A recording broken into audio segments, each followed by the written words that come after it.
We are live. Thank you. Sergeants, will you start your recordings? PC recording is going. Our recording is going. Backup is rolling. Thank you. Sergeant Martinez, you may begin. Good morning and welcome to today's remote New York City Council hearing of the Committee on Criminal Justice. To minimize disruption, please silence your electronic devices. If you wish to submit testimony, you may do so via email at the following address: testimony@council.nyc.gov. Once again, that's testimony@council.nyc.gov. Thank you for your cooperation. We are ready to begin. Good morning. Thank you everybody for being here today. My name is City Council Member Keith Powers. I'm the chair of the Criminal Justice Committee here at the City Council, and I'm glad that everyone could join us remotely for today's hearing on ending solitary confinement in New York City jails.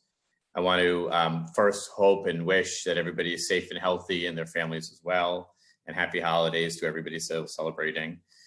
We are here today to discuss the use of solitary confinement in city jails, specifically the use of punitive segregation as we approach the Board of Corrections rulemaking on the topic.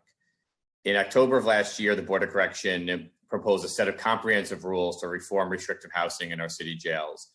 These proposed rules came just 4 months after the death of Laileen Polanco, a transgender woman of color who lost her life after being placed in restrictive housing. In the wake of Laileen's death, many of my colleagues and I publicly called for action to change the practices inside of our city jails, and we're joined by many people who we'll hear from today as well. And just as many people know, just over the summer of this year, Mayor de Blasio announced the formation of a working group that was tasked with creating a plan for ending punitive segregation, which has been meeting over the last few months. And the working group's recommendations will ultimately inform the Board of Corrections rulemaking. We've been waiting the results of those efforts over the summer, and today we're hoping to get an update on their work. And we look forward to working to the working group's findings being released, and recognizing the urgency of the issue, we ask them to do that as soon as possible. We also recognize the urgency of keeping people safe. We have multiple challenges that face our city jails at this present time, whether it's ensuring that we do not rely on practices that can exacerbate existing issues for an individual, to providing the safety and security of those who work inside of our jails.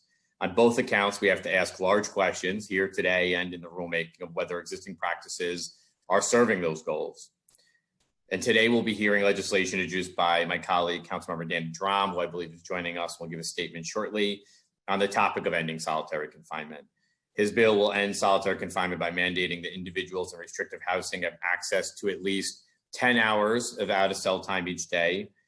All other individuals would be required to have access to at least 14 hours of cell time each day.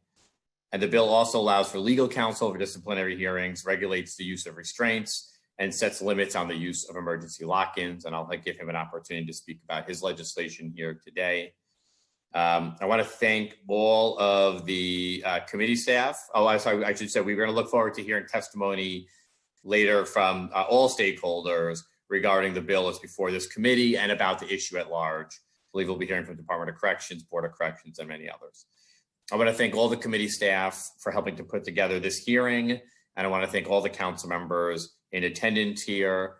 I'm just going to shortly recognize those that I see here that are here. I think Councilmember Drum is joining us. I'm not sure if we have been joined by others yet, but I will give them. Oh, I see sorry, I apologize. I see Councilmember Ampry Samuel, Councilmember Dharma Diaz, who's a new member of the committee and just joined the council. Welcome. Councilmember Danny Drum, here to speak by his legislation. Councilmember Bob Holden, Councilmember Carlina Rivera, and Councilmember Jimmy Van Bramer, who I believe is also just joining us on this committee. So I welcome them all, and thank you for taking time with us today to speak about such an important topic. I'm now going to turn it over to, and I believe we're also being joined by the public advocate, Jumaane Williams, who has, with myself, worked on this issue. So I want to now turn it over to our colleague and finance chair, Councilmember Danny Drum, about the introduction of his bill here today to make a statement, and then we will hear from the public advocate, Jumaane Williams. Thanks. You can please unmute, Councilmember Drum. Thank you very much, Mr. Chairman. We are here to tell the families of those who did not survive that your suffering was not in vain. We are here to tell the survivors that we have heard your anguished cries. We would not be here if it were not for you who have endured the endurable, survived the unsurvivable, and come out on the other side to tell us what should already be apparent, that solitary is torture and has no place in our city, no place in our state, and no place in our country.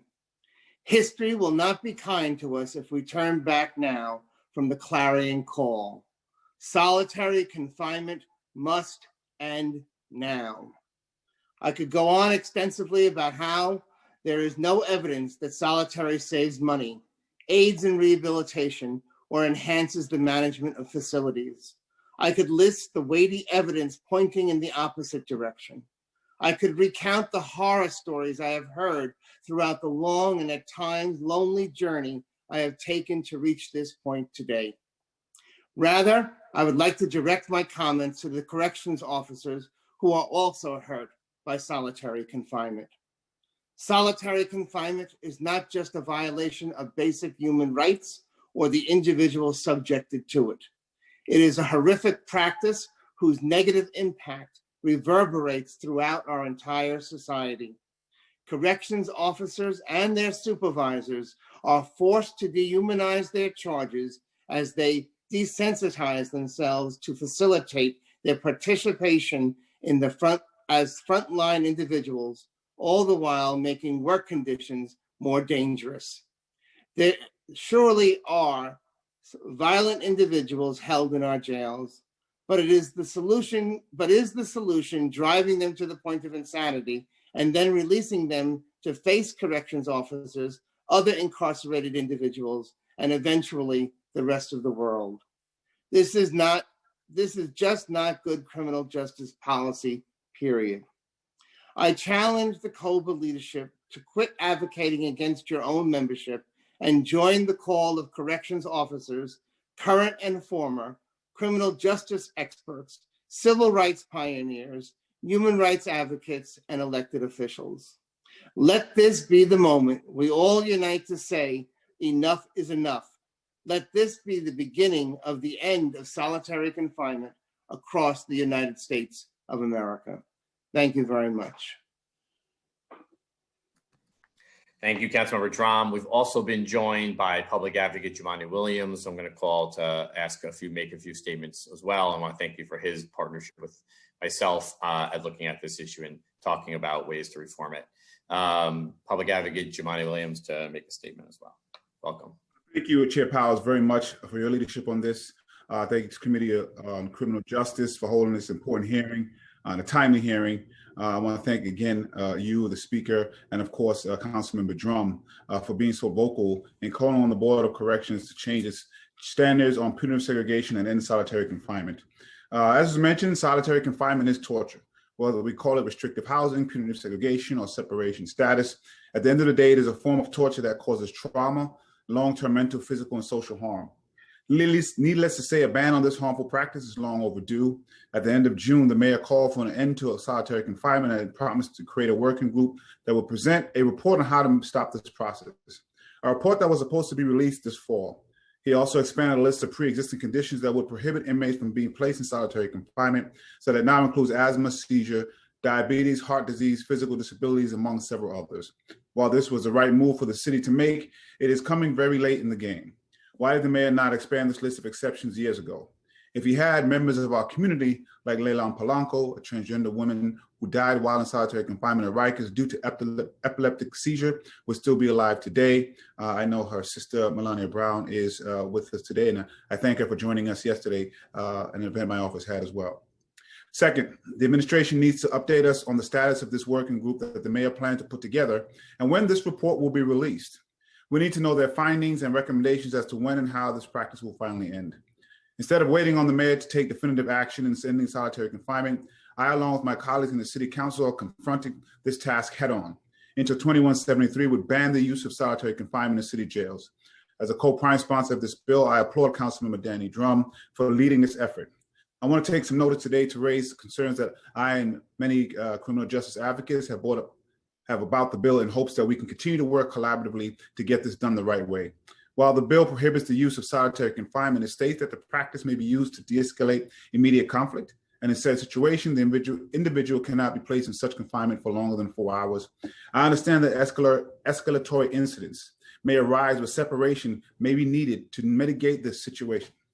At the same time, there is a difference between separation and isolation. To isolate an individual is to put them in an environment by themselves. This practice does not serve the purported purpose and has a severe negative effect on many people. Advocates have also raised to my office that the definition of each term in the bill is either too vague or too specific, such as the definition of restricted housing. As written, the bill allows DOC to define restrictive housing without strict guidelines. A person can remain in restrictive housing with a review every 15 days. This can basically mean solitary confinement just by a different name. Another concern is the phrasing of emergency lock-in. I'm concerned that current definition is not strict enough to ensure all other options have been considered, and there is a periodic hourly review by the chief of department if it is used. I also share the concerns held by many advocates who I know will be testifying later today about the out-of-cell time policies established in the bill.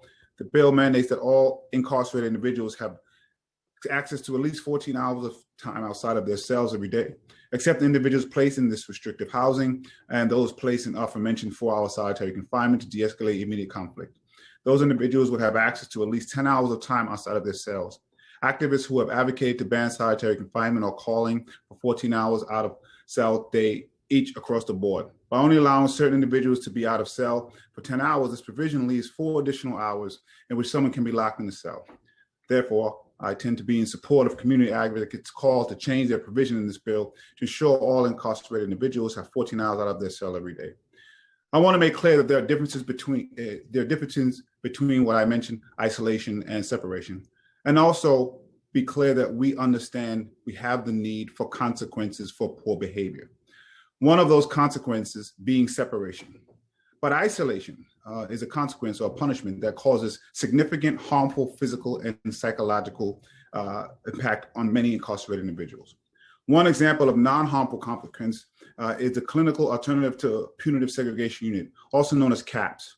This program started in 2013 as a new treatment unit developed by the New York City jail system for individuals with serious mental illness. But I believe this can be expanded to include people with less serious mental illness or no mental illness at all. CAPS was designed to offer a full range of therapeutic activities and interventions for participants, such as individual and group therapy, art therapy, counseling, and community meetings. In fact, this program proved to be more effective in reducing self-harm and injury than restrictive housing. CAPS is just one of many examples and programs we need to consider as a consequence for bad behavior, rather than resorting to things like solitary confinement. The time for New York City to end solitary confinement is now.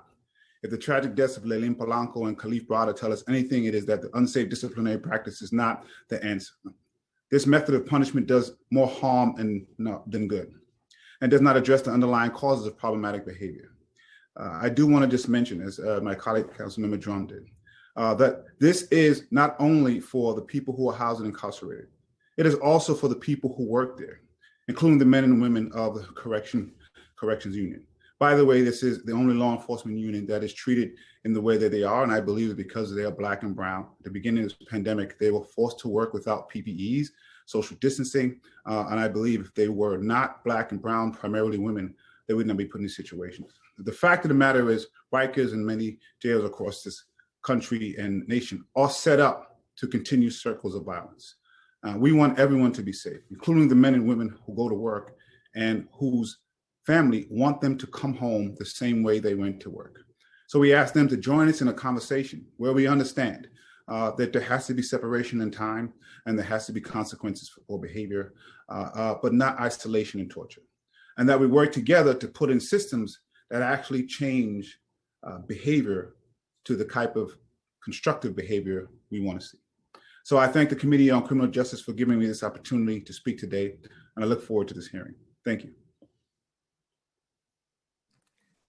Thank you, and thank you for those powerful comments in your work on this issue in your office as well. I'm now going, I've acknowledged our colleagues. I don't think we've been joined anymore. So I'm now going to turn it over to our committee counsel to go over some procedure items before we start testimony. Thanks so much. Thank you. I'm Agatha Mavropoulos, counsel to the City Council's Committee on Criminal Justice. Before we begin, I want to remind everyone that you will be on mute until you are called on to testify. When it is your turn to testify, you will receive a prompt to unmute. Please listen for your name to be called, as I will periodically announce who the next panelists will be. We will first hear testimony from the Department of Correction and the Board of Correction, followed by a period of question and answer from the committee members to the administration. We will then hear testimony from members of the public. During the hearing, if council members would like to ask a question, please use the Zoom raise hand function, and I will call on you in order. Chairs will have 10 minutes each, and committee members will be limited to 5 minutes, including responses. I will now administer the oath to all members of the administration. After I say the oath, please wait for me to call your name and respond one by one. Please raise your right hand. Do you affirm to tell the truth, the whole truth, and nothing but the truth before these committees, and to respond honestly to council member questions? Cynthia Brand. I do. Hazel Jennings. I do. Brenda Cook. I do. Heidi Grossman. I do. Meg Egan. I do. Emily Turner. I do. Bobby Cohen. I do. Thank you. We will now proceed with testimony from Commissioner Cynthia Brand from the Department of Correction, followed by Executive Director Meg Egan and Board Member Bobby Cohen from the Board of Correction. Commissioner Brand, you may begin when ready. Thank you. Good morning, Chair Powers and members of the Committee on Criminal Justice. I'm Commissioner Cynthia Brand, and I am joined by my colleagues, Chief of Department Hazel Jennings, Deputy Commissioner for Legal Matters Heidi Grossman, and Chief of Staff Brenda Cook. Thank you for the opportunity to testify about the department's role in eliminating punitive segregation for all individuals within New York City correctional facilities. Over the past 6 years, the department has been a national trailblazer in its pursuit and implementation of profound changes in the management of individuals in our custody that balance the need for safety and security in an environment that fosters engagement rather than isolation. We remain committed to continually assessing our practices and instituting further changes in the promotion of safety, engagement, and rehabilitation for those in our custody.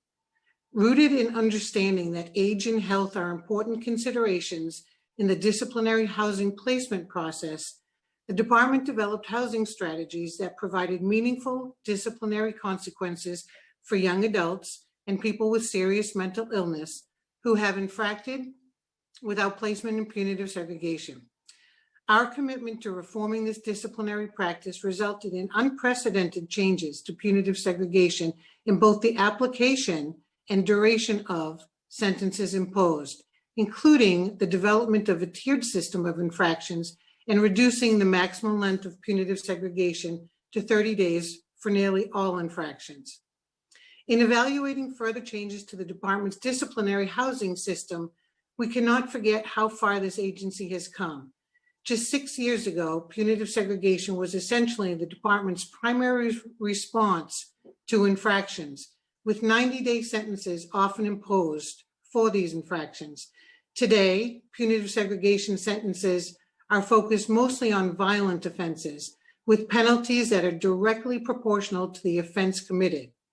The transformation to punitive segregation alternatives was not made overnight, but was the result of several years of careful planning, both internally and through conversations with the Board of Corrections, Correctional Health Services, and the State Commission on Correction, and in recognition of the crucial need to gain the trust and acceptance from department staff who worked on the front line to keep everyone who works and lives in our facilities safe.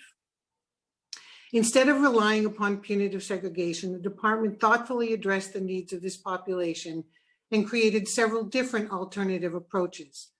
This included establishing the secure unit and the enhanced supervision housing, ESH, which are designed to focus on rehabilitating individuals' violent behavior, addressing root causes of violence, and minimizing idleness.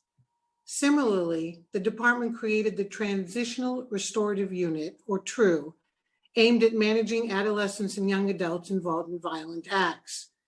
TRU provides close supervision with individualized support plans treatment, and incentives to encourage positive behavior. In addition, the department established the Clinical Alternatives to Punitive Segregation, or CAPS, to foster collaboration between clinical and correctional staff in treating the needs of those with a serious mental illness who engage in violent behavior.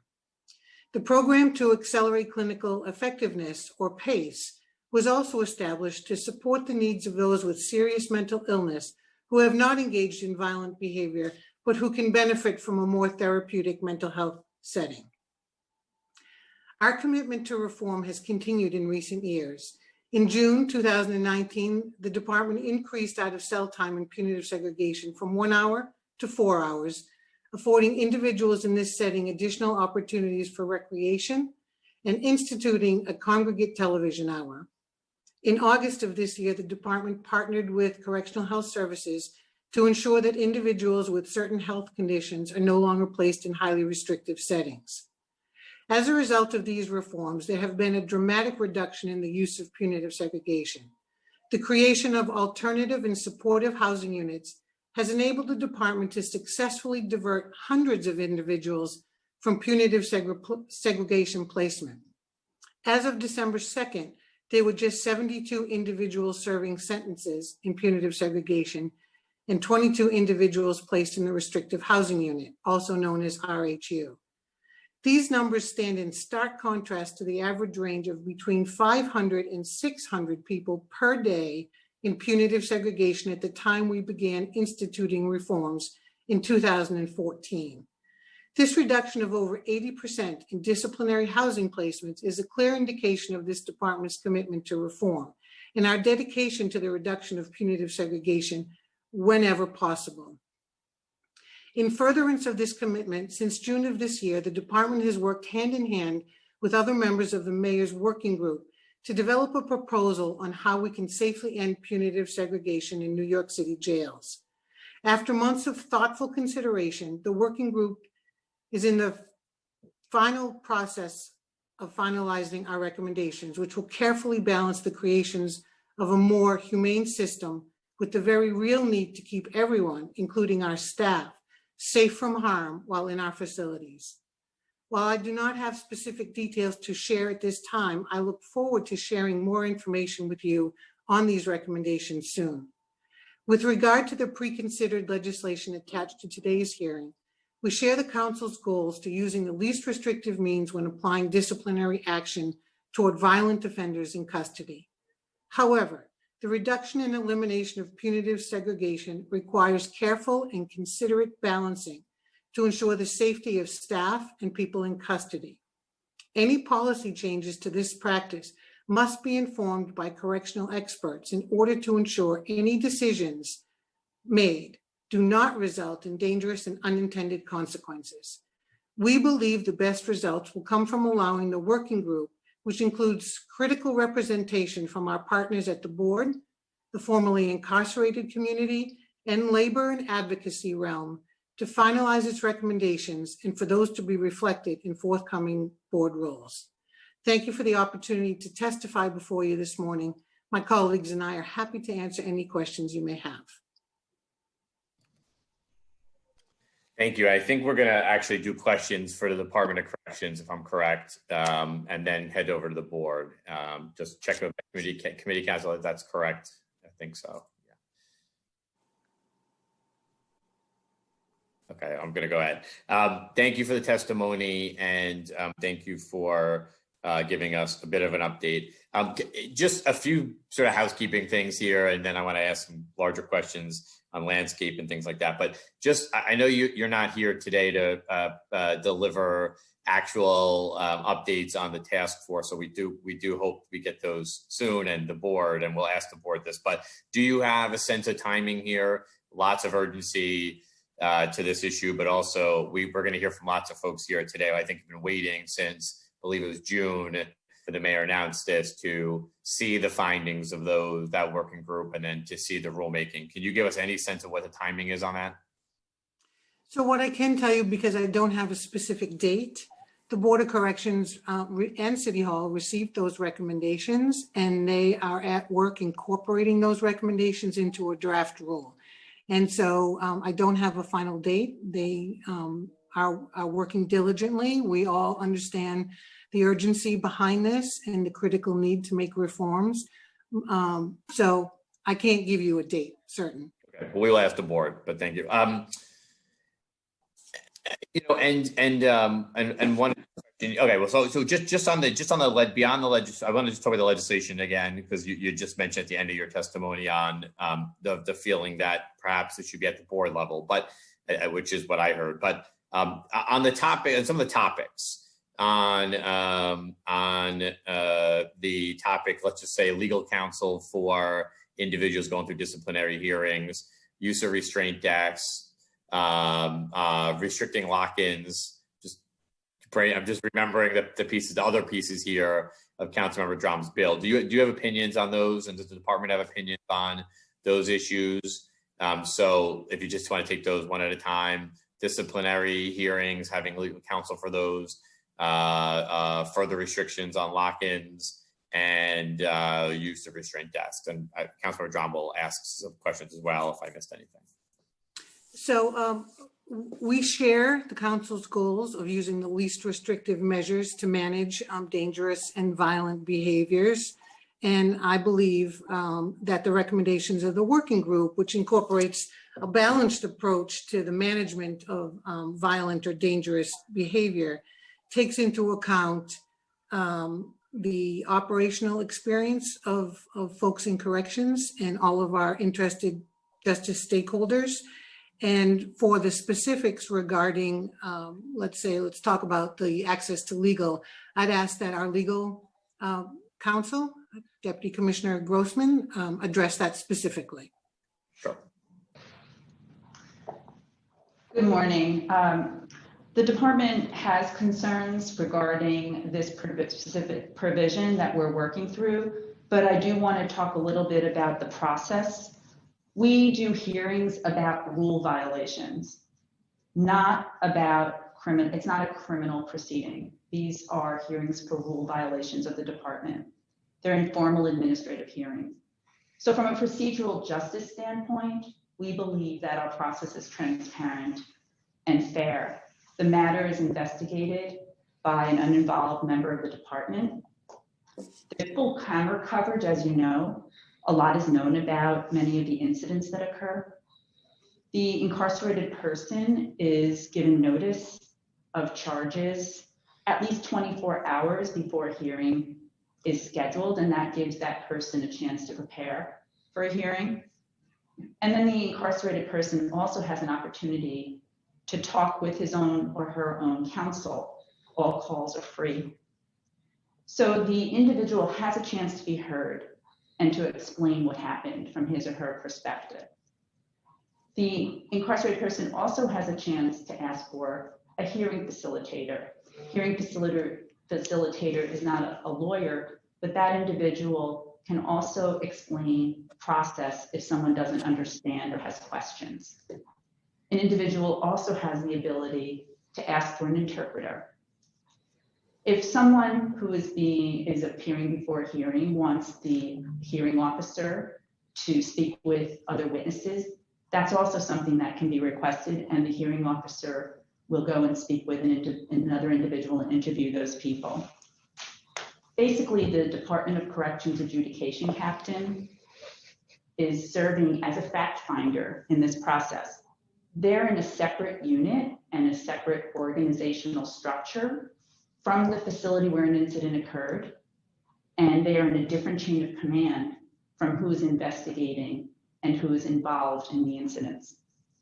So the Department of Correction, when they make decisions, they serve, the adjudication captains arrange to have the decision served on the individual, and that's where an individual will be able to learn about the reason behind a decision. All hearings are recorded, and every individual has a right to appeal and to challenge a decision in court before a neutral judge. And at that time, an individual can also have legal representation, which is often the case. So this is an uncomplicated process that we believe works.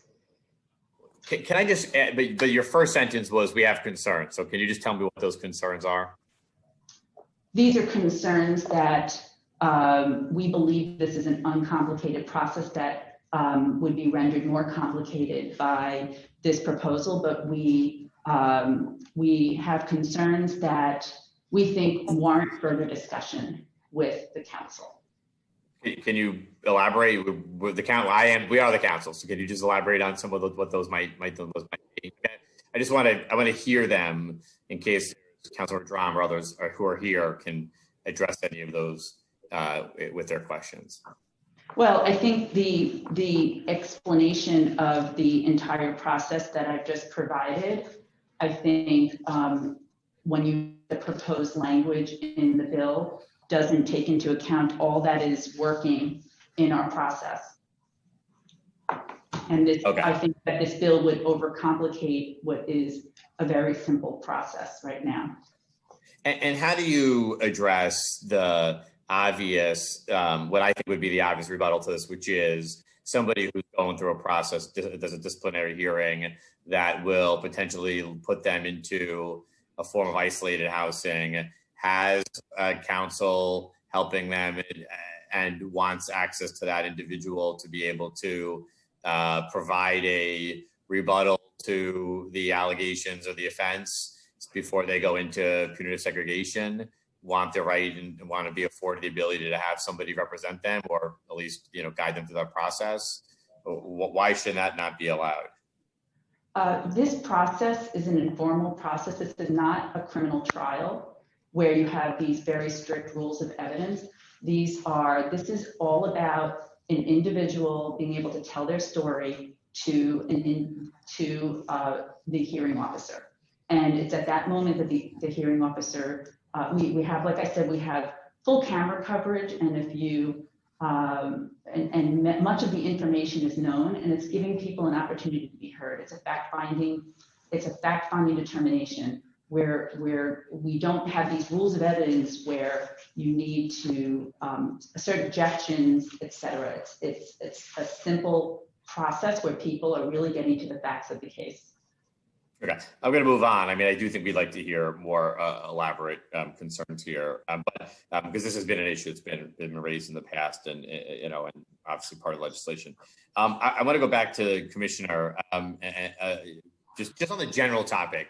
Does the department agree with the mayor's assessment to end punitive segregation? So, yes, we agreed that we could find a safe alternative to ending punitive segregation. And we worked very hard on that, both in internal meetings, separate from the working group, but also me as a participant of that working group. And we believe that we have come up with a very balanced and safe approach. Got it. And you're going to give us details, I guess, sometime soon in the near future, but can you share with us what you think a safe alternative looks like, you personally, in your sort of expertise here as a professional? Sure. And just so you know, personally, as the commissioner and professionally as a corrections expert with over 30 years experience, I would never sign on to a policy, a practice, or a program that would put staff or people in custody at greater risk. And so that's what I went into the discussions with. So an alternative system that balances risk management in the facilities, but also ensures personal accountability for behavior is a fundamental piece of eliminating isolation. And so we have a system right now in enhanced supervision housing that does just that. You move through levels.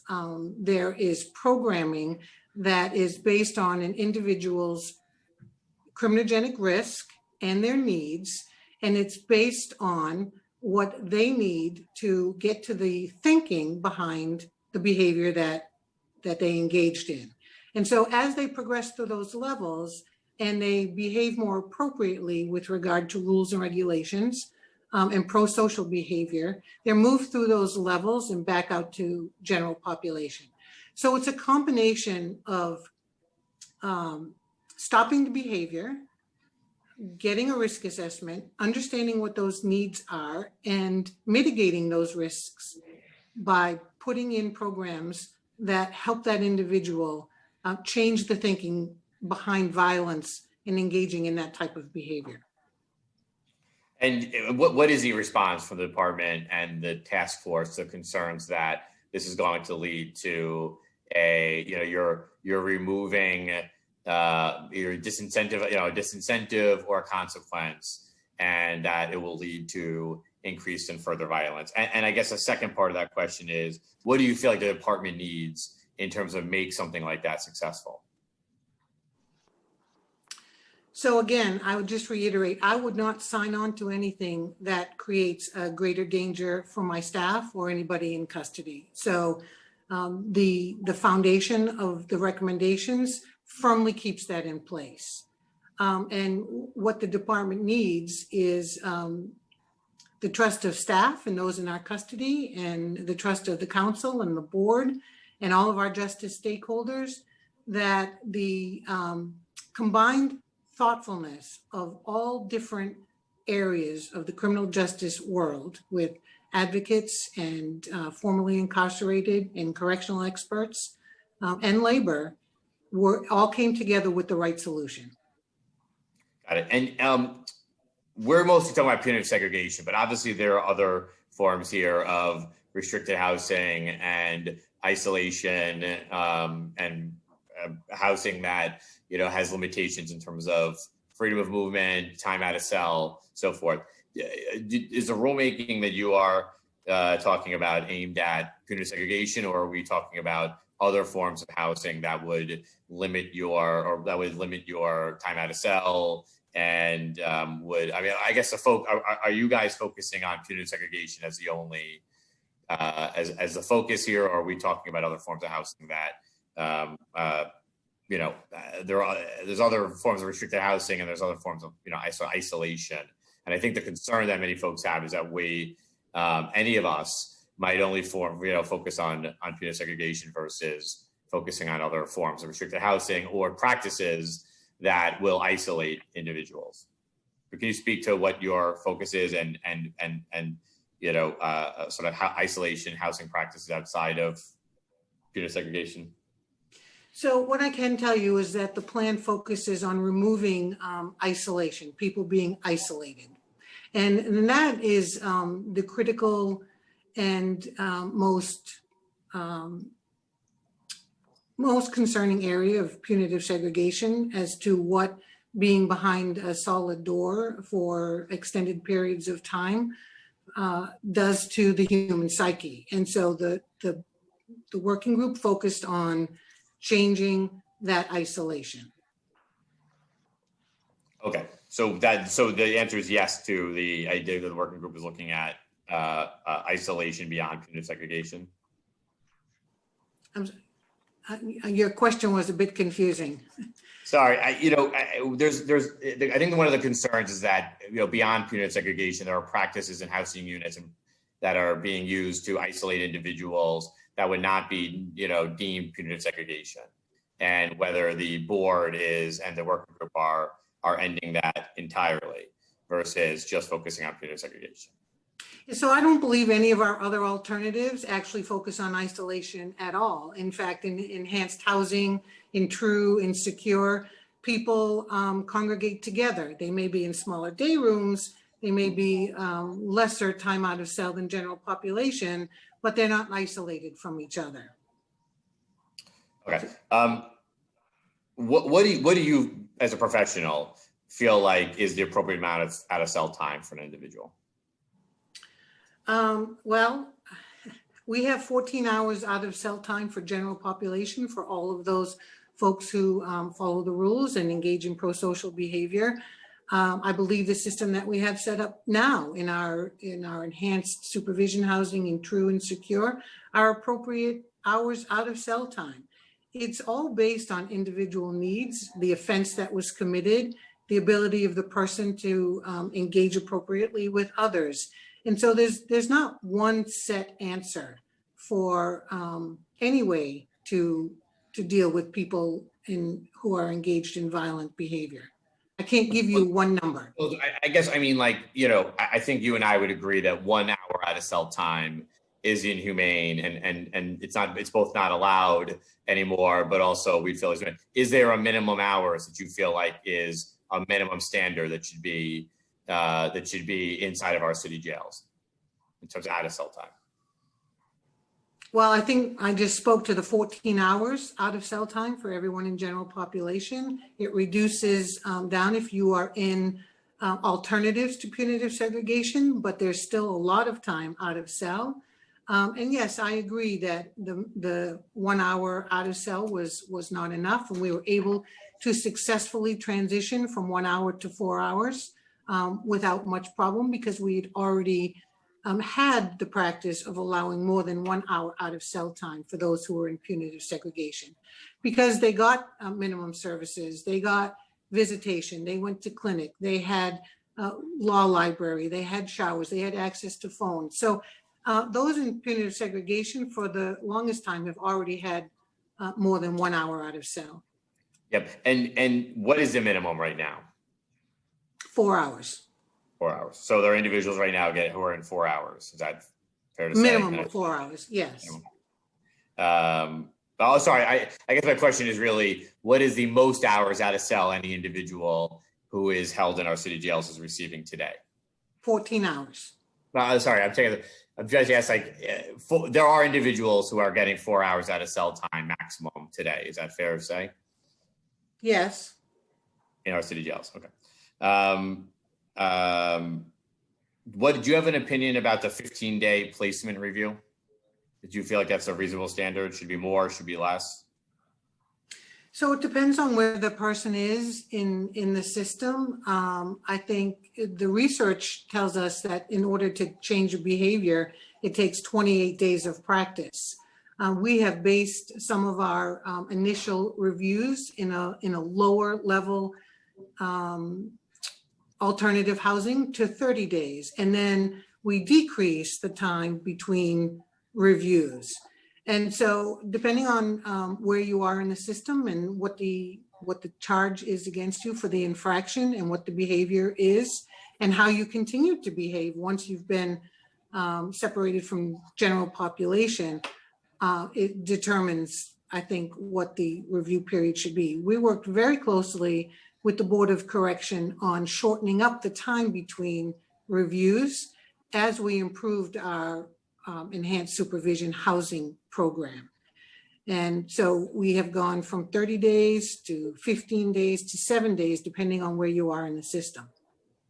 Got it. And just in terms of tools of reducing violence, this is going to be a concern we're going to hear about during this hearing, I think at the Board of Corrections and in public discourse here, which is the impact on punitive segregation in housing and confinement related to strategies to reduce violence within the jails. And I'm just going to state what I've heard as the concern is that the sort of steady, we've had hearings on this, but steady increase of violence inside of our city jails, inadequacy and able to be able to manage that, and the tools for how to manage that. And, we've seen year after year, that number continue to go in certain categories go in the wrong direction. And so we've had, I think, at least 2 hearings as I've been the chair on that topic and conversations about it throughout.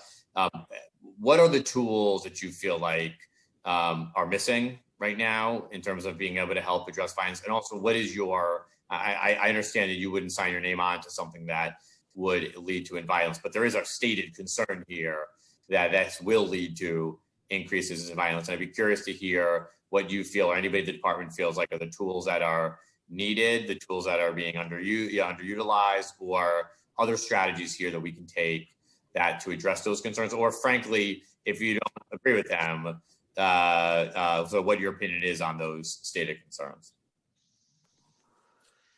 So one has to understand that while our population has decreased, the folks who are in our custody are the most violent and are more prone to engage in violent acts. And so, yes, there has been an increase in violent acts, but I think it stands to reason given the population that we're now charged with.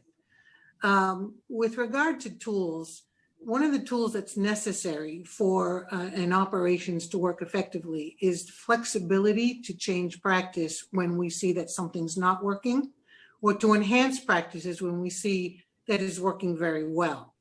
So having the ability to be flexible is critical as we further reform punitive segregation. We saw that when we eliminated the need for punitive segregation for young adults, and we gave up something, but then had to create something at the same time. We've had the experience of doing that, and so we've learned from that. We've taken the lessons learned, and now we will be able to incorporate those lessons into eliminating punitive segregation altogether in the city jails. I would just reiterate again, and as you said, I would not sign on to something that would bring more danger to our staff or those in custody. And so when you talk about tools, it's not necessarily things that you have, it's the way you work with people. So it's incentivizing good behavior, and those incentives have to be meaningful to the people that you want to take advantage of them. That combined with the appropriate programs and treatment that an individual needs to change their thinking. And it's the thinking that you have to get to that changes the behavior. Punitive segregation stops the behavior temporarily, but we have not been very effective at working with those in punitive segregation and giving them the programs necessary. We believe that this change in punitive segregation reform will get at all of those things. What programs or services are available to somebody who's in punitive segregation right now? So right now, we're not delivering many programs at all to people who are in punitive segregation. Got it. And programming across the board, we've had this debate or discussion or dialogue about the need to increase it. What is the amount of programming being provided to average to an individual inside of our city jails in terms of hours per day? So right now, because of COVID, that has been severely restricted, and most programs are developed and delivered on paper. We had just started bringing our counselors back when we started to see an increase in COVID cases, and so we've slowed that down a bit. So it has been difficult over the past 9 months to be able to deliver that in the way that we want to and that we're expected to. The requirement is for 5 hours of programming, and we are doing our best to do that in a modified delivery service.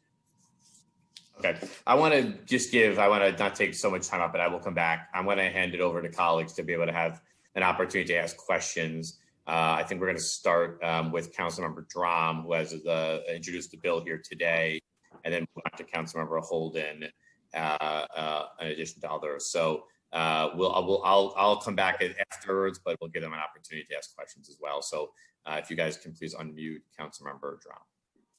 Thank you very much, Chair Powers. I really appreciate your line of questioning. Good morning, Commissioner. Good to see you.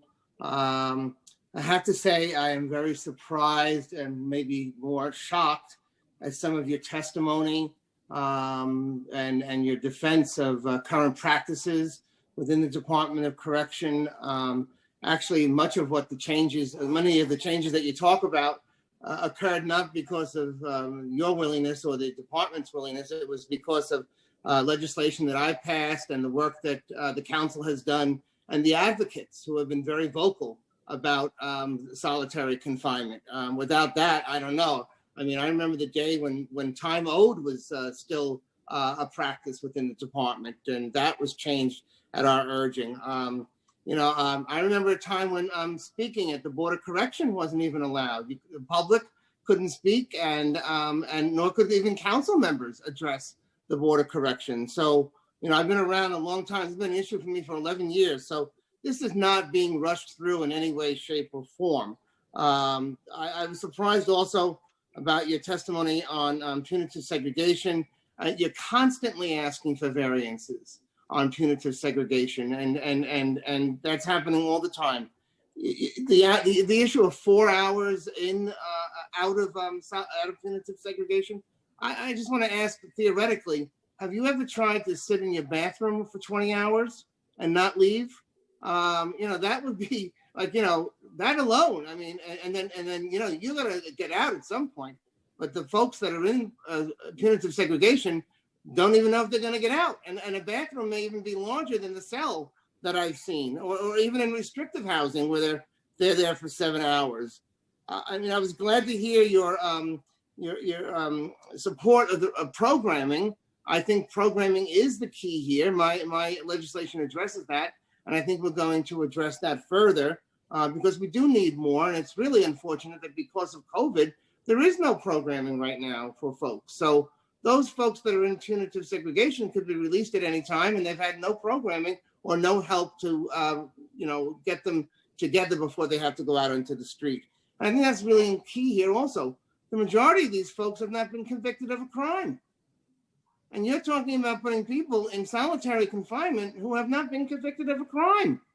I mean, it gets to the point of being bizarre when your legal representation says that, it's only a hearing.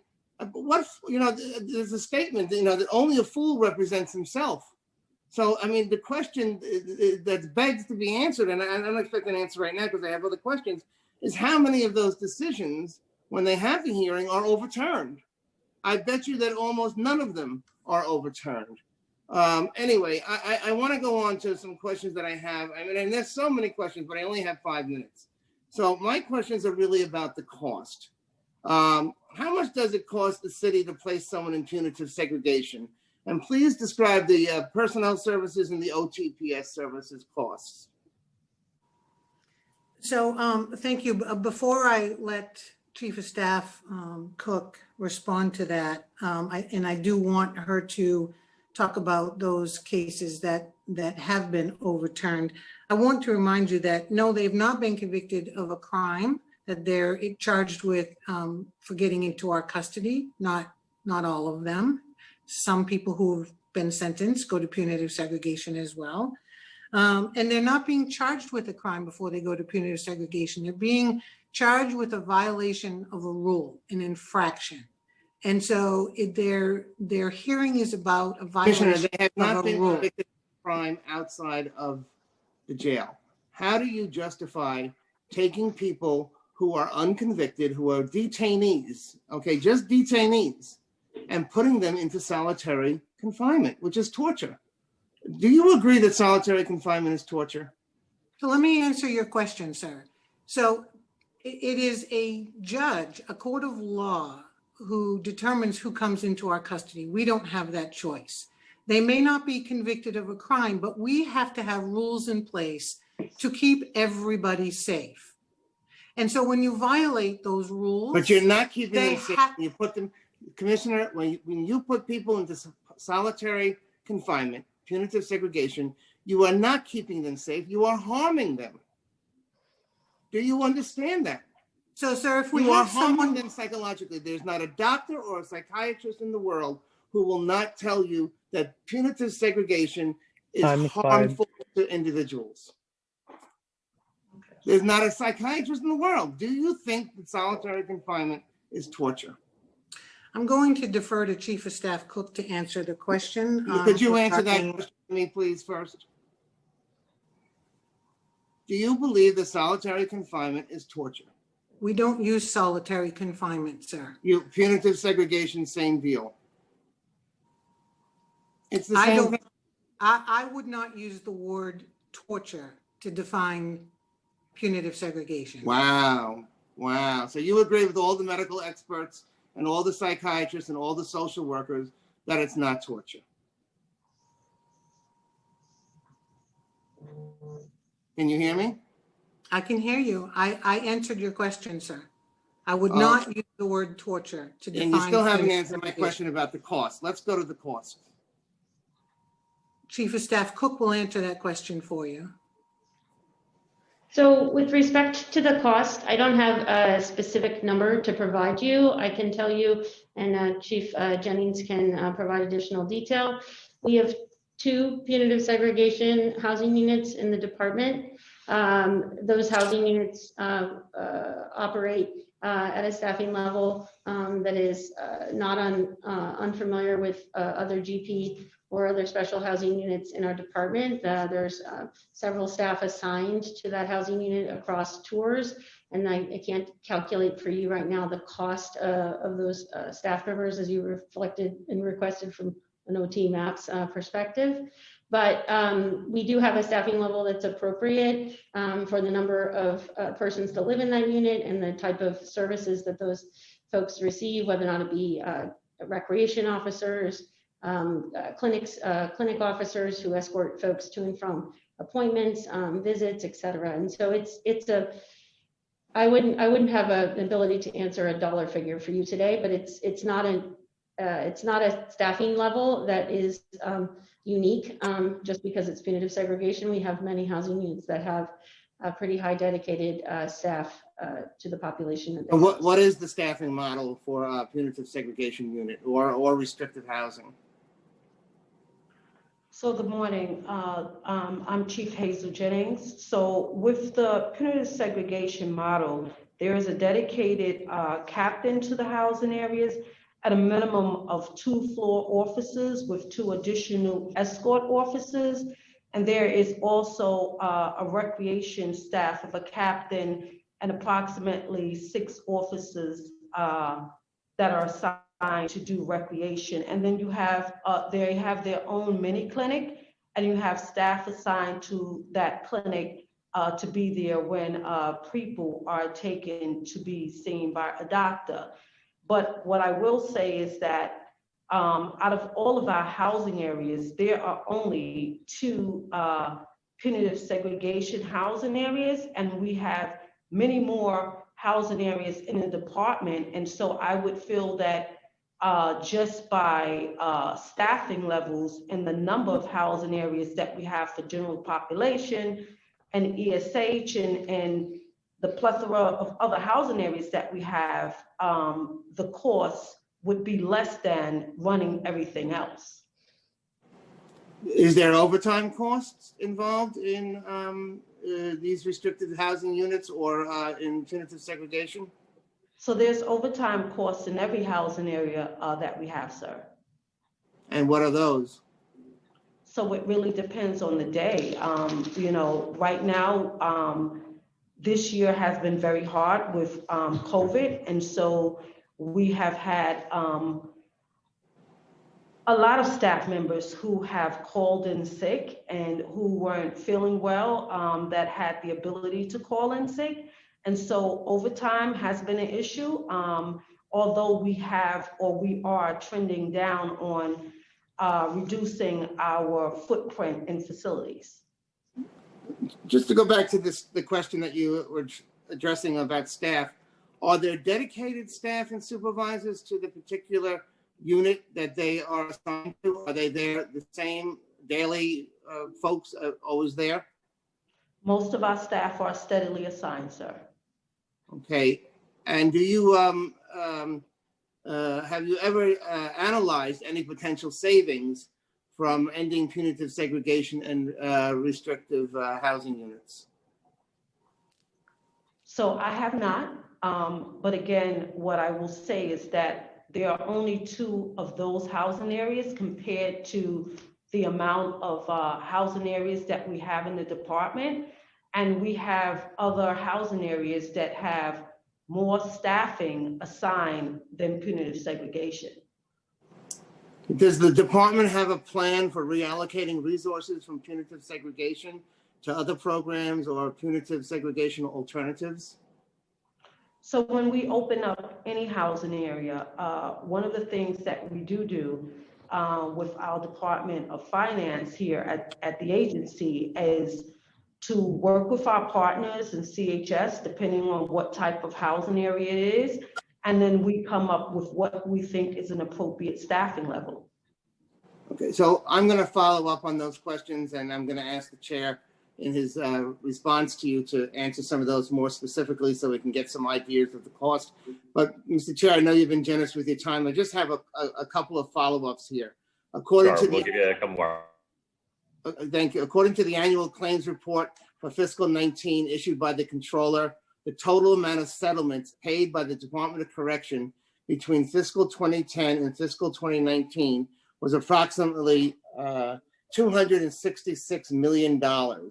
The annual claims report also states that in fiscal 2019, there were 3,750 claims filed regarding correctional facilities.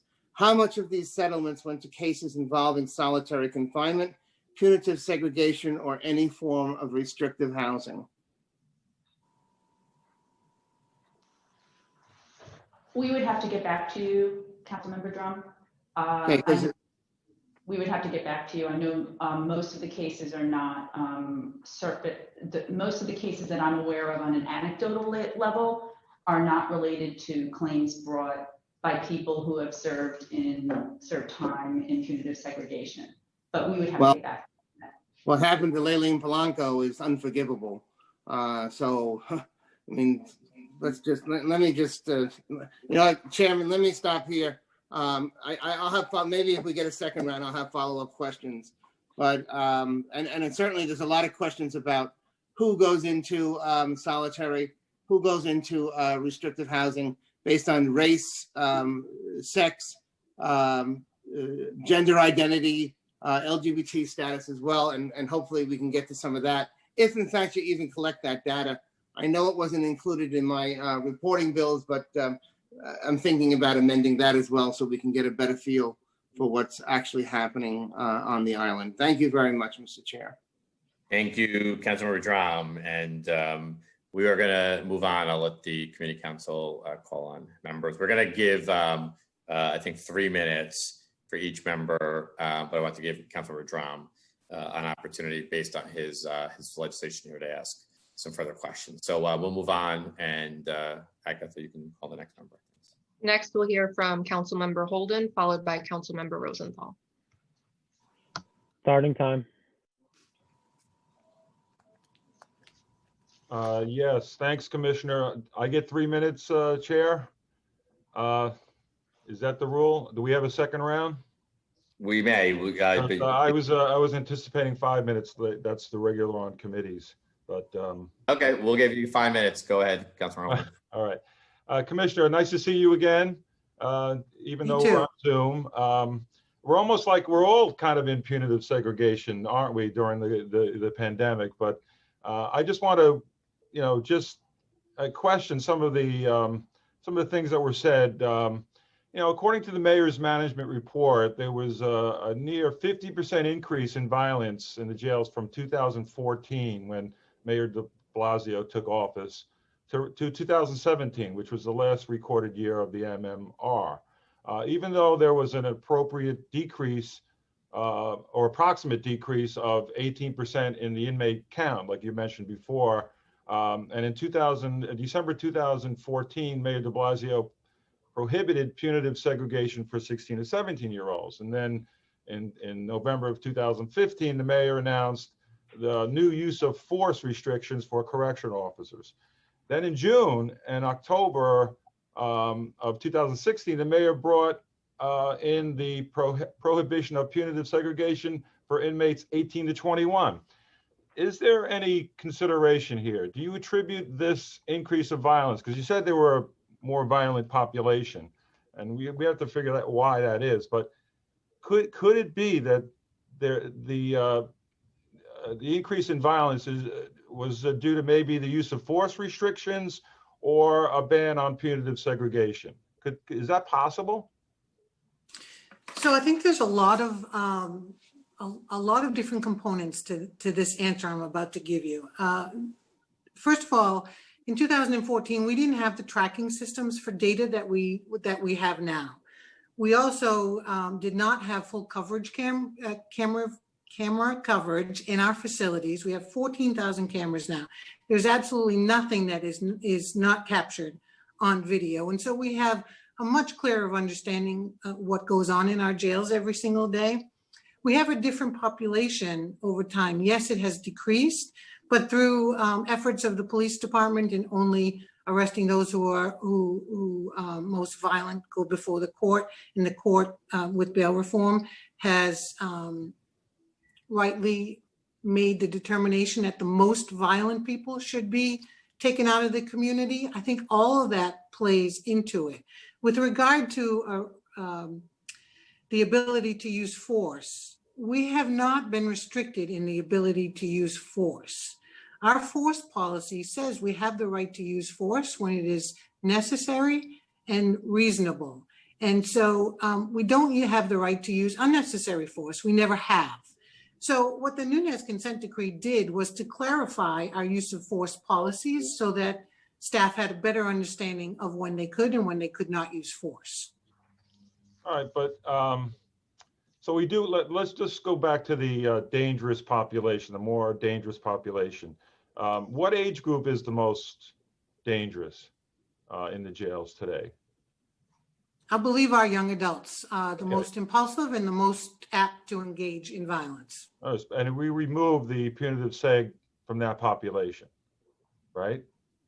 Correct. Okay, so, you know, when so you're seeing the population that obviously they're younger, you know, younger people tend to do sometimes, you know, they don't think, you know, you get, obviously you're young, you may just act out you know, some violence in a way that spur of the moment.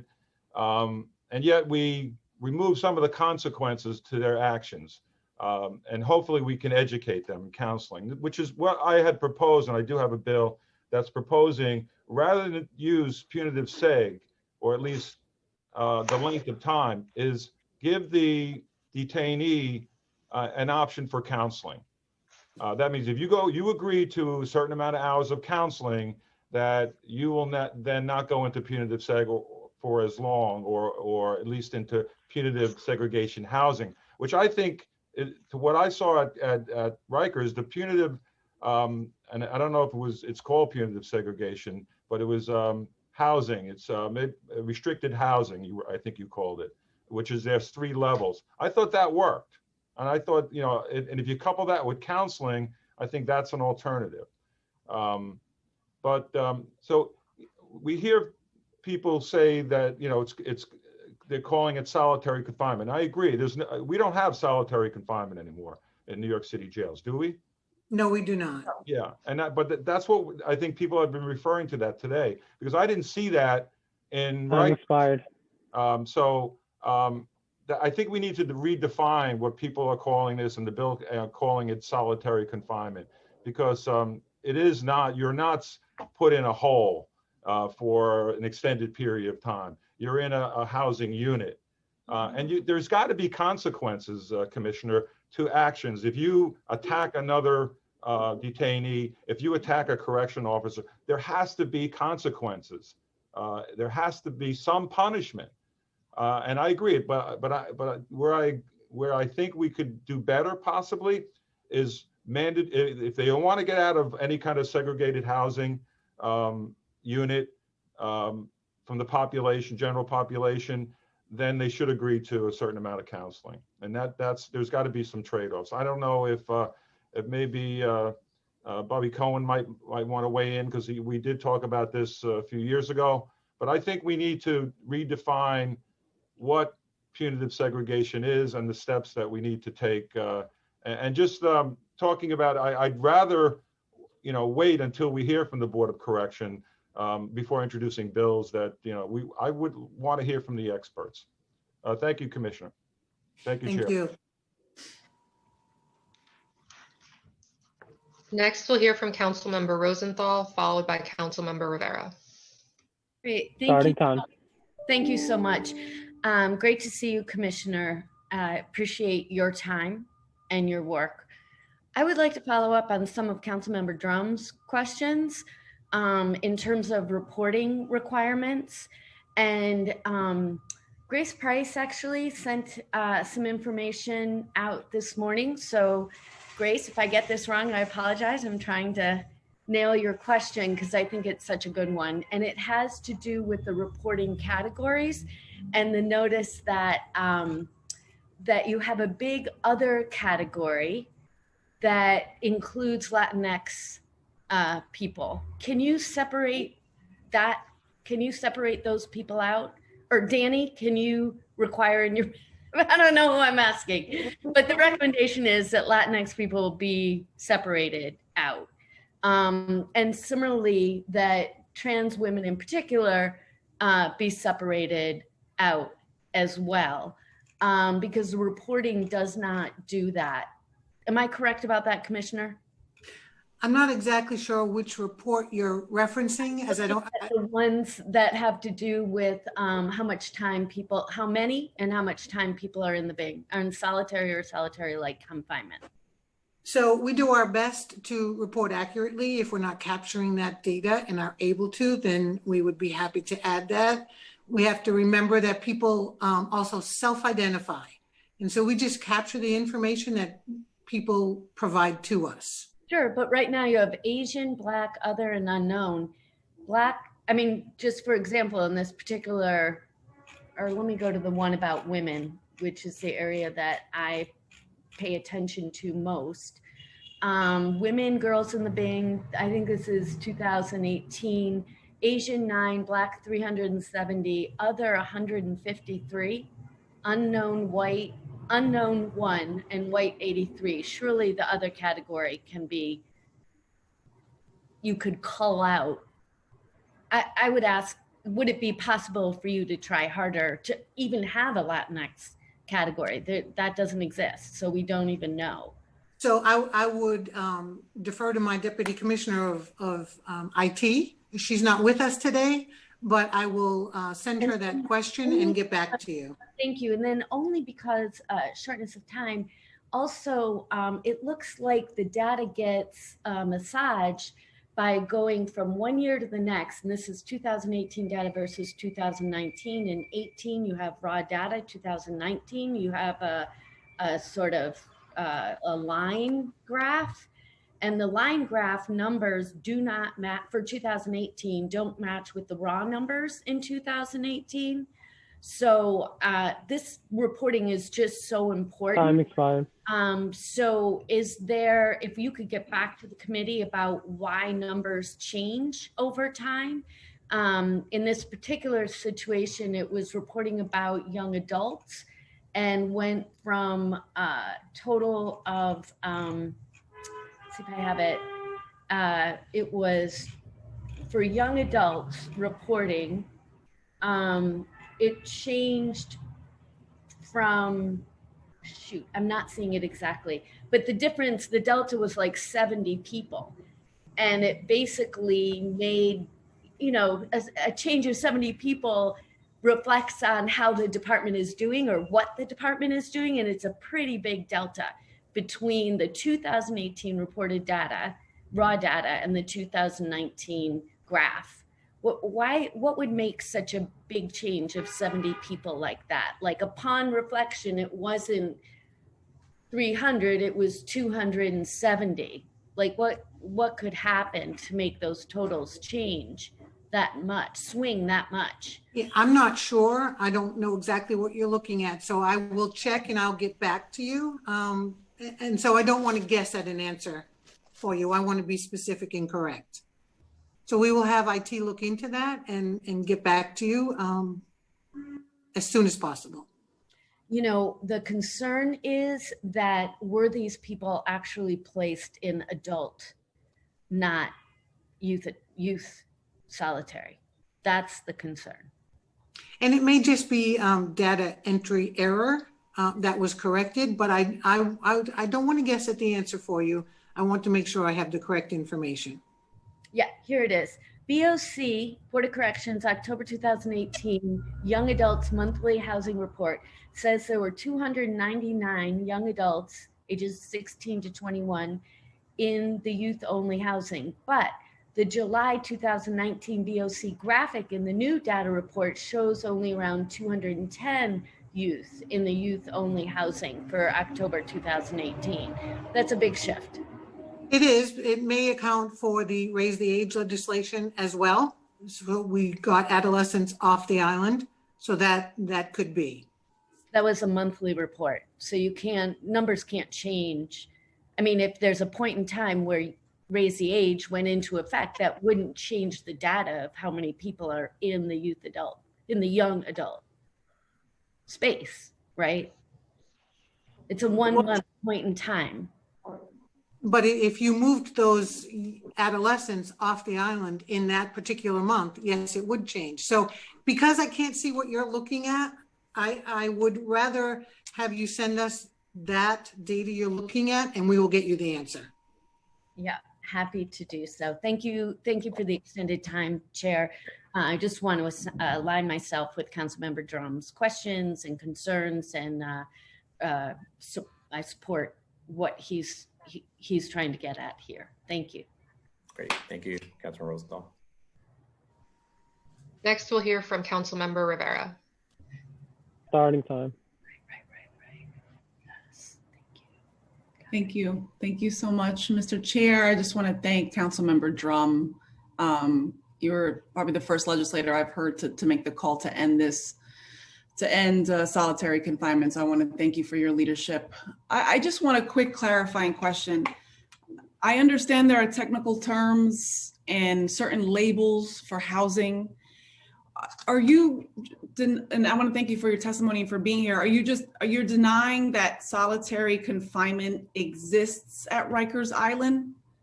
And I also just want to ask, your position is that solitary confinement where it does exist is not torture, contrary to all of the research papers and the things that I have read.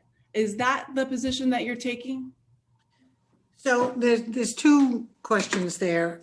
We do not have solitary confinement. Under the definition of solitary confinement, one is confined alone in a cell for 24 hours a day with potentially 1 hour out of cell for recreation.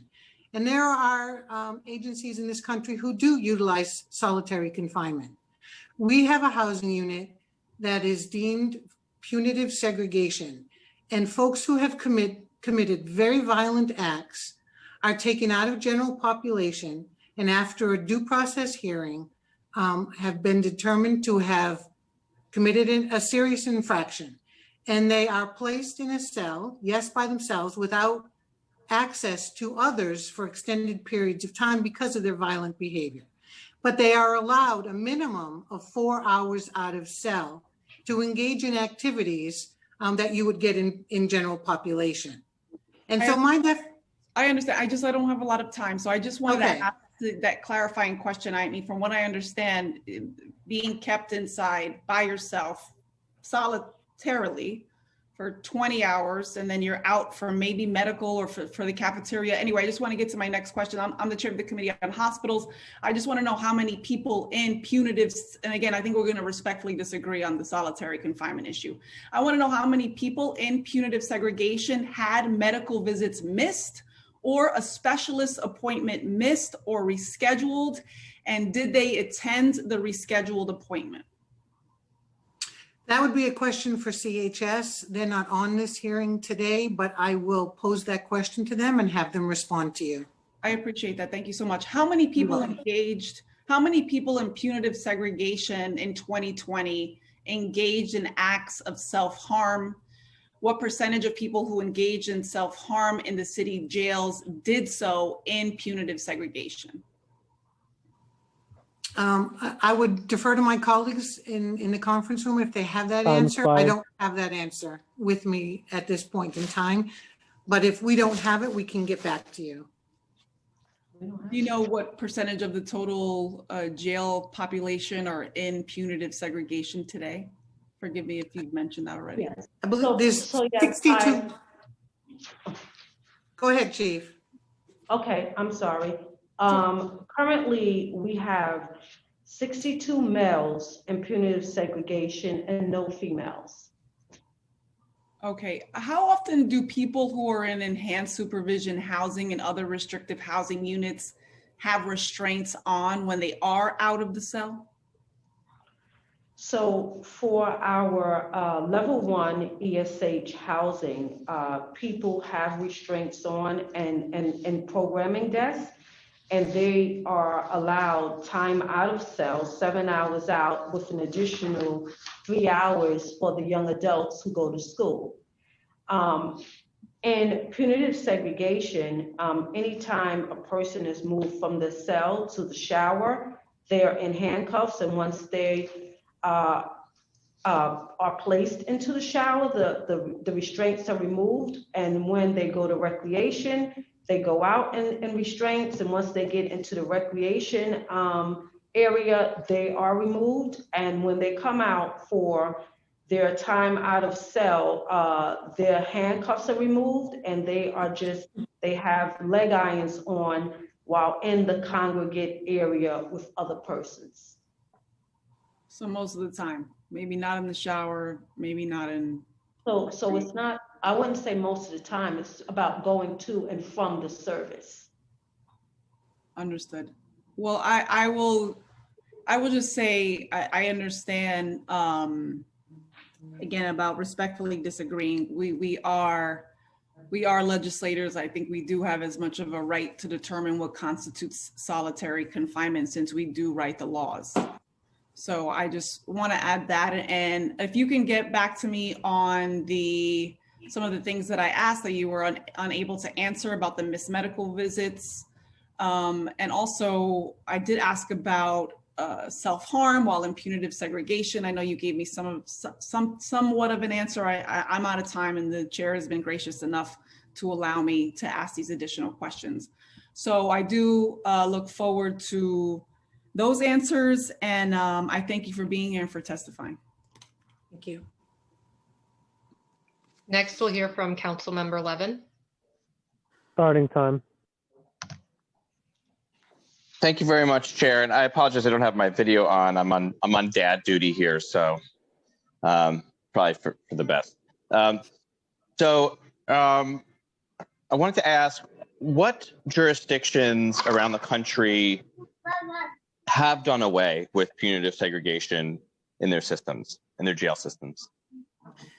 So to my knowledge, sir, no jurisdiction has completely done away with punitive segregation in their systems. Some have modified it, some have called it different things, but we would be the first. So when you guys went to Scandinavia last year, how were they addressing issues around, did they have punitive segregation there? So I saw a unit in Norway in one of their prisons. They didn't call it punitive segregation. They called it something else, which I don't recall the name. But people were kept in that housing for up to, I believe, 3 days without authority from a higher level. They had a bed on the floor. Toilets were built into the floor. They were fed through a food slot on the floor, and officers checked on them routinely from a window above their cell. And so I was taken aback by that kind of unit in a system that professes to be the most humane in the world. Now, in their general population, yes, they have made significant changes, and we have taken some of those changes and are incorporating it into our system and using those changes to design the new borough-based jails. But they do use punitive segregation in Norway.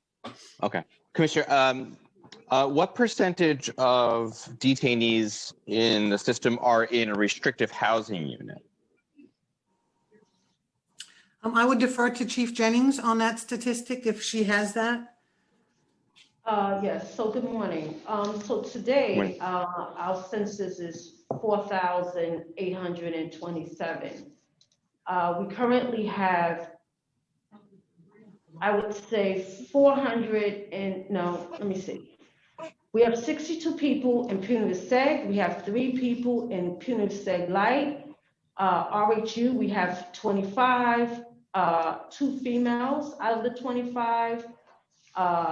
So there's about, and then I can break it down, but there's only about 231 people in restrictive housing out of the 4,827. Time expired. I'm sorry, Chair. Last question. So last year, I went to Rosie's with you all, and we went to restrictive housing unit. I believe it was the same unit that Laylene Polanco died, but I was taken aback to see that the women that were there, and they were maybe 2 or 3 trans women, they were actually handcuffed, I believe, to a table. So they were out of their cells, but they were handcuffed to the tables. They were given coloring books to color, and they didn't have, so this was their time out of their cell. They were, talking, but not given any meaningful activity to do, nothing of any kind of mental stimulation, and had to, had to be, for reasons unknown, handcuffed to a table. They were, they had maybe gotten into a verbal altercation with another detainee. I don't think either of these women that I was talking to had any type of violent altercation. And I think you all know who I'm talking about because we talked about it afterwards. So break down that situation for me. Why would somebody be handcuffed to a table for the 4 hours out of the 24-hour day that they're allowed out of their cell for getting into a verbal altercation?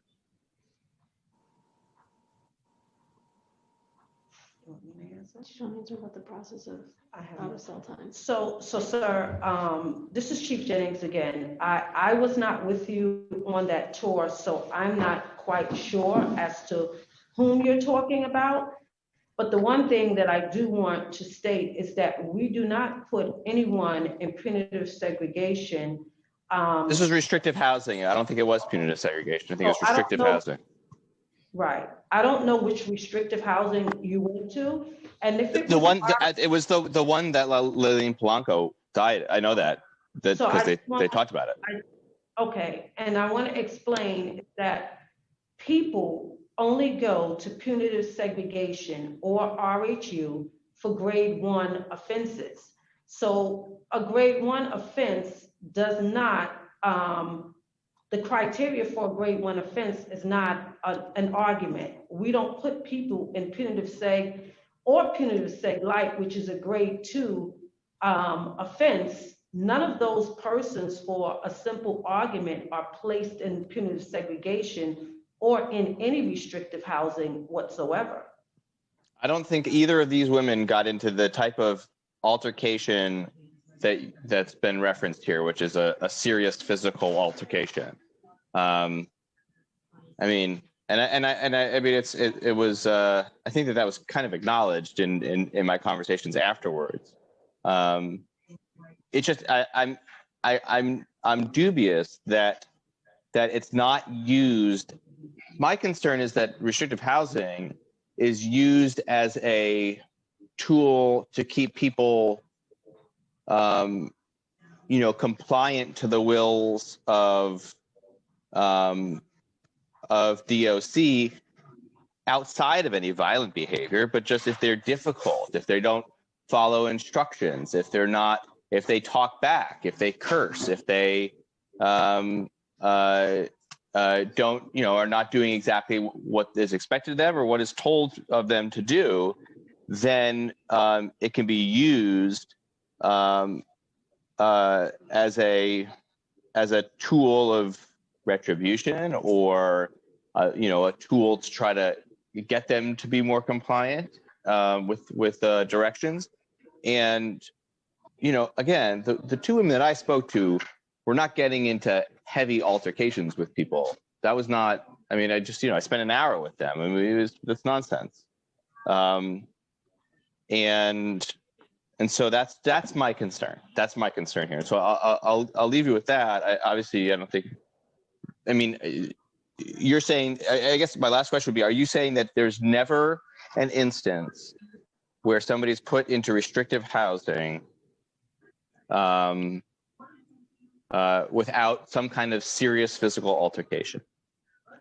So that's what I'm saying. I am saying that we have people who, if they break rules, they can be written up for an infraction.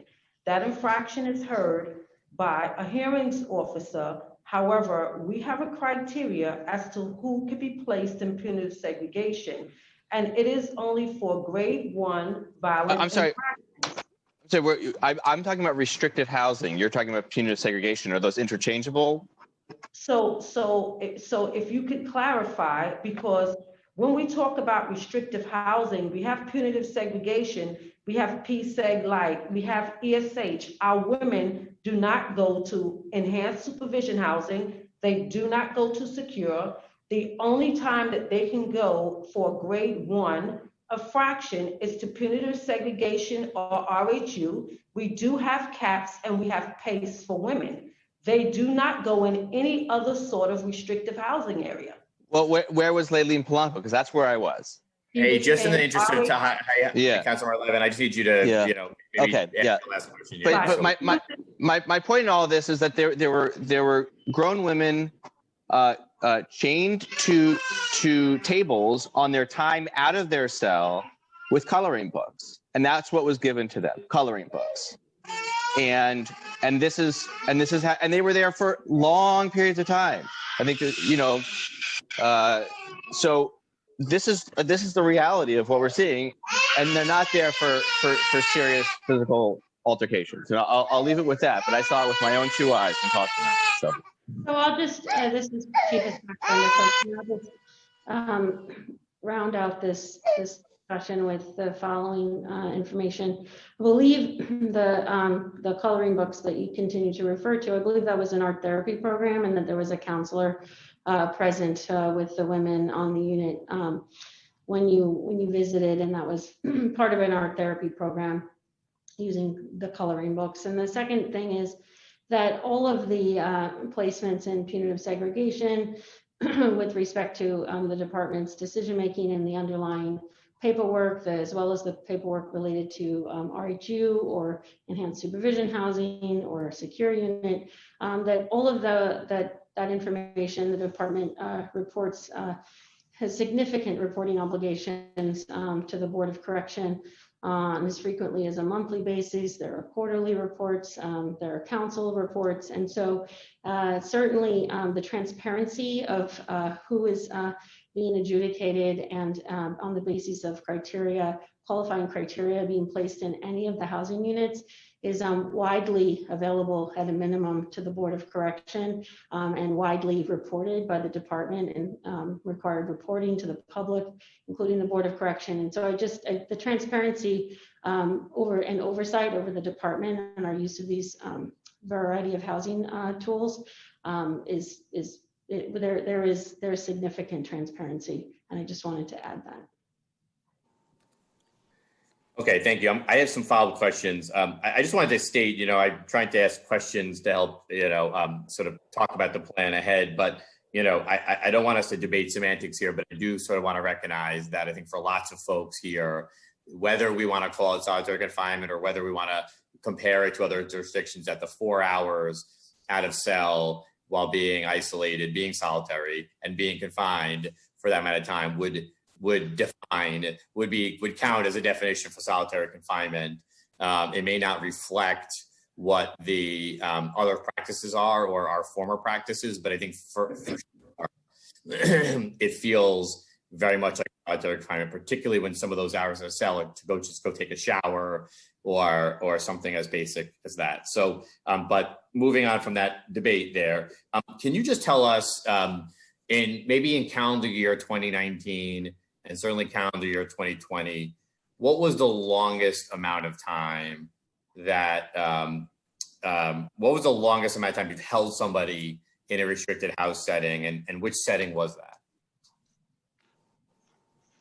So the time periods, this is Chief Staff Brenda Cook, the time periods of sentences for punitive segregation, are capped at 30 days consecutive, 60 days in a 6-month period in punitive segregation. So it could be no more than that, the 60 days and 6 months.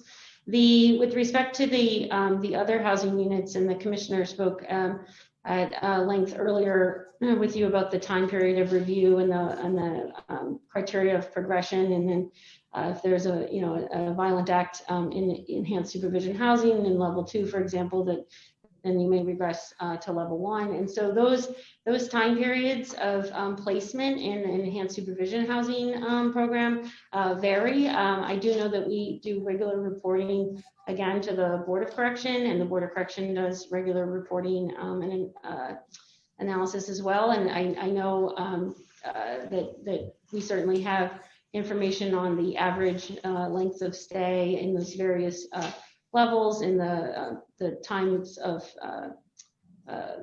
the median, the mean, and the overall lengths of periods. Off the top of my head, I can't give you the specifics, but I do know that we, and the Board of Correction has reported as well in their reports, that we are the fidelity of that program has improved significantly over the years we've been operating it, and in fact the speed of progression of folks through those units has increased, and their overall length of stay in any of the levels of ESH housing has overall decreased. We are getting people through that program. They are holding themselves accountable for behavior and engaging in behavior that warrants their return to general population. And so we have that information is reported. I just don't have specifics today. Okay, I guess my question, I just want to rephrase my question, and maybe we can answer it if the best our abilities here. What is I'm just 2020 and 2019, last 2 years, and previous fiscal year. What is the longest amount of time that any individual was held in a restricted, not just punitive segregation, but any restricted housing?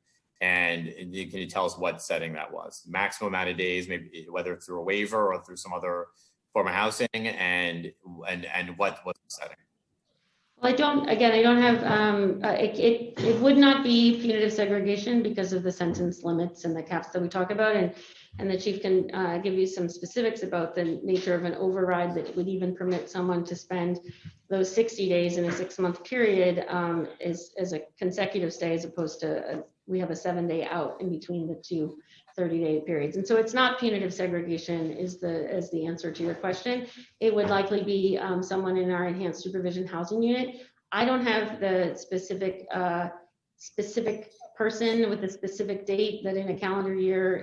Look, nobody needs a name, right? Nobody needs to know. No, I mean, but I don't even have. It's a basic question, right? We're at a hearing on punitive segregation, restricted housing, and the question here, and we're talking about the amount of time out of cell, the amount of time in, and I can tell you that from my understanding and my recollection, based on all of the reports that I read, although I don't have them before me, that the enhanced supervision housing units, that the average length of stay for the folks in those units is about, I believe, 80 days in total. And so that's so that could be someone who moved through 3 levels, and so that's 80 days across 3 levels. Wait, sorry, that's the average stay, or that's the total? The total. It's the average length of stay for any time in any level. The total time they spent in enhanced supervision housing is about 80 days.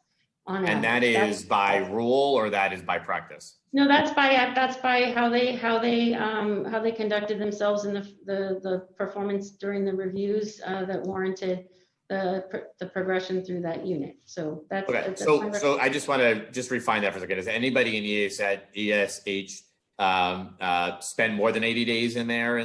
Yes, yes, because that's an average, and so as an average. Okay. What's the max? What's the maximum amount?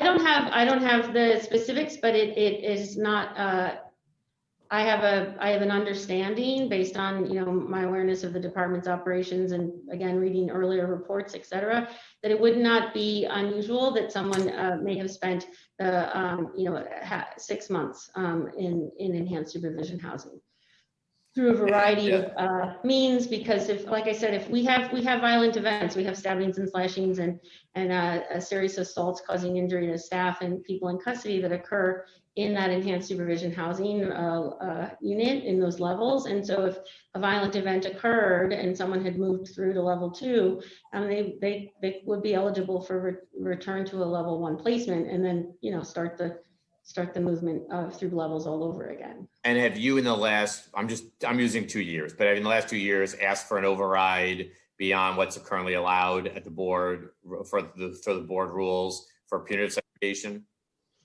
So this is Chief Jennings.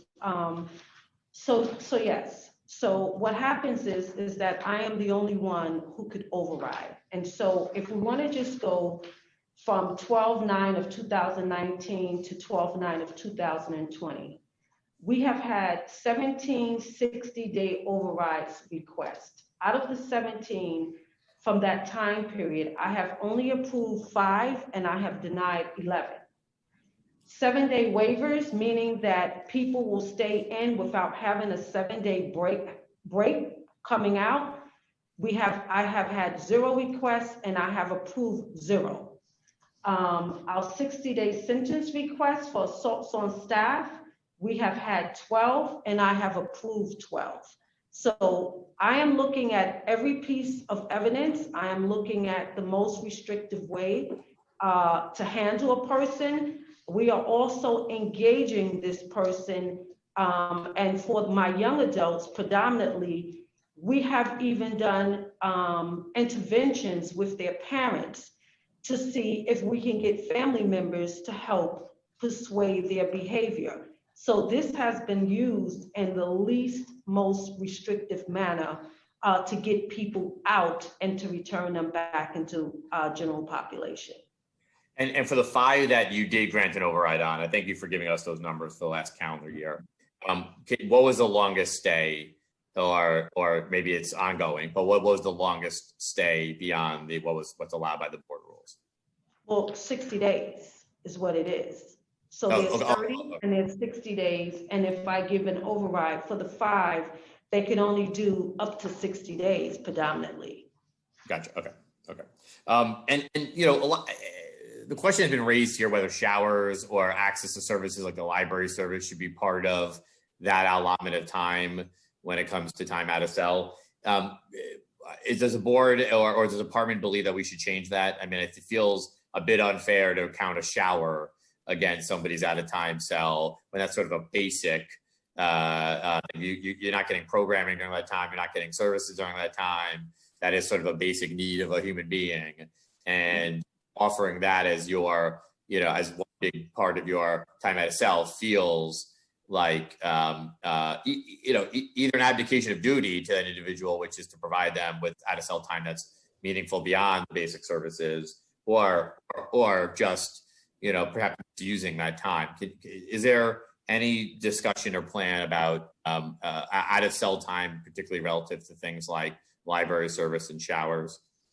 So I just want to say that the 4 hours is a minimum amount of time out of cell. It's not the maximum. So perhaps if you get 2 hours of recreation, an hour of TV time, you get the shower, you could go to the visits, you could go to law library, you could go to the clinic, you could go to court. A person could hypothetically be out of their cell mostly all day if that occurred on any one day. How often does that occur on any one day? Well, right now, because of COVID, we don't have court proceedings, but the person will get. But I guess like court proceedings are not. I guess what we're trying to say. So if you're just court talking, proceedings should count as your out of cell time either. Well, a person could get a minimum of 4 hours out. That's a minimum. That's not a maximum. So if a person went to law library, if they got 2 hours of recreation, an hour out of time for television, plus the shower, or excluding, if you want to exclude the shower, they could still be out for more than 4 hours in any given day. And because now of this year with COVID, it has slowed down some of the movement that has taken place because of the commingling and bringing people in and to stop the spread, and then visits. So we still have people going out to video visitation even now, because that's something that we implemented during COVID, so that we know that it's important for people to be able to be with their family members and have some contact. So we did implement video visitation. So they are coming out for video visitation, and the person could register, and as long as there are available slots, they could register a person every day that a person may have visits for. Okay, we're going to ask for some data on a lot of stuff to follow up, but I want to just in respect to, or just follow up questions, but I respect the time because we have so many folks here testifying Board of Corrections. I just want to go through a few more questions. Just about lockdowns, just because this topic has come up. Can you tell us how many facility-wide lockdowns have happened in 2020?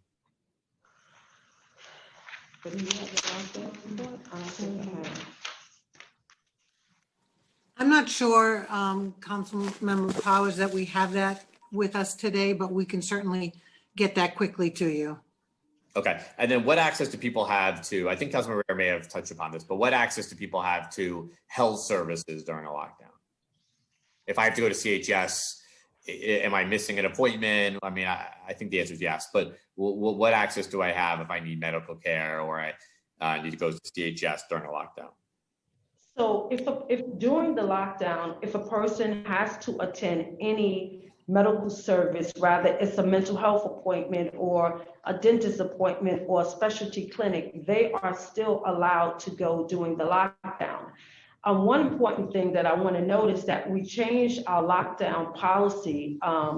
And so we have where during the first hour of the lockdown, we added in certain steps so that this way we could have a chief notify and contact the facility to talk about the lockdown, what was the lockdown, to try to get that house locked out as quickly as possible. So lockdowns have been used very different than what they were previously. Okay, just going through a couple more questions here. In terms of disciplinary hearings, since this is part of the bill that Councilor Dramas introduced, can you tell us the percentage of people that refuse the right to attend their disciplinary hearing, and if that's documented or how that's documented? We would be able to, we would need to get back to you on that. I'm not sure if we track that. We'd have to get back to you on that. Okay. I'm gonna stop my questions there. I'm gonna let Councilor Holden ask one or two more questions, but I think in the respect for time here, I do want to, Councilor, I'm going to give you an opportunity, but I do want to make sure we get to the board and then to other folks here as well. I'll let you ask one or two more questions of DOC, and then I think we should move on. So thank you for your testimony. We have lots of more questions, I think, and I think Councilor has one more too, but we'll give you one more round, but I want us to be able to move on quickly. Thank you to the department. I want to close this section to say we're going to have a lot more follow-up questions. I think a lot more dialogue, and particularly as it goes to the board, dialogue about what I think is sort of some support here at the council for doing things a little bit differently than I think the board may propose, but to have that dialogue. But I think it's really, really important that we have access to some of the information, including longest time held, lockdowns and things like that, because we are engaging in what I think is a very serious conversation here about a very serious practice inside our city jails. I think it's very important we have a wholesale picture of what is happening inside the city jails, particularly for members of the council who are sort of beginning to engage on this topic. But I thank you guys for being here and your participation in the task force. I'll hand it over to very quickly to Councilor Holden and Councilor Rivera. Starting time. Thank you, Chair. Thank you for the second round. Commissioner, if Intro 2173 were to pass, how would your department deal with violence in the jails?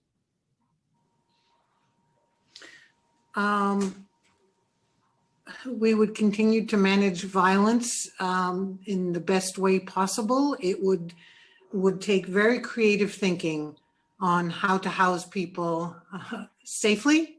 Right. And you said that we have a concentration of the most violent people probably in New York City currently in our jails, because there's fewer detainees, but many of them are violent.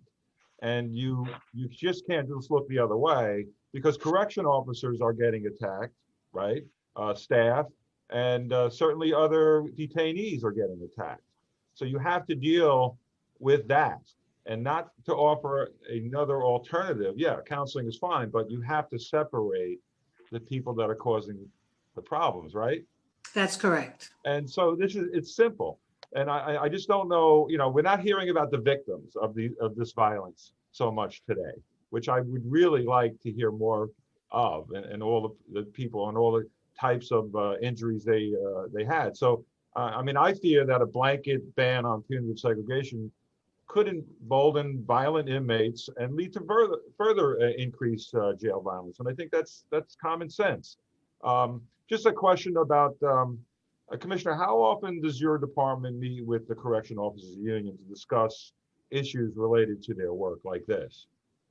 So there are monthly labor management meetings held across the agency in different divisions. I have an open relationship with the president of COBA, and he frequently contacts me to discuss issues. And each member of the executive board is assigned a member of my executive team to discuss issues at a lower level. And so I believe we have a very open dialogue and the ability to discuss issues whenever they arise. Are they, like, let's say like a legislation like this is being introduced and it's coming, do you call the correction officers in the union to talk about this? I have spoken personally with the president of COBA to talk about upcoming legislation, particularly. All right. Yes. That's good. Just one other question, quick one. We house, like in Rikers, right? We house the same gang members in the same unit. Has there been some discussion on changing that? Because I could see how gang members of the same gang would protect, let's say, they could gang up on a correction officer if some Time expired. came up. Do you ever think about not doing that, about separating them? We have plenty of space at Rikers now. So as a matter of practice, we do not intentionally house same members of the same gang or set together. It's not as simple as just saying, let's spread them all out. There are overarching gangs that are umbrella names, so to speak. And so let's use the Bloods, for example. There's many sets underneath the Bloods. So you could have 10 different members of the Bloods, but 10 different members of 10 different sets. Oh. And because of different classification levels, different risk levels, keep separate orders from the court and incidents that might happen, and moves that are made within the facility, sometimes we have an uneven number of affiliated gang members in a house. But we are working to change that, and we know that can be dangerous. Yeah, so it's complicated. Thank you, Commissioner. Thank you, Chair. Chair Powers, it's Brenda Cook, the Chief of Staff. I just wanted to answer your lockdown question, if you'd indulge me. Yes, so we have the reports are located on our department website, and that we are obligated to report out. And so on your question about department-wide lockdowns, there have been none. I just checked the last 5 reports, so that's all of fiscal 20 and the first quarter of fiscal 21. There are no department-wide lockdowns, and in that same five quarters, so that's 1 year and 3 months, we had facility-wide lockdowns each quarter, 2 in each of 4 of the quarters and 3 in the 5th quarter. So we have very few no department-wide lockdowns, and very, very few entire facility lockdowns. So as the chief mentioned, we several years ago refined our lockdown data tracking process and the process and operations at the facility, and we endeavor to utilize the most discrete scope of the lockdown necessary in response to the incident that warrants it. And I think annual reporting on our lockdown by the Board of Correction that's publicly available on their website has noted the department's improved use of these more narrow lockdowns and fewer interruptions in services over the years as well. Okay, well, we may have some follow-up questions just on that, but we'll send them to you after the hearing. And thank you for getting back to us on that. And we'll go to Councilmember Rivera. Starting time. Thank you, Chair Powers. Do you think the hearing process for placement in punitive segregation or restrictive housing is truly fair to incarcerated individuals? Do you think that incarcerated individuals deserve legal representation at every disciplinary hearing? We believe that the process that we've outlined earlier in the testimony is a process that's fair. It's consistent with processes like this throughout the country, where administrative hearings are held in prisons and jails where individuals don't have legal representation at these proceedings. So we do feel that given all the transparency that we have a fair process. Well, I think in all of our legal proceeding spaces, the people most likely to not have representation are the same people who are incarcerated. And I think that's an intersectional problem that's rooted in racism and classism. But I'm going to move on to how many incarcerated individuals overturn the decisions that are made in those hearings? I would say that in infractions, I understand that the determinations that are made with respect to a determination after a hearing where individuals have been found not to have violated the rules, in addition to dismissals before anyone even gets to a hearing for reasons like due process violations. Overarching boilerplate, I'd have to get back to you with more specific information, but it could be up to 20% of the total number of infractions that don't end in a finding that someone should be placed in punitive segregation. So it's not like there's this rubber stamp process. It's that's what I think you'd have to follow up with the specifics on that. But that's anecdotally what I understand. Would appreciate a follow-up on the specifics, and I will add that the question that I asked about medical visits that Chair Powers asked again, we don't have CHS here, and we've received a couple comments from you all that you'll get back to us. I do feel like there is a little bit of I'm underwhelmed by the preparation I feel that was taken by the administration in anticipation of this hearing. I will just add that whether, there are new charges that some of these incarcerated individuals receive while in custody, and we want them to have a fair disciplinary process. I think, the access to grievance forms and just overall the grievance process, the refusals that are mentioned that we can't quite know for sure because there is no data, or we're going to get the specifics, later in time is troubling. But regardless, I just want to, thank you for being here. I'm looking forward to the follow-up on some of these answers. And I want to thank Councilmember Drum for his leadership, and Chair Powers, thank you for allowing me to ask further questions. Thank you. And I just want to note, and I just want this to educate where we're going. Thank you, Councilmember Rivera, and your Christmas tree looks fantastic. I just want to add, just to remind us all that in the mayor's announcement on this ending punitive segregation, he did use the word specifically solitary confinement as a way to define it. And I just want to remind us that because I think as we have debated a little bit the terminology, I know that that's not the terminology used in the department. That is a terminology used for the mayor in his announcement for this. So I just want to offer that clarity to all of us. I'm going to leave it there, and I think we're going to now call on the Board of Corrections. Thank you to the Department of Corrections and the Commissioner for being here. And we'll certainly, if we have follow-up questions, we'll send them along. Thank you. Thank you. Thank you. Thank you. We will now hear from the Board of Corrections. Executive Director Egan, you may begin when you are ready. Thank you. Good morning, Chair Powers and members of the Criminal Justice Committee. I hope that you and your families are safe and healthy. Thank you for holding this important hearing today. My name is Margaret Egan, and I'm the Executive Director of the New York City Board of Correction. I'm joined today by Board Member Dr. Robert Cohen and my colleague Emily Turner, Interim Deputy Executive Director of the Board. We are here today to talk about the ending of solitary confinement in the New York City jail system. The Board of Correction has been developing rules on restrictive housing broadly and solitary confinement specifically for the better part of the last 4 years. In that time, the board consulted with experts, advocates, and city officials to understand the leading research and practice, and ultimately developed a proposed rule that governed all forms of restrictive housing in the jail system. Last fall, the board approved preliminary rules.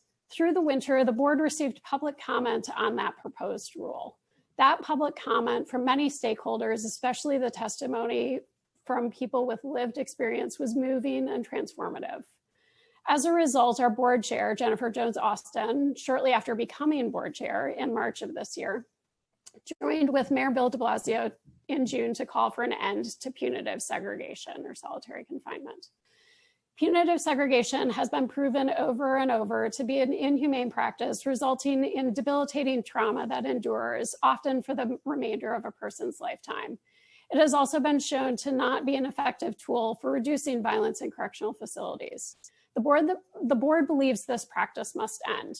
We believe it should be replaced with an alternative means of accountability with a focus on safety for both staff and detained persons, mental health, and effective and robust programming and education, and an investment in training and the well-being of employees. Ending punitive segregation represents a significant change that requires careful consideration to ensure a system of accountability that is fair and safe for all. The mayor and Chair Jones-Austin convened a working group to develop a system of accountability that thoroughly considers and addresses the critical operational issues attendant to dismantling punitive segregation and the implementation of a more effective and humane accountability system. The working group has been led by our Vice Chair, Stanley Richards, and included Commissioner Brand and Just Leadership USA President and CEO Deanna Hoskins. COBA President Basio was also included and has been participating in working group discussions. The group was charged with developing recommendations for a system that replaces solitary confinement with a system that prioritizes safety, accountability, transparency, and support for all, staff and people in custody. It was critical to receive input from all perspectives, the department leadership and officers, as well as persons with lived experience, to ensure that the model would be progressive and practical. The group worked diligently through the summer and early fall, developing a broad model for ending solitary confinement. The board's rulemaking committee has taken those recommendations and begun redrafting a rule that will govern restrictive housing in the jail system. The committee has nearly completed its work, and we believe will propose its rule in the coming days, initiating the CAPA process for a final vote to occur early in 2021. This work has taken longer than we all desired, but the board takes seriously the complicated issues that arise in making these reforms. Ultimately, the rule that the board proposes will seek to prioritize safety, accountability, transparency, and support. These are the key principles informing and driving our work and discussions with respect to the system that will replace punitive segregation.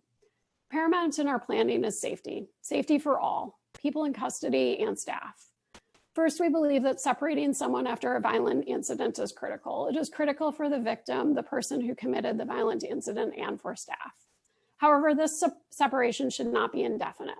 The best research tells us that a short period of separation, along with an individualized assessment of the core drivers of the behavior and attendant care plan, are essential to changing that behavior.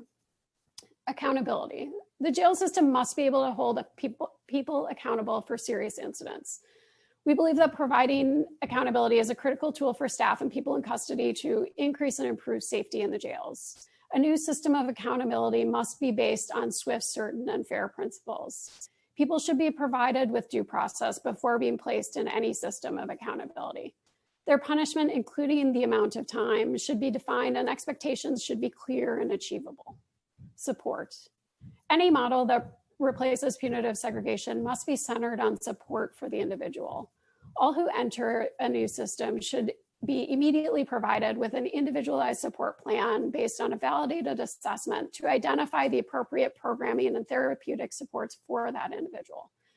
This plan should be centered on addressing the root causes of violence and behavior, and all of the requisite services should be provided so that person can be successful in their care plan.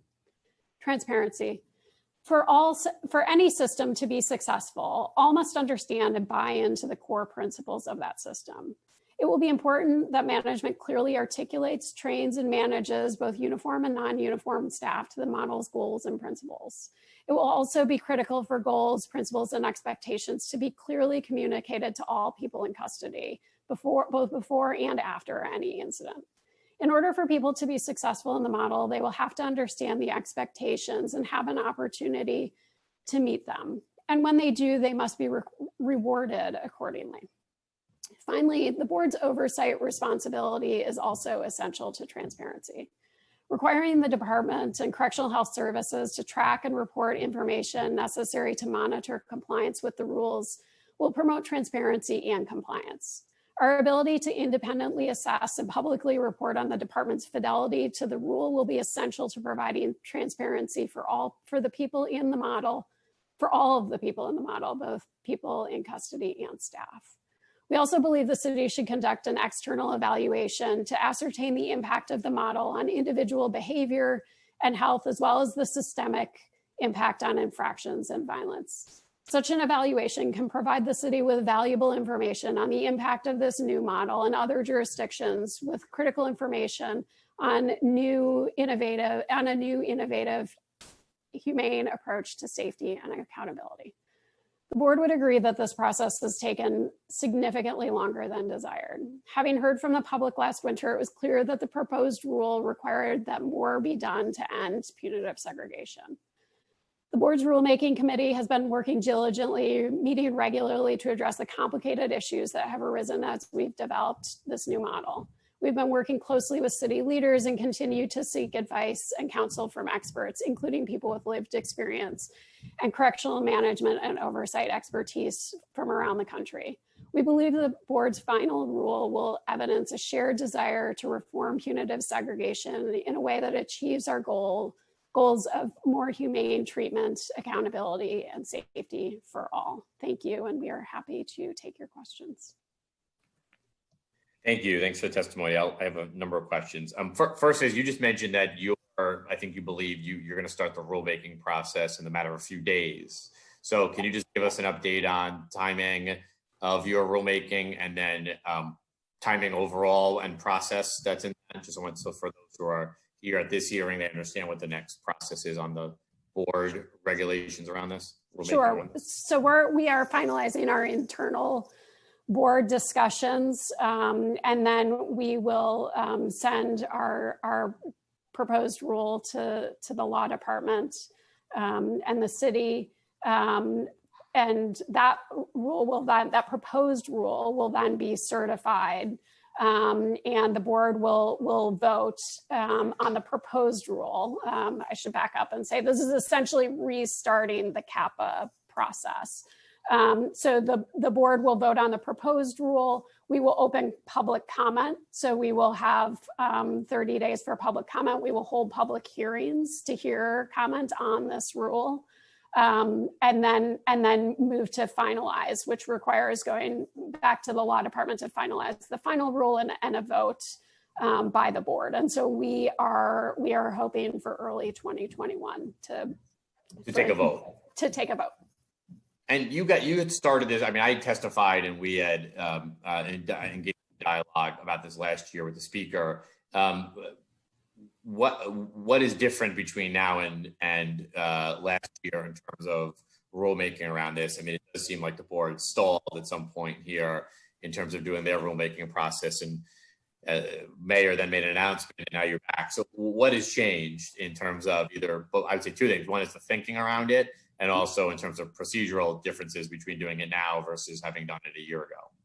Yeah, so the big change is that the rule that we would propose end punitive segregation. The proposed rule that was proposed in October of 2019 did not end punitive segregation. And so that is the major change. And as I said, that came from the incredibly moving and transformative testimony that the board heard in public hearings and in written public comment through last winter. And our new, relatively new board chair, Jennifer Jones Austin, took that very seriously, and we have engaged in this process of figuring out how to end punitive segregation. And it was, I should say, it was also important to us to take into account the operational issues that that arise in developing a new system, and so we wanted to work through those. Can you talk? What are the operational issues that come up when you talk about? I'm assuming you talk about agency-related implementation, but what are those challenges? I mean, I think it's physical location. It's ensuring that the department is prepared to provide the programming that we're talking about. We're talking about the importance of doing an individualized assessment at the beginning of this process, and providing the services and care that people need to be successful in their care plan.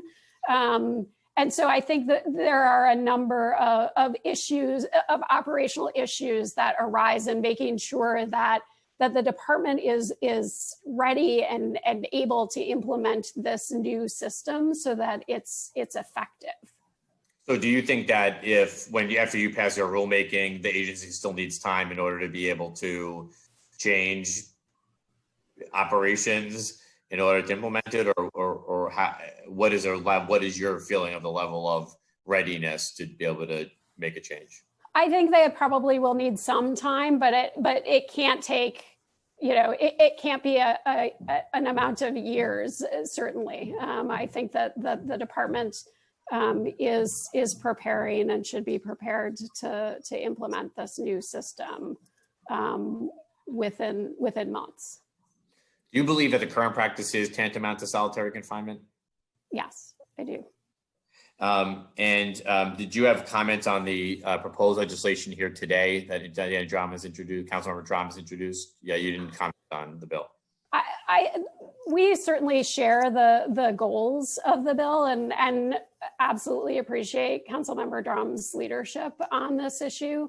As I said, we're working through the specifics of a new system of accountability in our rule, and continue to and are looking forward to continuing to work with the council and of course the administration on moving this forward. Are there any concerns you have about the legislation?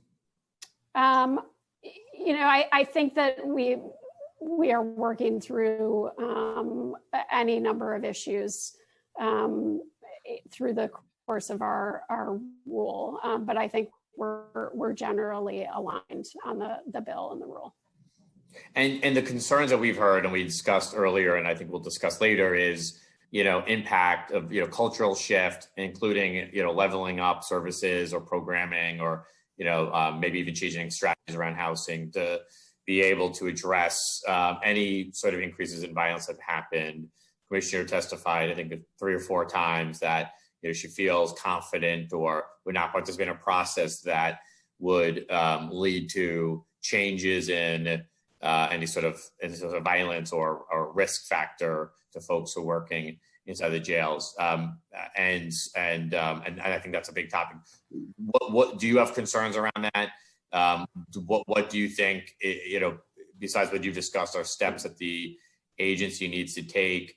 Also, with borough-based jails, are there opportunities in those to be able to address any of those issues? Yeah, I mean, I think safety, as I said, safety in the jail system is our paramount concern, and that concern, of course, extends to people in custody and staff, everyone who is in the jails. I think reducing violence is is not just an issue of punitive segregation or solitary confinement. I think reducing violence is a department-wide, system-wide issue, and takes a management approach from the department to address. And so I think, there are culture change opportunities within the department, and it takes a comprehensive approach. I think discipline and accountability is one piece of that, but it's one piece of that. And in terms of the borough-based jails, I think there's an incredible opportunity with the new facilities, and thinking about the sort of philosophy behind those new facilities to be more centered on programming services and therapeutic care for people who are coming through the system writ large, but also in a restrictive housing setting.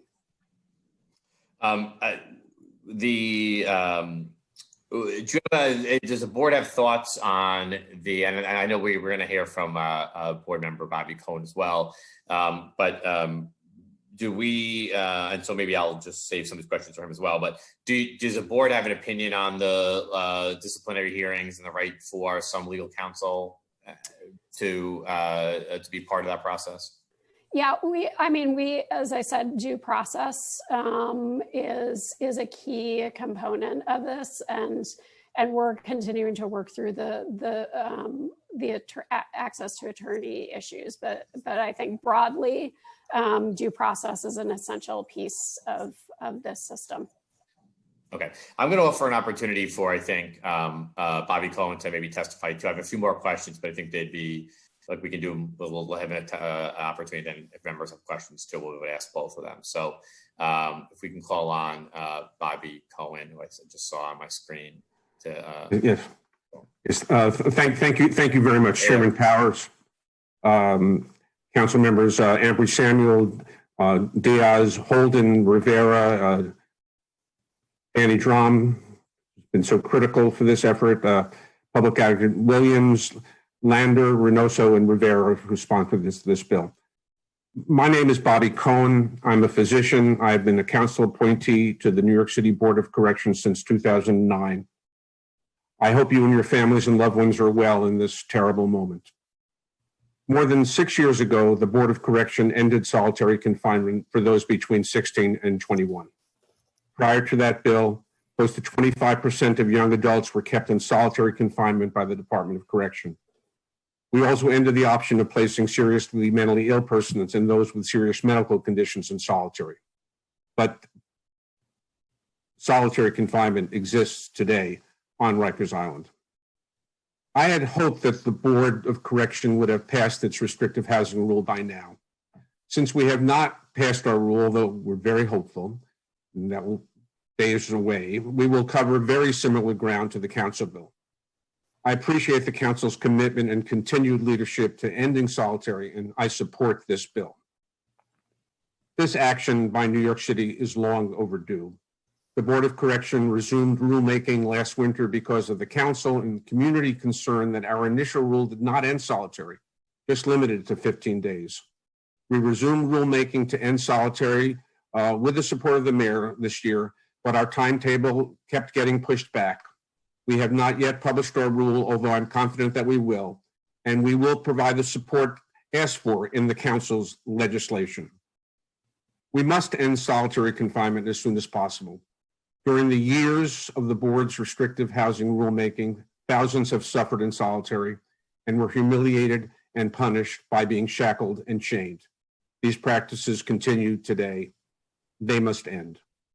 Your bill will end these torturous practices. The board's rule will also end solitary and routine punitive shackling.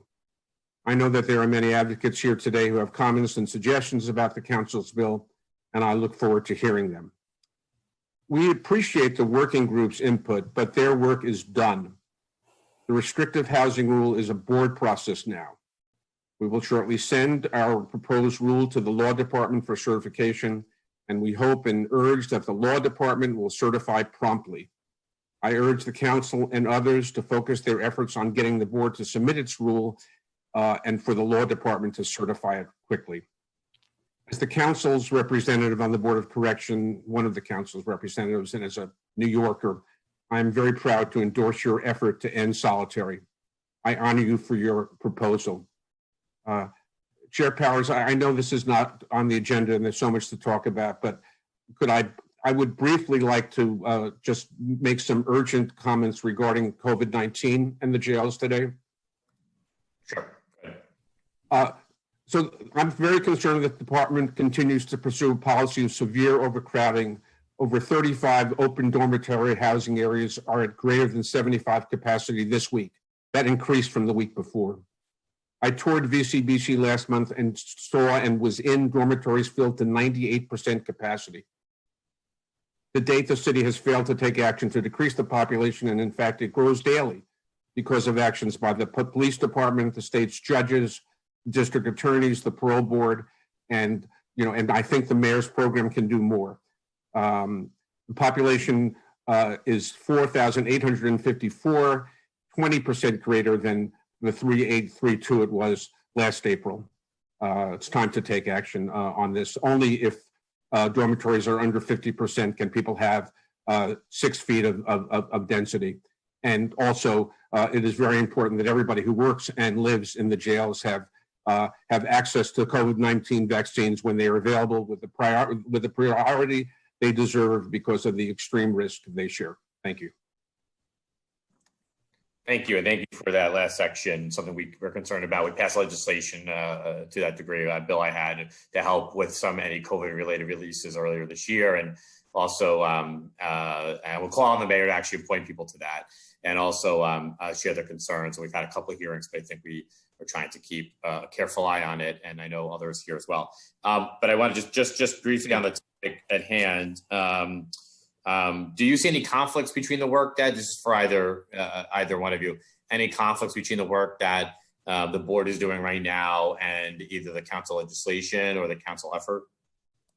I don't see any conflict. There are some differences in the number of hours people are out of cell in the different periods. I think those can be worked out between the council and you've asked the board to take a major role in terms of creating the policies for implementing the program. So basically, we're in the same line, limiting the amount of time that people are in restrictive housing, making sure that there's due process, making sure that they get out. Got it. And do you believe should there be a cap on number of days a person can spend in restrictive housing? And so, what should that cap be? Should the department be able to ask for a waiver from that?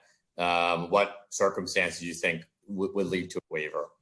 The board, I think, has not yet come up, but it will in the next few minutes with its number on that, although it probably would be something very close to what is in your bill.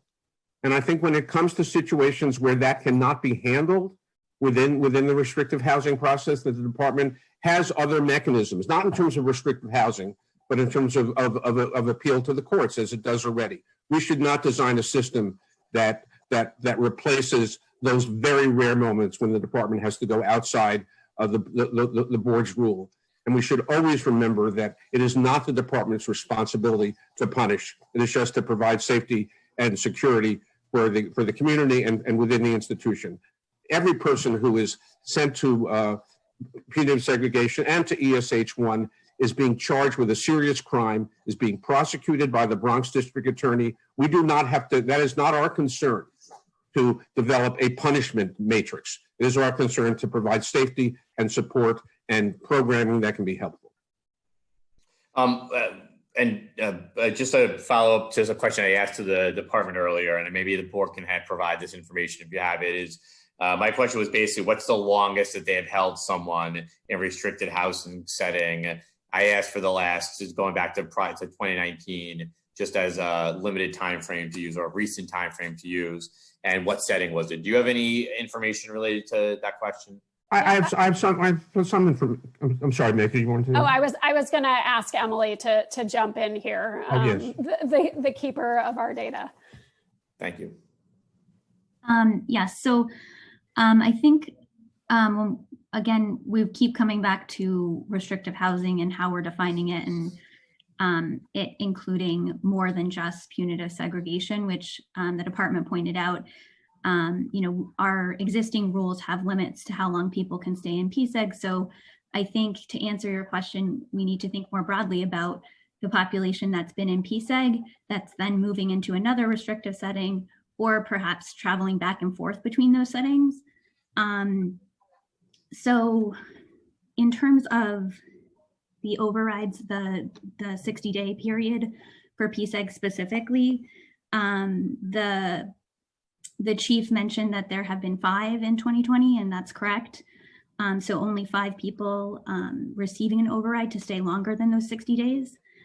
When we look at ESH, in our the existing public reporting on this, on length of stay, has been limited to the board's reports.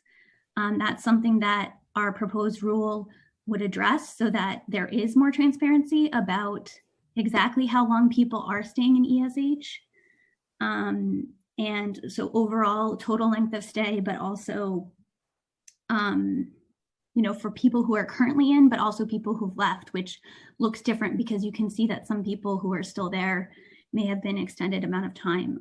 So our reporting conditions will address some of the transparency issues around this length of stay issue. When we first looked at this back in 2017 for adults, the average was 114 days for adults when we first looked at this, and the median was 77 days, with one person staying 636 days. Obviously, since that adult report came out, we then issued a report looking at the young adult population. We found that for young adults, the sort of mean for those, when we were looking, when we did that report, we saw 184 days for young adults and 192 for those who are still in, and then lower lengths of stay of 74 days and 50 days for those who'd gotten out. But since then, the department and the board have been working closely, putting in guardrails to reduce that length of stay. So since those public reports came out, we've seen, at least for the young adult population, we've seen the sort of medium time in ESH for young adults down to 85 days, with many staying much shorter, and we've seen them moving through the system. We've also seen, rather than people just leaving ESH and being discharged from custody, we've been seeing people progress and move out of the system. So we've seen a lot of progress there with the board and the department working together on that issue. But in terms of like regular tracking and reporting on the adult population, that's something that the proposed reporting conditions in the rule that we're going to put forth would address, so we have a clear understanding for all of these populations, what we're talking about in terms of length of stay. But I did want to flag that there are other restrictive settings that wouldn't fall into PSEG and ESH, such as structurally restrictive housing, which the proposed rule would also address. And we do know that there are some people who end up spending very, very long periods of time in structurally restrictive housing, which the department does not consider, doesn't consider restrictive housing and doesn't consider punitive segregation. Yeah, thank you. Do you think your rulemaking will address that? Yes. Yes. Okay. Thank you. I'm going to keep questions limited. We do look forward to continued dialogue with the board and your upcoming rulemaking, which sounds like it's imminent. And thank you for your continued partnership on this issue. I don't see any colleagues' questions, so I think we'll move on to the next panel. But thank you, and happy holidays, and please stay safe and healthy. Thank you. Thank you. Same to you. Thank you very much. We will now turn to testimony from members of the public. Please listen for your name, as I will be calling individuals one by one, and will also announce the person who is next. Once your name is called, please accept the prompt to unmute yourself, and the Sergeant at Arms will set the timer and announce that you may begin.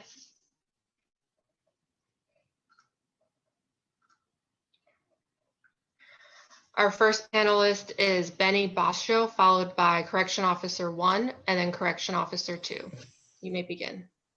Good morning, Chairman and the distinguished members of your committee. My name is Benny Boscio, and I am the president of the Correction Officers Benevolent Association, the second largest law enforcement union in the city of New York.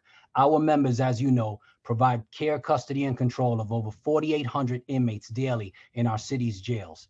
Today's hearing focuses on a discussion of one of the most reckless and dangerous pieces of legislation to ever come before this committee, a proposed ban on punitive segregation. With the limited time I have, I want to set the record straight on the false narrative about what you and your colleagues refer to as solitary confinement and what correction officers and correction professionals around the nation refer to as punitive segregation. Solitary confinement implies that inmates in our custody are kept in a windowless cell for 24 hours a day, are fed bread and water, and are deprived of having access to the law library, medical clinic, or recreation time. Despite what the Legal Aid Society proclaims, and despite what inmate advocacy groups tell you when you meet with them, we do not have solitary confinement in our jails. We are a jail system, not a prison system.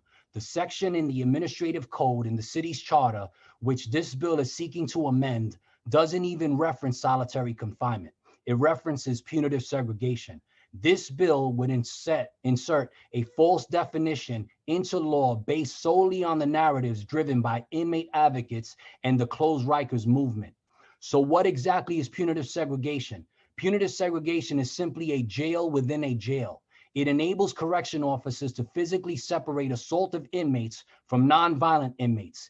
Inmates in punitive segregation are in fact housed in housing areas with windows, with access to the same food as everyone else, with access to the law library and recreation time and the medical clinic.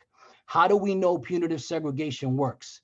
Historically, when punitive segregation was employed for all assaultive inmates, regardless of age, we were able to keep the violence low. In 2016, when Mayor de Blasio unilaterally ended punitive segregation for inmates 21 and under, we saw a major spike in violence. That violence continues today. I would hope that as members of the Committee on Criminal Justice, each of you would take the time to review the jail violence indicators contained in the annual Mayor's Management Report.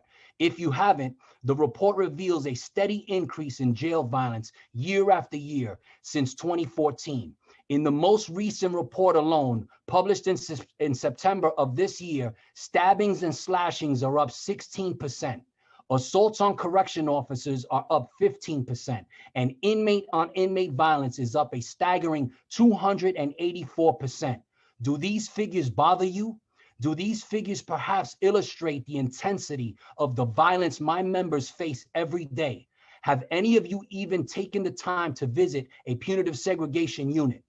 Because before you vote on this sweeping legislation, you should do your homework. You should examine the impact this will have on the safety and security of our jails.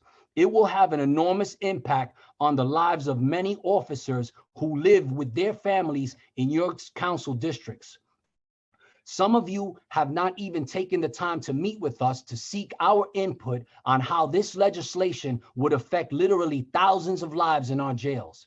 Some of you will vote to pass this bill to satisfy the inmate advocacy groups who come in and out of your offices like a revolving door, while we can't even set foot in the door.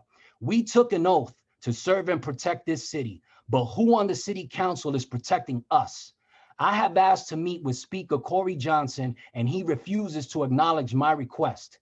He is the second most powerful official in the city of New York, and yet he refuses to meet with the leader of New York City's second largest law enforcement union. I can't help but think if I was a white union leader and if my members were mostly white instead of Black and Hispanic, that we would be at least afforded a single meeting, that we would at least be acknowledged as being one of the most important stakeholders in the city's criminal justice system.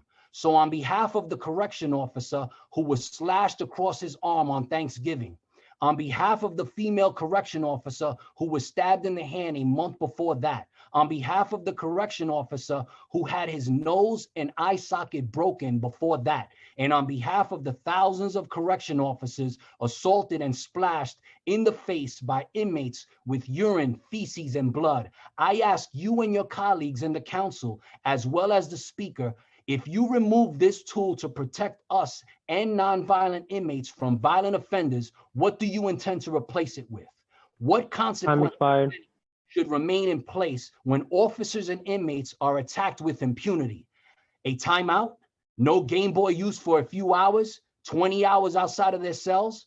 Our use of punitive segregation has been so diminished already, which is why you see such a steep rise in assaults on our members. To remove this completely will significantly increase the risk of someone getting killed at the hands of an inmate. Is that a risk you are willing to take? This bill is unacceptable to us. It should be unacceptable to every New Yorker who believes in protecting the victims of the predators we have in our jails. Instead of rushing to pass this along to the full city council, I ask you to meet with us. Take a tour with us. Speak to the officers who have been victimized by assaultive inmates. Some of them are testifying today. Do your due diligence. The safety of your constituents, no matter which side of the bars they're on, should always come first. With that said, I'm happy to answer any questions you may have.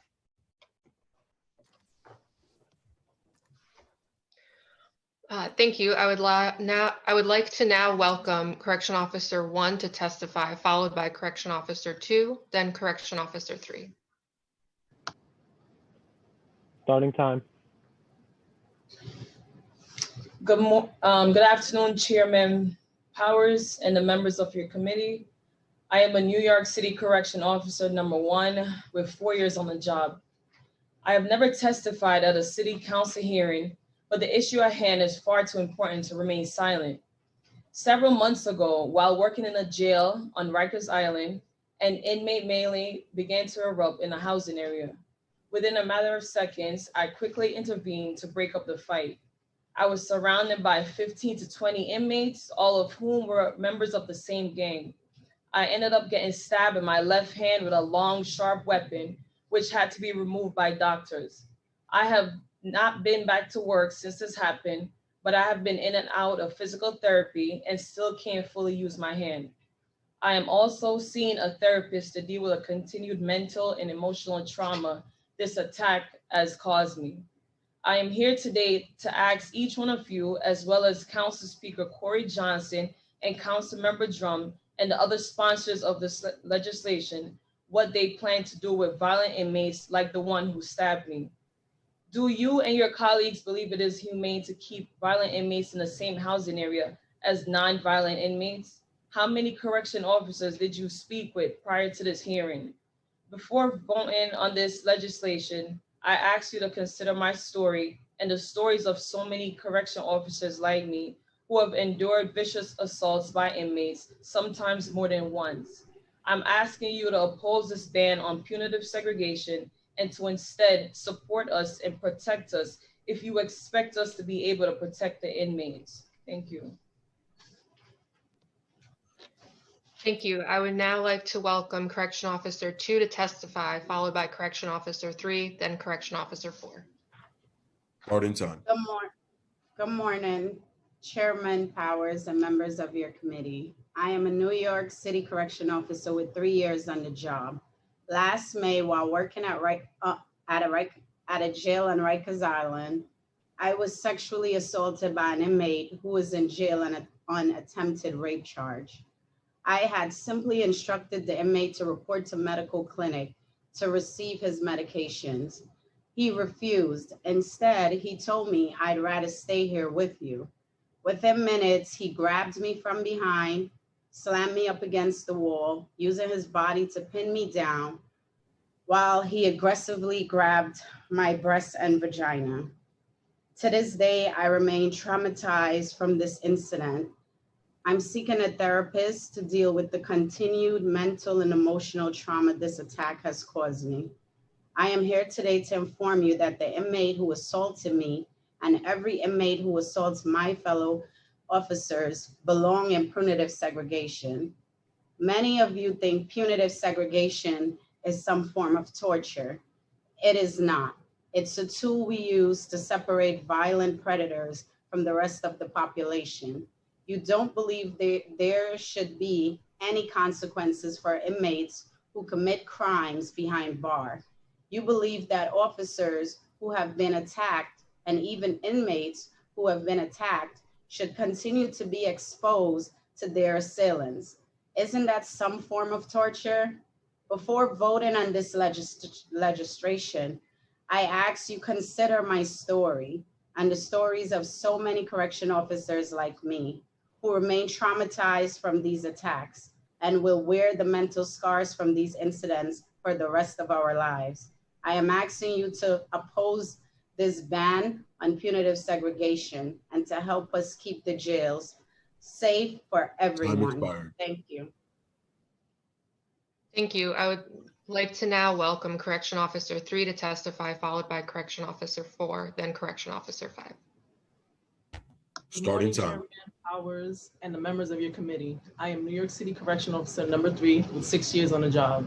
In the last 17 months, I was assaulted twice by 2 different inmates. In 2019, an inmate attempted to strangle me and attempted to rape me as well.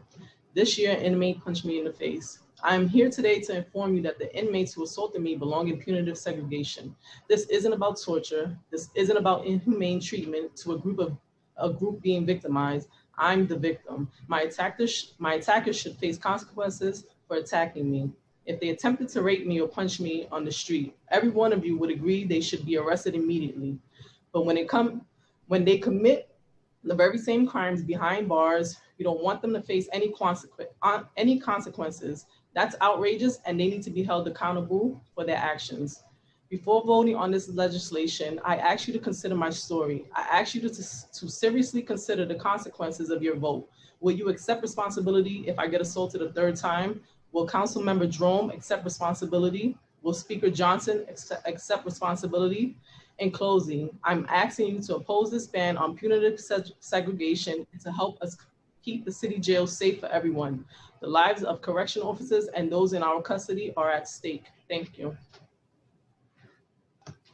Thank you. I would like to now welcome Correction Officer 4 to testify, followed by Correction Officer 5, then Correction Officer 6. Starting time.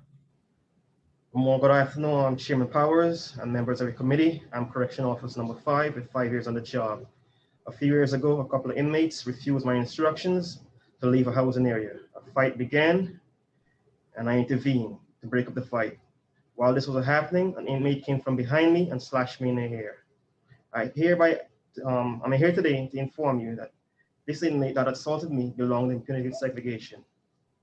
What kind of message do you think it sends to these assaulted inmates when they learn punitive segregation is banned? When they learn that they will face virtually no consequences for their crimes? Do the rights of me or my fellow correction officers matter? Do our safety matter to you? Before voting on this legislation, I ask you to consider my story. I ask you to consider seriously the consequences of your vote.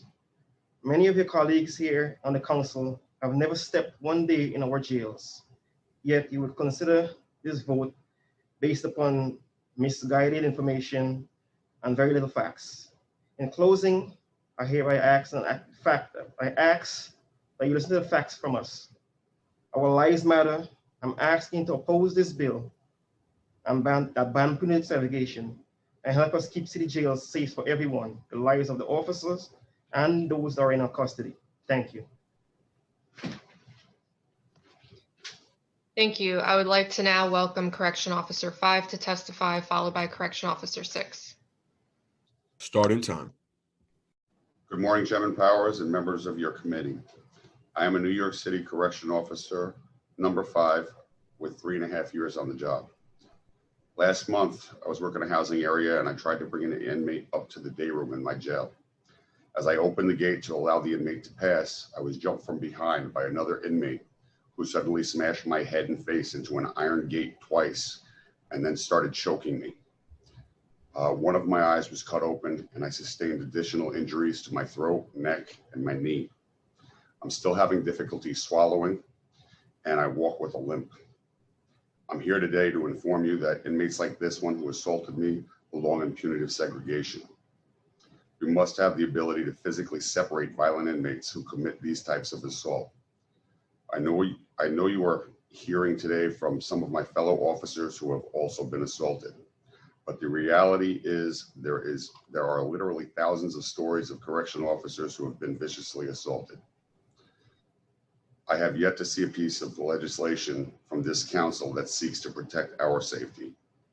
Before voting on this legislation, I ask you to consider my story. I ask you to seriously consider the consequences of your vote. At the end of the day, when more officers get assaulted after the ban is in place, what will you do then? Are we just supposed to be sacrificial lambs in this politically driven legislation? I would argue that every council member who votes in favor of this bill should explain to us why the rush to pass this bill and why now. In closing, I'm here to tell you the facts of the matter. Our lives matter. I'm asking you to oppose this proposed ban on punitive segregation and help us keep the city's jails safe for everyone. The lives of me and my fellow correctional officers and those in custody are at stake. Thank you for your time. Have a good morning. Thank you. I would like to now welcome Correction Officer 6 to testify. Starting time. Good morning, Chairman Powers and the members of your committee. I am New York City Correctional Officer number 6 with 5 years on the job. Last May, I was relieving another officer so he could have a meal. At one point, an inmate requested that I remove the garbage from his cell. As soon as I complied with this request, 3 inmates rushed me and jumped me from behind and began hitting me. One of my teeth was knocked out and I sustained a laceration to my arm requiring 5 stitches. If not for another correctional officer rushing to my aid, my injury would have been far worse. I am here today to inform you that inmates like the ones who assaulted me belong in punitive segregation. If you truly care about our safety and the safety of those in our custody, you will not support this proposed ban on punitive segregation. We must have the ability to physically separate violent inmates who commit these types of assault. If we are able to do so, how do you expect us to deal with inmates who prey on us and on non-violent inmates? I didn't take this job to get rich, but I also didn't sign up to have my life threatened on a daily basis. My safety should matter to you, but it seems you're only concerned with protecting those who commit violence against correctional officers and other inmates. What will it take for you to start taking our lives seriously? Before voting on this legislation, I asked you to consider my story. I asked you to seriously consider the consequences of your vote. Thank you for your time. Thank you. I will now turn it over to questions from Chair Powers. Thank you, and thank you everybody for testifying and sharing your stories. And I think it's an obvious statement, but I know for all of us, those stories are not acceptable. It's not acceptable to go to your job and be hurt or assaulted or have any sort of actions like that taken. I'm going to ask a few questions. I see some hands up from college, so I'm going to let them have an opportunity to weigh in. This is just for just a couple of questions here. I guess my first question, do you think the current system is working when it comes to reducing violence in the city jails? This is for the head of COBA, sorry. No, it's not working. Okay, and why not? Well, for so many reasons. I mean, the department has decided to house inmates by gang affiliation, and they've created armies in these housing areas and taken the power away from us to run the housing areas effectively. You got 35 bloods in a house that holds 40 inmates, 50 inmates. How can you effectively control the house? When punitive segregation was banned in 2016 for the young adults, the violence has gone up systematically every year, and the data doesn't support what it is that the council's trying to do. Okay, and on the housing question, I think Councilor Holden asked this to the commissioner earlier about housing based on similar affiliation when it comes to gangs. the commissioner had said, I think I had tried to explain that it was, more complicated because of different affiliations within being blood or so forth, and that it was not their housing strategy. Are you saying that's not your experience, or that's not the experience inside the jails? Absolutely not. They are housing by gang affiliation on purpose, because they thought that by putting the same gangs together, they would reduce inmate on inmate violence. And we see that that is not the case. We're put in an unfortunate circumstance. They want us to be perfect in an unperfect environment, and they have not allowed us to succeed. They put us in a disadvantage right out the gate. Okay, so I'm going to follow up on that in a second, but do you have concerns? I mean, I think the stated concern here for repealing punitive segregation when they did it a few years ago, the continued concern that plenty of folks have is the effect of isolation on any individual, whether it is once you take them out of punitive segregation and they're returned back, and you're including your members, or when they return back to their communities, have to deal with the impact or the effect of that. Do you have concerns about, I'm not even talking about the existing practice, but just any housing practice when it comes to the long-term impact on an individual if you put an individual in long-term isolation, whether that is 23 hours or 20 hours? Well, Chairman Powers, if an inmate cuts you across your face and gives you 25 stitches, what should happen to that inmate? Because you said you guys want to do away with a practice that will not allow us to separate violent inmates from other inmates. Why don't I hear anybody advocating for the non-violent inmates, for the people that are on the other end of that attack? It seems like we just want to do away with crime. I mean, look, when a crime is committed in New York City, it should be treated no different than a crime committed behind the bars in jail.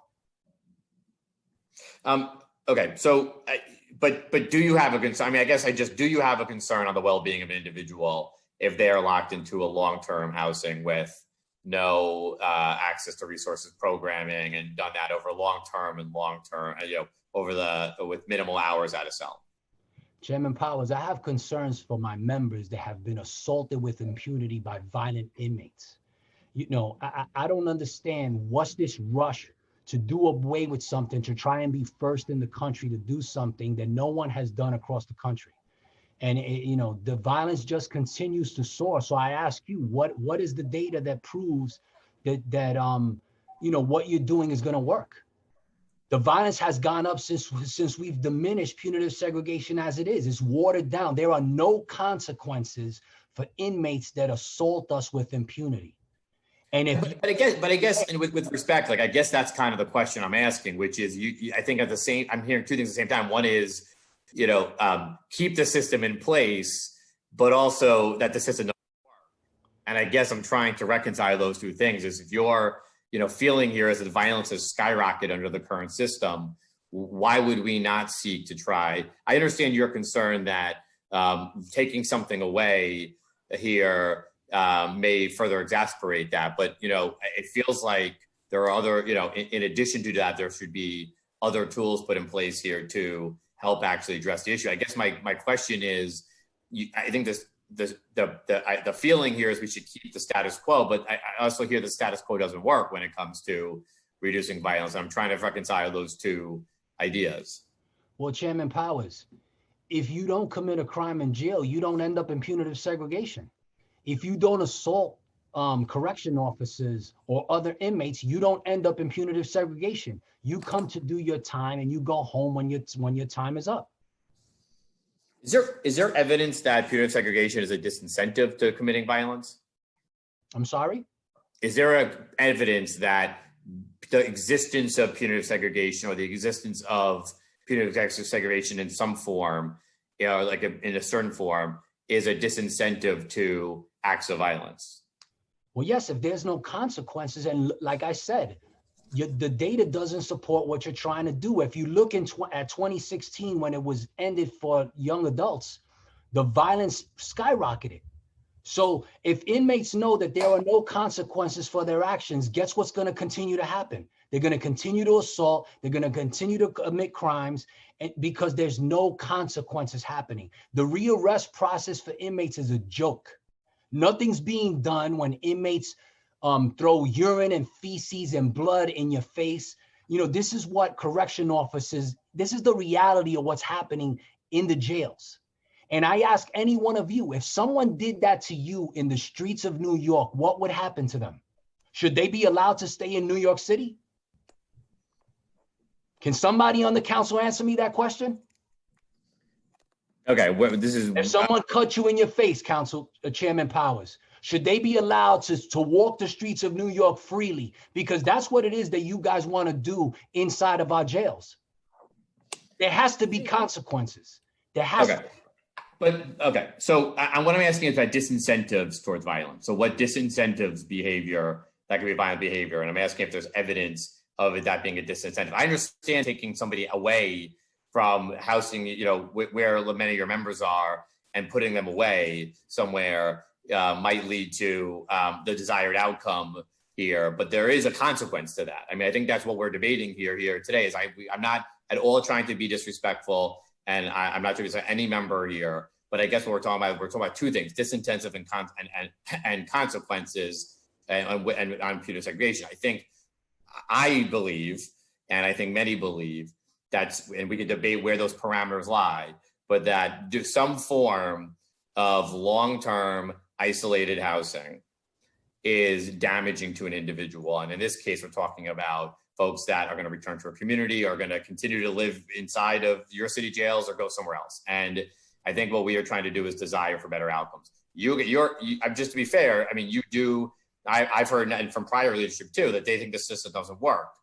I understand, I recognize that, you know, maybe taking it away very quickly without doing anything else may not solve the problem around violence. What I am asking, so let me ask you a different question. Besides the punitive segregation, what are other tools here that you think are the housing one you talked about in terms of gang affiliation? What are other recommendations that you think are not in place right now that would help address issues around safety for people inside the city jails today? Well, like I said, Chairman Powers, we're all for jail reform. We have no issue, but there's not a balance when it comes to jail reform because it's so lopsided, and everyone is arguing for the inmate population, and no one's arguing besides the union and myself about the correction officers' well-being. You know, inmates have Game Boys, tablets, and a correction officer can't even get their own gas masks. And this is the lopsided way that the mentality of the council, like, you know, these are people that are committing violent crimes inside. Yeah, take away commissary, you know, take away their ability to visit. But then you guys don't want to do that because of all the minimum standards that you have. Like I said, the consequences are watered down as they are. And this is why we have a more emboldened inmate. And yes, based on bail reform, we have a more violent inmate that we're dealing with. I mean, think about it. There's 4,800 inmates in our system now, but the violence is skyrocketing because of some of it, I'm sorry, and no disrespect to the department, but some of it has to do with gross mismanagement of the agency. And we're pleading for your help because unfortunately, you guys don't only represent inmates, but you would hear the Board of Corrections, you would hear the council, and it seems like the only people you want to represent here are inmates. What about us? Who's protecting us? We didn't take, you know, some people feel like it's our job. So we should be doused with urine and feces because we took this job. We should be assaulted with impunity because we decided to take this job. No, we decided to protect and serve our city. All right. But we're asking you guys for help because we need protections too. It can't be just about the well-being of inmates. I understand that. But I mean, I guess that's first of all, no, it's not acceptable. I just want to be very clear. I'll say it if it needs to be said. It's not acceptable for your members to have any of that happen to them, and we do need to repeat that. I guess, but I guess what was you're here. I mean, you are here at the City Council right now, right? If I'm at Rikers Island right now, I can't testify before the City Council. That is why there are groups who are doing it for people. You're representing your members here. I'm asking you a question. What are the other recommendations? You're going to go to the board. You're at the council. You have the sponsor of the bill here. You have the chair I guess my question is, I believe that if you are going to make changes to restricted housing for segregation, you also need to level up in other places as well. You need to change other practices at the department. You've talked about mismanagement. So I'm just asking, because I think this is a public hearing for your opportunity to state this. If you feel like it's part of the dialogue that's necessary, what are the other tools that you think that, or the mismanagement that you think the department needs or is undergoing that needs to be addressed? Break up the gang houses, lower the inmate to officer ratio. Right now, it's one officer per 50 inmates. Why? When we have approximately 8,500 officers and 4,800 inmates. You could lower the inmate population to have less inmates in each housing area. And like it was brought up here, the department isn't even social distancing when it comes to COVID-19. And we fought and pleaded with the department to put less inmates in a housing area to allow social distancing. So yeah, it has a lot to do with mismanagement. But once again, if we can't have the ability to separate violent inmates, the violence is just going to continue to rise. Okay. I'm gonna stop there. I'm gonna let members ask questions. I think we have a couple members with their hands up. Thanks. Thank you. We'll hear from Councilmember Holden, followed by Councilmember Drum. Starting time. Thank you. And thank you to all the correction officers who testified today, because we have to hear your side. And I'm glad that we finally did, because I agree with certainly the COBA president, Basio, that your side is not represented. And just like I don't think you were consulted for this bill.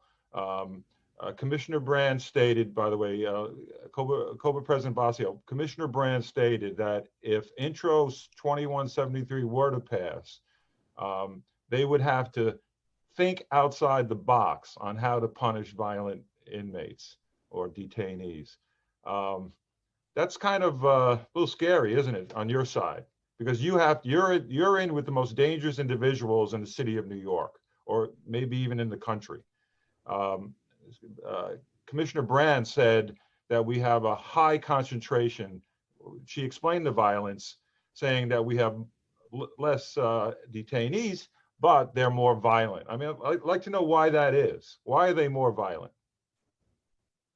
Well, I mean, they're more violent because they've been emboldened by the way the department has decided to house inmates.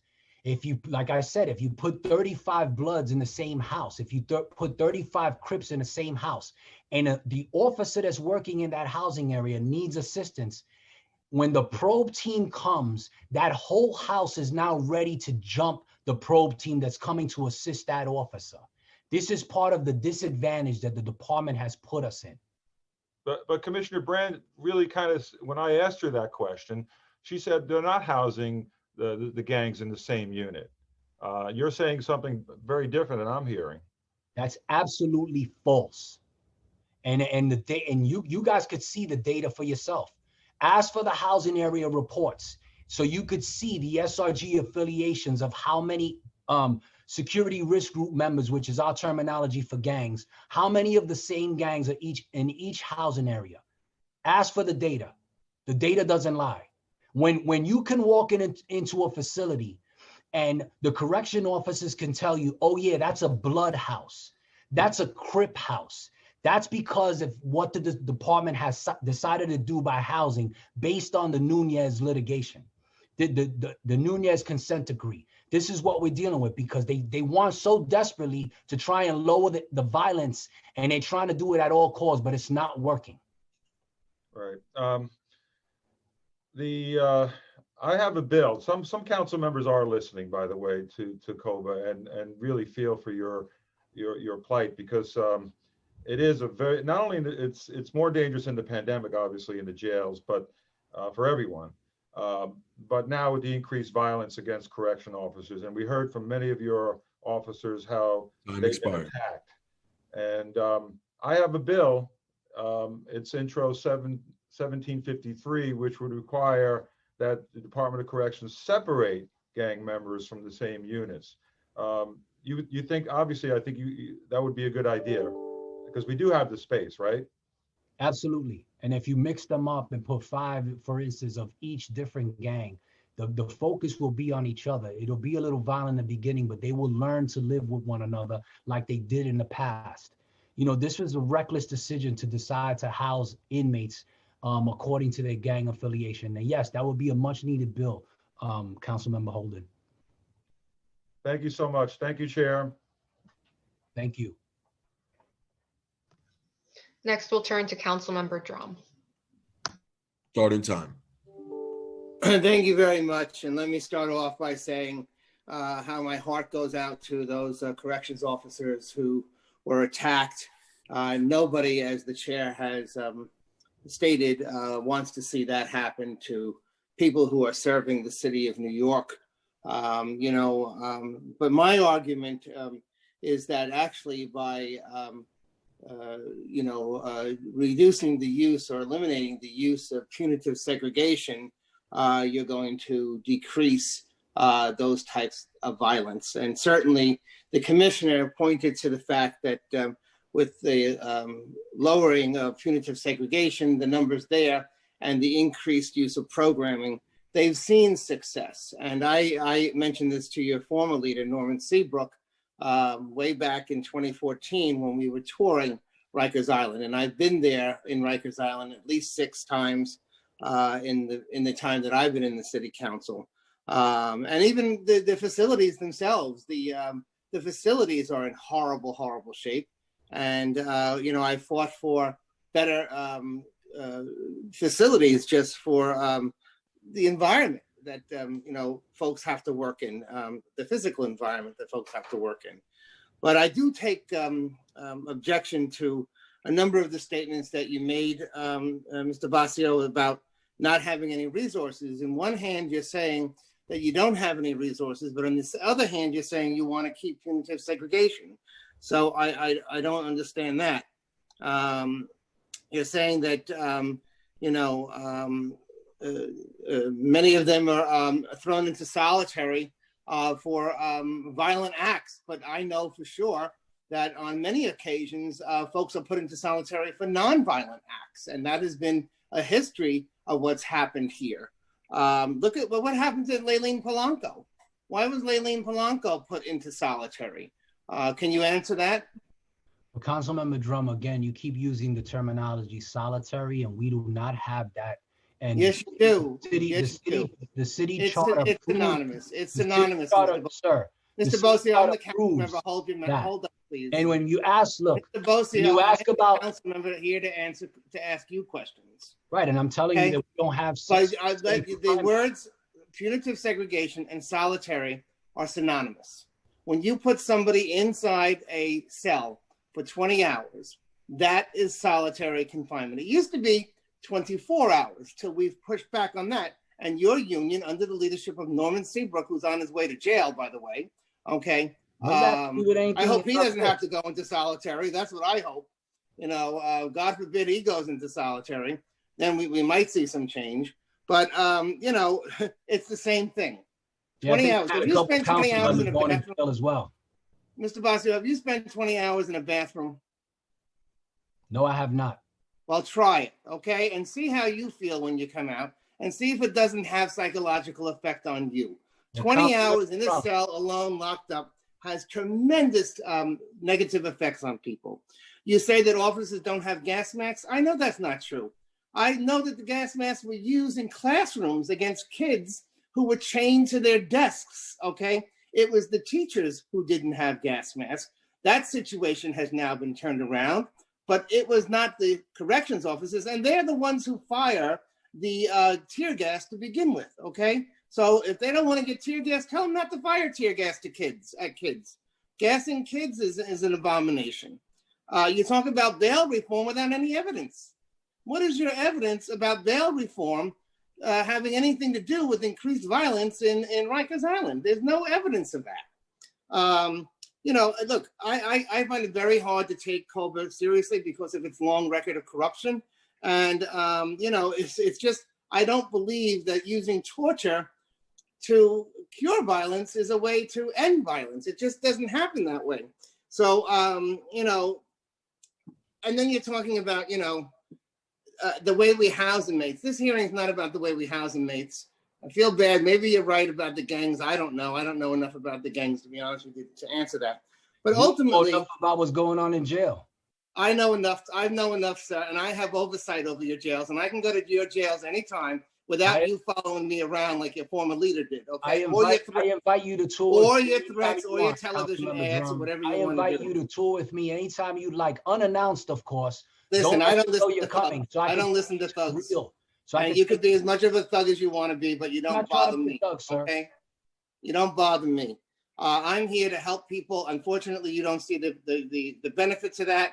And I wish that you did. If you did, you would serve your members, okay?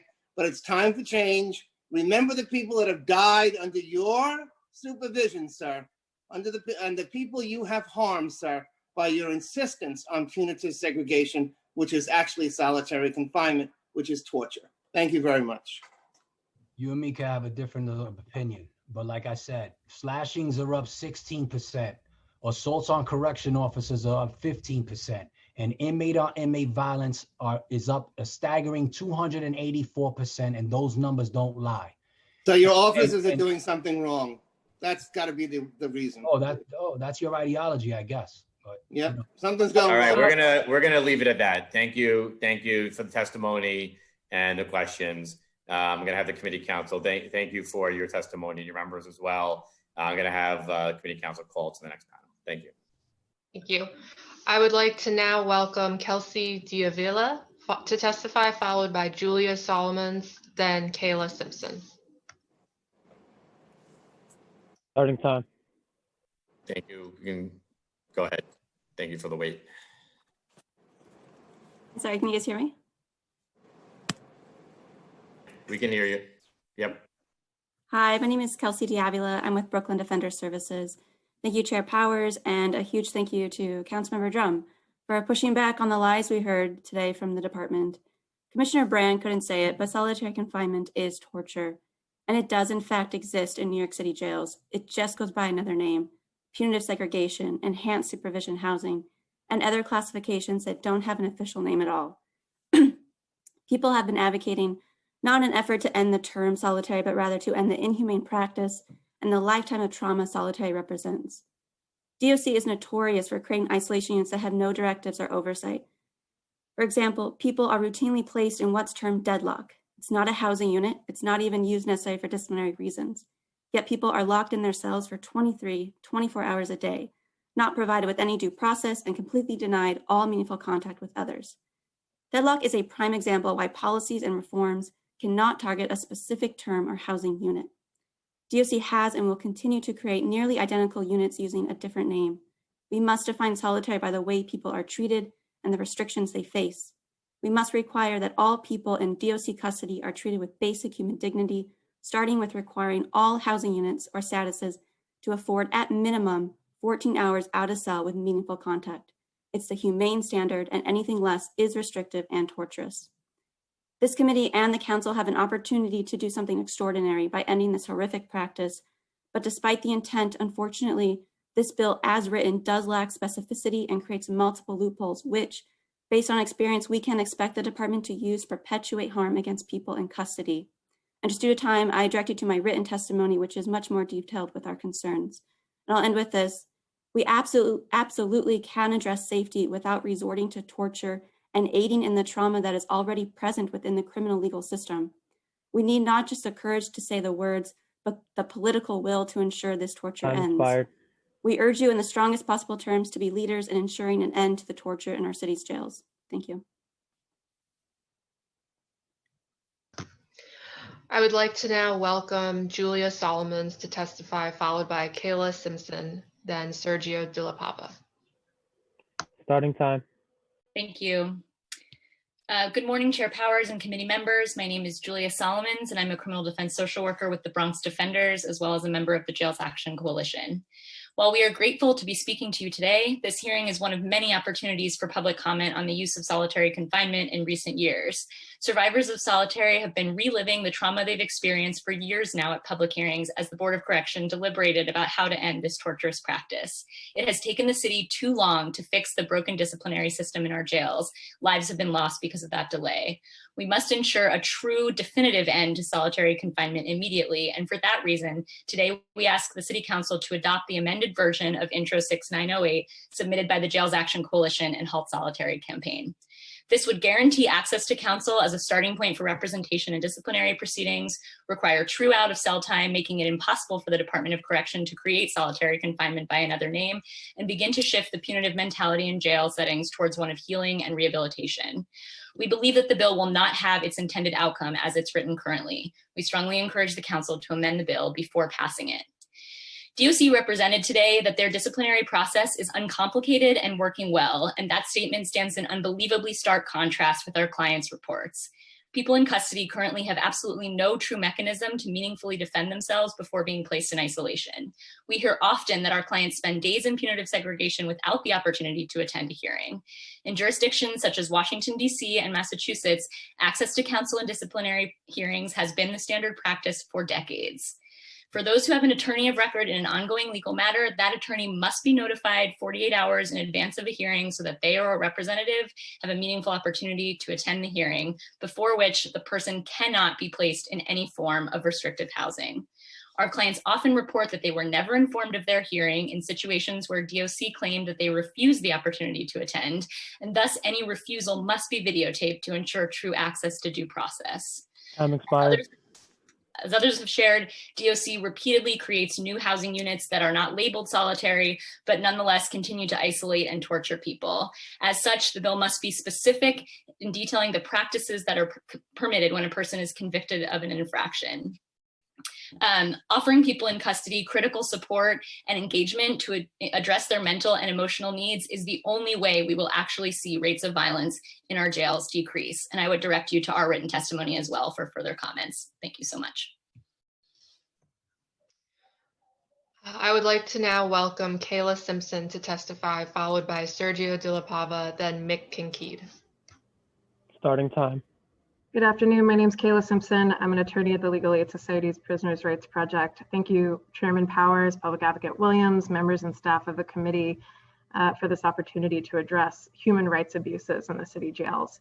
And we applaud Councilmember Drum's leadership, the committee members, Public Advocate Williams for recognizing the enduring unnecessary harm that isolated confinement poses to the health and safety of New Yorkers in custody. But one of the things I think we have to take from the correction officers who testified today is that the department's longstanding, fundamentally punitive attitude towards people in custody does not work. It does not make anyone safe, including them.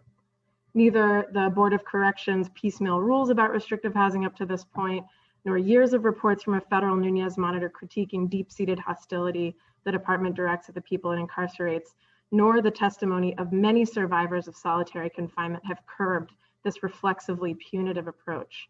Instead, the department has replaced the monolith of punitive segregation, solitary confinement, with a plethora of alternative isolating measures imposed without the same due process, however imperfect it was, for punitive segregation.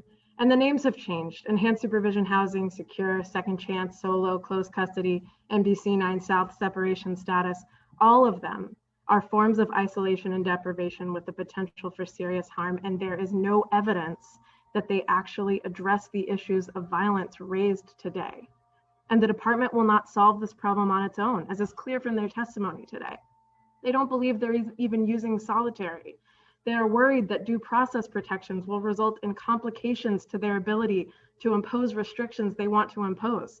When they asked you for flexibility today, what they're asking for is discretion that history shows you they will use to default to isolation and deprivation. That is the direction discretion goes in this department, which is why clear standards in any bill or regulation are essential.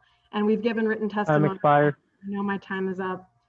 It's extensive there, but I just want to reiterate the need for clarity in any bill that's passed to strengthen the goals that we know that this legislation intends. We look forward with you to working on that bill language. We appreciate your leadership, which is what these times demand. Thank you.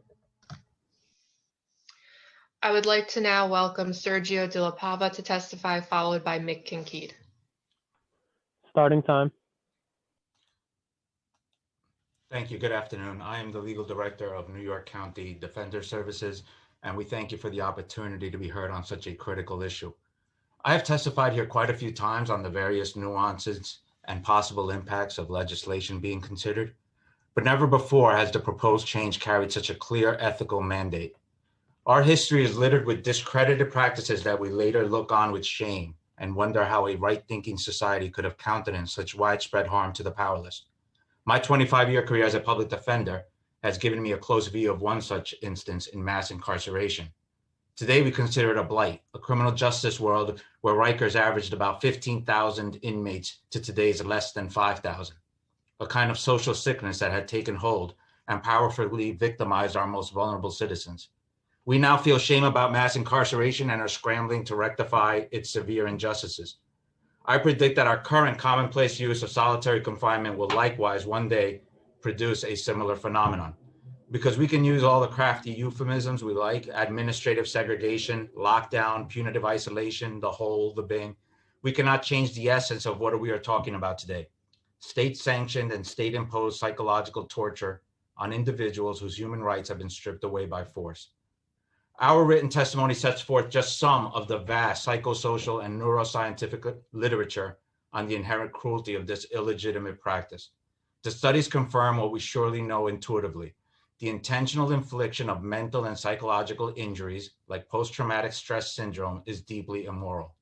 The only real solution is to immediately and entirely discontinue the practice.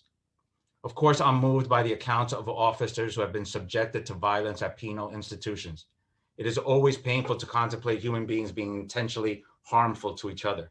And I understand the visceral desire for retribution. But a society has to be more civilized than the worst acts of its citizens. Encountering physical violence with extreme and enduring psychological violence reduces the moral authority of our society. It is also ineffective. We must ask ourselves what kind of individuals we want returning to our society for following incarceration. Do we want people who've been subject to psychological damage trying to reform their lives and contribute as members of society? I have spoken to many such people who decades later describe battling disruptive symptoms stemming from even limited confinement. So any step, and this bill is welcome, but only a complete ban could match our moral imperative on this subject. Thank you. I would like to now welcome Mick Kinkead to testify.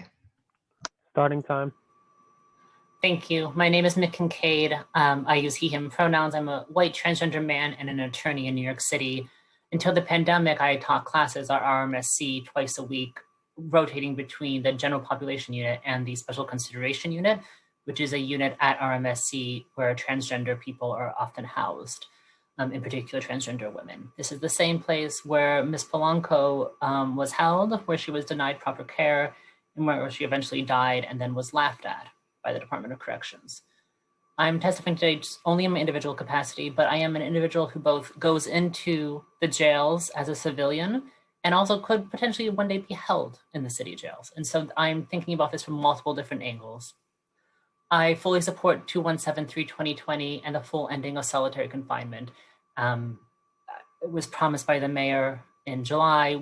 I had hearings where I testified last year before the Board of Corrections, and I brought statements from, at the time, 6 incarcerated transgender women to talk about their experiences in any kind of restrictive housing. So we've mentioned the language game a few times, but the issue of whether it's restrictive housing, protective custody, which also is included here, solitary confinement, or anything else that the department chooses to call it, that any kind of separation, isolation, and denial of access to meaningful services is a form of torture. I want to share what Councilmember Rivera said about the lack of preparation from the Department of Corrections, the inability for them to talk about the number of instances of self-harm or suicide attempts was really unforgivable, knowing that they had just recently had someone die on their hands for whom better work with medical could have prevented such a death. We also have heard from Councilmember Holden that we haven't heard from the victims, but you have heard from the victims because people who survive solitary confinement are victims. And those of us who then go on to work with folks who come home from solitary confinement in our neighborhoods, in our churches, wherever it is that we work with them, we also carry that secondary trauma that lasts for the rest of life. Thank you. Thank you. I will now turn it over to questions from Chair Powers.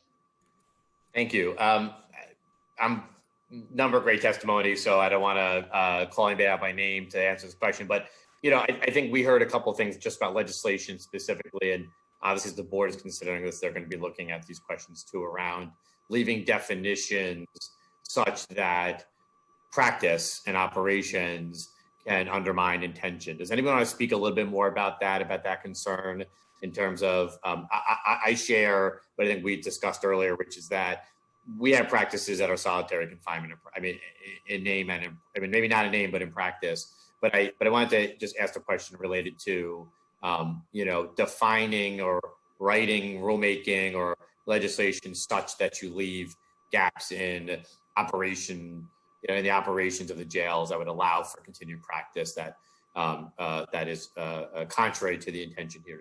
I think some of the early folks who testified might be able to speak to that because I think they had raised it.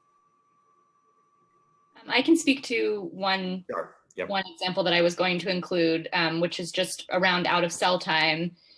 So we hear from clients frequently that officers will open the cells before dawn, sort of in the middle of the night, to start out of cell time, but without announcing themselves or waking up any of the incarcerated people. And of course, they don't have alarm clocks or any mechanism to wake themselves up. And thus their out of cell time is cut into significantly while they're still asleep. So just when 4 hours is the stated rule, they may only actually get an hour or 2 hours. So for that reason, we're pushing for 14 hours to guarantee that they actually get true out of cell time. I don't know if anybody else wanted to add to that. I also would just ask on the disciplinary hearings for anybody that's worked in that area or has any sort of experience here. It feels like the process described is sort of fairly uncomplicated and somewhat self-explanatory to a person going through it. Does anybody have any experience related to that? And can share any feedback on that, on those feelings that were shared by the Department of Corrections earlier? Kayla, which one? Well, first, I just wanted to address your first question also, Council Member. Sure. So, one of the reasons that we've advocated for a definition, not just of punitive segregation or solitary, but restrictive housing more broadly, to be a functional one, not just what a unit is called or what the department says that the purpose is because there are many, many units that don't even have names within the department that are restrictive and are deprivations. And I can give you one example of that. MDC 9 South, I think I referenced it. It doesn't have a name like enhanced supervision housing. It's incredibly isolating. It is cell housing where the day room is just a bigger cage outside of each 2 cells. So you can't interact with any more than one person, even in the time that you are locked out of your cell. And what's really disturbing about that unit is that it houses primarily people who are excluded from punitive segregation because of evidence-based reasons like mental health, because they've already been maxed out the amount of time they could be in punitive segregation. But the department views them as problematic, as a challenge, and the way that they choose to address that challenge is to put them in that setting. And there's no process to get in, there's no process to get out. People are just held there ad infinitum, and we hear from them all the time. And we also hear that there is a really heavy emergency services unit presence there where they're subject to daily abuses, like strip searches every time they even want to leave for a council visit. So it's really serious. And when we advocate for a functional definition, that's why, because we want to define restriction based on the experience of the person living there, not just what the department says that unit is. So I just wanted to. I think not to sorry to interrupt you. I think we agree with that, which is practice, not name. And I think even the debate over what we call stuff that we were having earlier is sort of part of that debate, that you can call something anything you want, but really what we care about is the standards and the practice of it. Absolutely. Did you want to add to the disciplinary part of that? I'm sorry to interrupt you. Oh, no. It's a welcome interruption. No, I think it's the reason we're having a hard time answering this, and in some ways, is because I do not think it's uncomplicated. It might be uncomplicated for the entity seeking to impose restriction, and I'm sure that they would like to streamline that process and not present a lot of due process barriers that would pose difficulties in them being able to impose whatever restrictions they want to impose. But I think it's complicated. I think people have a really hard time navigating it. The directive is not easy to understand even for people who have law degrees. And some of these units don't even have directives that govern any process. And then the other thing I wanted to reference and make sure I hit on is a lot of times we hear from people in custody that DOC staff are saying that they've refused a hearing, or they've refused a medical visit, or they've refused a counsel visit when they weren't even offered those things, or when they said, can you give me a minute? And that was marked as a refusal. And so that's one of the reasons in our written comments, we emphasize the importance of ensuring evidence of a meaningful refusal. And that is not just that someone says they don't want to come, but they've been instructed at the consequences if they don't come. So I think that's just one of many things that, and I don't think anyone should accept the role of a DOC hearing facilitator as the kind of advocate necessary to guide someone through this complicated process. I don't think that those goals are aligned. I don't know if anybody else wants to add.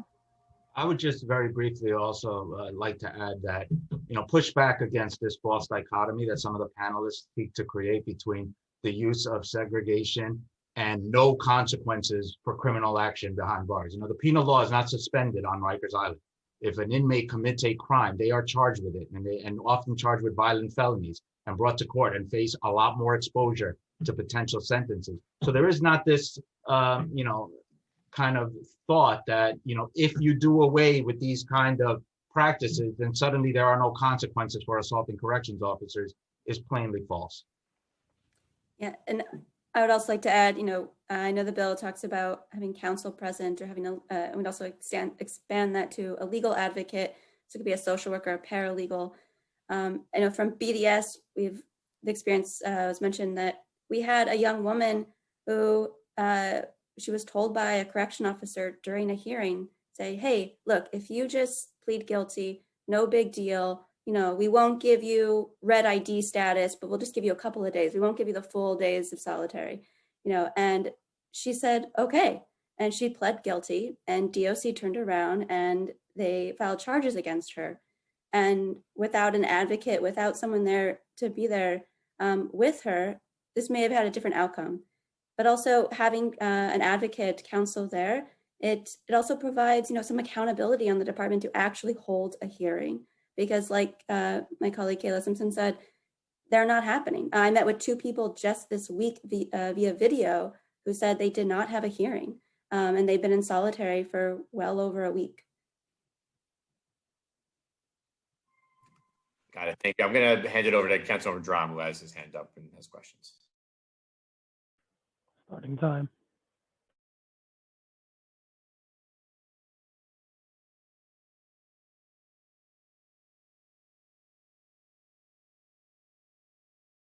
All right, there we go. Thank you very much. It's more of an observation. Thank you. You speak much more eloquently, these attorneys that have just spoken, than I do. I get emotional because I've had family members in solitary, and I know the negative consequences on people's lives. And one of the last witnesses, I believe, spoke about protective custody as well. Can you explain for us why protective custody is solitary as well? This is our last witness. Are you still with us? I guess not, but anyway. No, okay. Sorry, I wasn't able to unmute myself. Yeah, so the practice of protective custody where individuals are kept away from general population and without the same level and intensity of access to programming, and often having transferred jails. So that means that they may have lost contact with whatever programming they were involved in, has the same kinds of ongoing effects and has very little positive. I think one of the questions that was asked earlier is there proof that solitary confinement helps to reduce acts of violence? And I think likewise, we can ask the question of whether or not protective custody helps to keep people safe. I've worked with a young transgender woman who was immediately raped upon coming to protective custody. And so, no, it did not keep her safe. And the lack of actual having civilians in those areas, the lack of having more ongoing access to outside resources means that acts such as that can happen with very little witnesses and very little consequences. Thank you.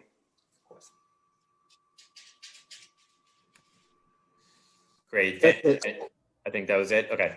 Thank you, council member. Thank you to all your all the folks here testifying, and appreciate your comments and recommendations related to legislation. I know Councilmember Drum, President Bill appreciates those as well. So thank you, and please continue to stay safe and healthy. We'll call our next panel. Thanks. I would like to now welcome Janice Morton to testify. Starting time.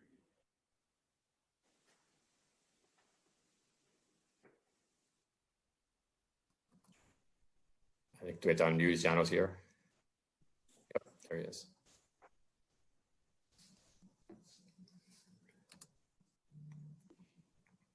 There we go. Thank you all so much.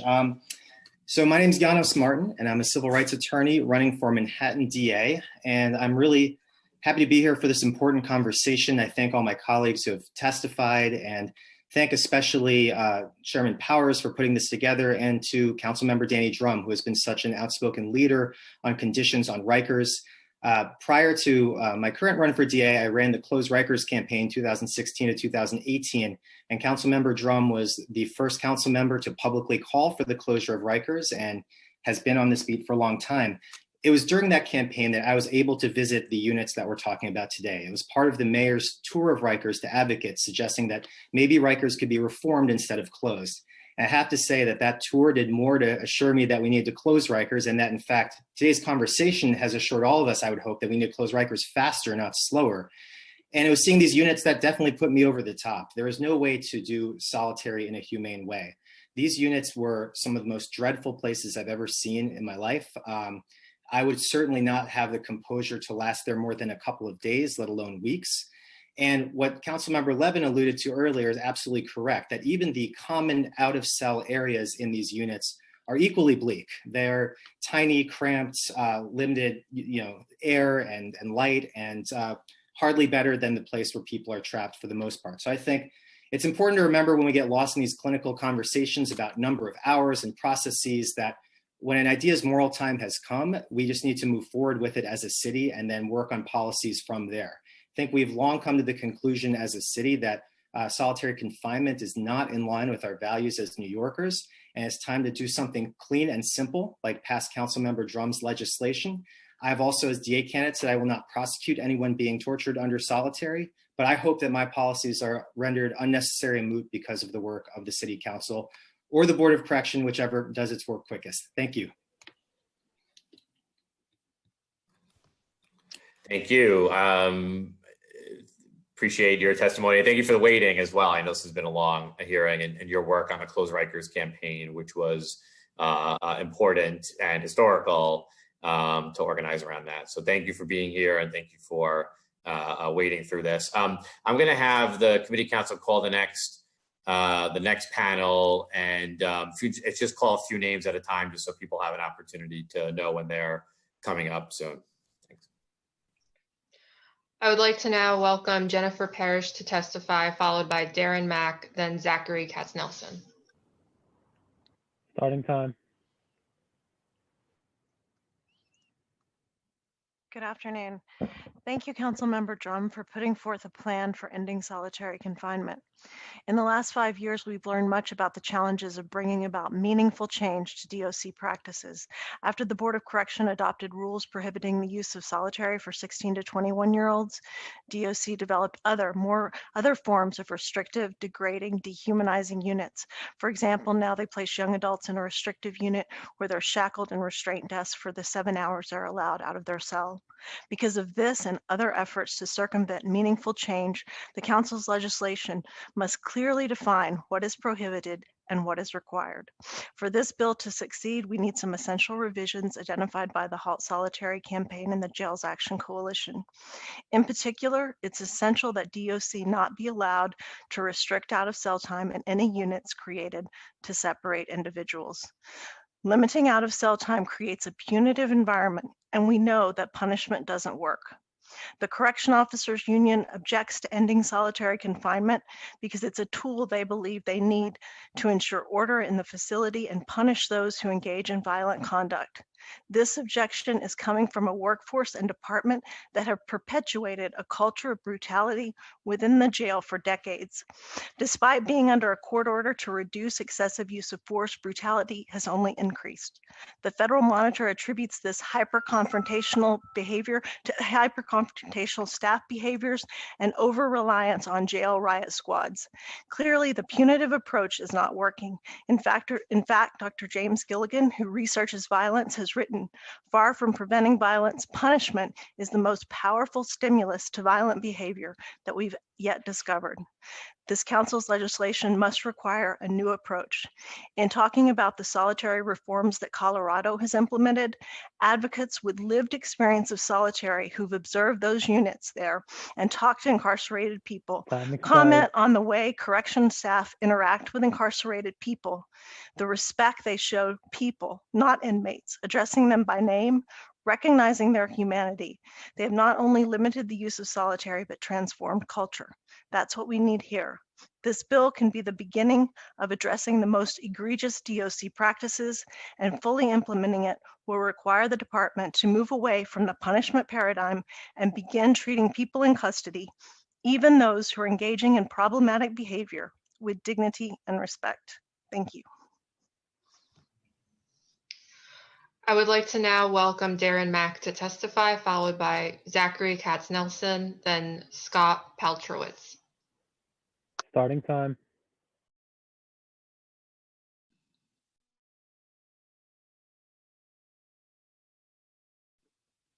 Thank you so much, everyone. Thank you so much, City Council members, City Council Member Powers for putting this together, and Council Member Drum for your years of work on this issue. My name is Darren Mack. I'm a co-director of Freedom Agenda, which is a member-led project dedicated to organizing people and communities impacted by incarceration to achieve decarceration and system transformation. I'm also a survivor of Rikers Island and solitary confinement. In the words of Nelson Mandela, a nation should not be judged by how it treats its highest citizens, but its lowest ones. We are not here today because DOC or COBA brought this issue to the table. It was advocates, directly impacted people, and their allies who raised the issue of solitary confinement and other issues to end the torture and brutality of this system, which Brian Stevenson brilliantly stated, treats you better if you're rich and guilty than if you're poor and innocent. There's one thing that COBA union president said himself that I agree with, and that is DOC is a mess, and COBA are hired agents of this mess who has perpetuated this violence with its code of silence over the abuses of incarcerated people. My experience in solitary confinement, walking into a unit, I observed one cell, which was the only cell covered in plexiglass. The plexiglass was smeared with so much feces from the inside, you could barely see the person in the cell. Clearly, there was a person experiencing serious mental health issues in that cell. People with serious mental health issues in solitary confinement was a normal practice by DOC. A few months ago, I participated in advocating for the end of solitary confinement, and I heard Kate Ann Doroshow, founder and executive director of Glitz, a transgender woman described how transgender women are subjected to solitary confinement because of their Time identity. expired. To effectively end solitary, there should be no carve-outs. Every incarcerated person must have a minimum of 14 hours out of the cell in line with the current minimum standard for people in jails generally. Lastly, I encourage the City Council to support and pass legislation with the highest standards, which is reflected in the blueprint for ending solitary confinement in New York City jails submitted by the New York City Jails Action Coalition and the Hope Solitary Campaign. Thank you. I would like to now welcome Zachary Katz-Nelson to testify, followed by Scott Paltrowitz, and then Minister Dr. Victoria Phillips. Starting time. Good afternoon. I'm Zachary Katz-Nelson, Policy Director at the Lippman Commission. Thanks for the chance to testify. We're very appreciative that alongside the Board of Correction, the City Council is tackling solitary. Everyone's attention to this issue is critical. We need consensus to ensure that whatever follows after solitary is fully and faithfully implemented. I have worked for 20 years in jails and prisons, and during that time, I met with hundreds and hundreds of people in solitary. I've seen the damage it inflicts. It breaks people. And there are much better, smarter, more humane ways to hold people accountable and reduce violence. If solitary in all its forms were the answer to violence in our jails, they would be remarkably safe places already. But of course, unfortunately, that's not the case at all. Please remember also that when the Nunez case started almost a decade ago, 2011, the jails were already marked then by levels of violence so egregious that they violated the US Constitution. So violence has not been low at Rikers for a long, long time, maybe not ever. And if changes to solitary were to blame, recent changes in the last few years, if that was the problem, then we'd see similar spikes in violence, similar rise in violence in Chicago, in Colorado, in other places that have taken on these same types of reforms, but there, the levels of violence have dropped significantly when solitary has been restricted. Because it seems like the real problem here is how our jails, New York City jails, are operated and run, how they're managed. And so while we absolutely believe that solitary needs to be tackled, this is critical, this is one piece of the puzzle. And that what we really need is for everybody to look at how the department is run. Can we think of a way, as people have said, out of this mess? Because it's unacceptable that it continues. It can't wait for the new jail. It can't wait for Rikers to be closed. And as we all know, changing what's on paper will not actually change what happens on the ground without a changed mindset and without real accountability. Thank you so much. I would like to now welcome Scott Paltrowitz to testify, followed by Minister Dr. Victoria Phillips, then Danielle Girard. Starting time. Thank you for the opportunity to testify, and thank you, Councilmember Drum, for being a longstanding champion for ending solitary confinement. Let us be clear, what we are talking about today is a systematic government program of torture that is predominantly inflicted on Black and Brown New Yorkers, and too often transgender and gender nonconforming people. And this system of torture has been going on for years and decades in full and plain view that we are all aware of. It's a system that has damaged and destroyed countless minds and bodies, that has increased violence and harm in jails and in our outside communities, and has directly caused the deaths of far too many people. Solitary causes people to engage in self-mutilation. It causes heart disease. It causes anxiety, depression, psychosis. It leads people to deteriorate mentally, physically, behaviorally. It makes jails and outside communities less safe. Solitary confinement should have ended so long ago. It must end now, and it must fully end. Let us also be clear that when we are talking about people incarcerated in New York City jails, we are speaking about human beings. Again, mostly Black and brown and poor people being forcibly removed from their families, their jobs, their neighborhoods, their communities, their loved ones. We are speaking about human beings, even apart from solitary confinement, being put in cages and boxes, subject to brutality and strip searches, and a system that attempts to strip them of their agency and their humanity.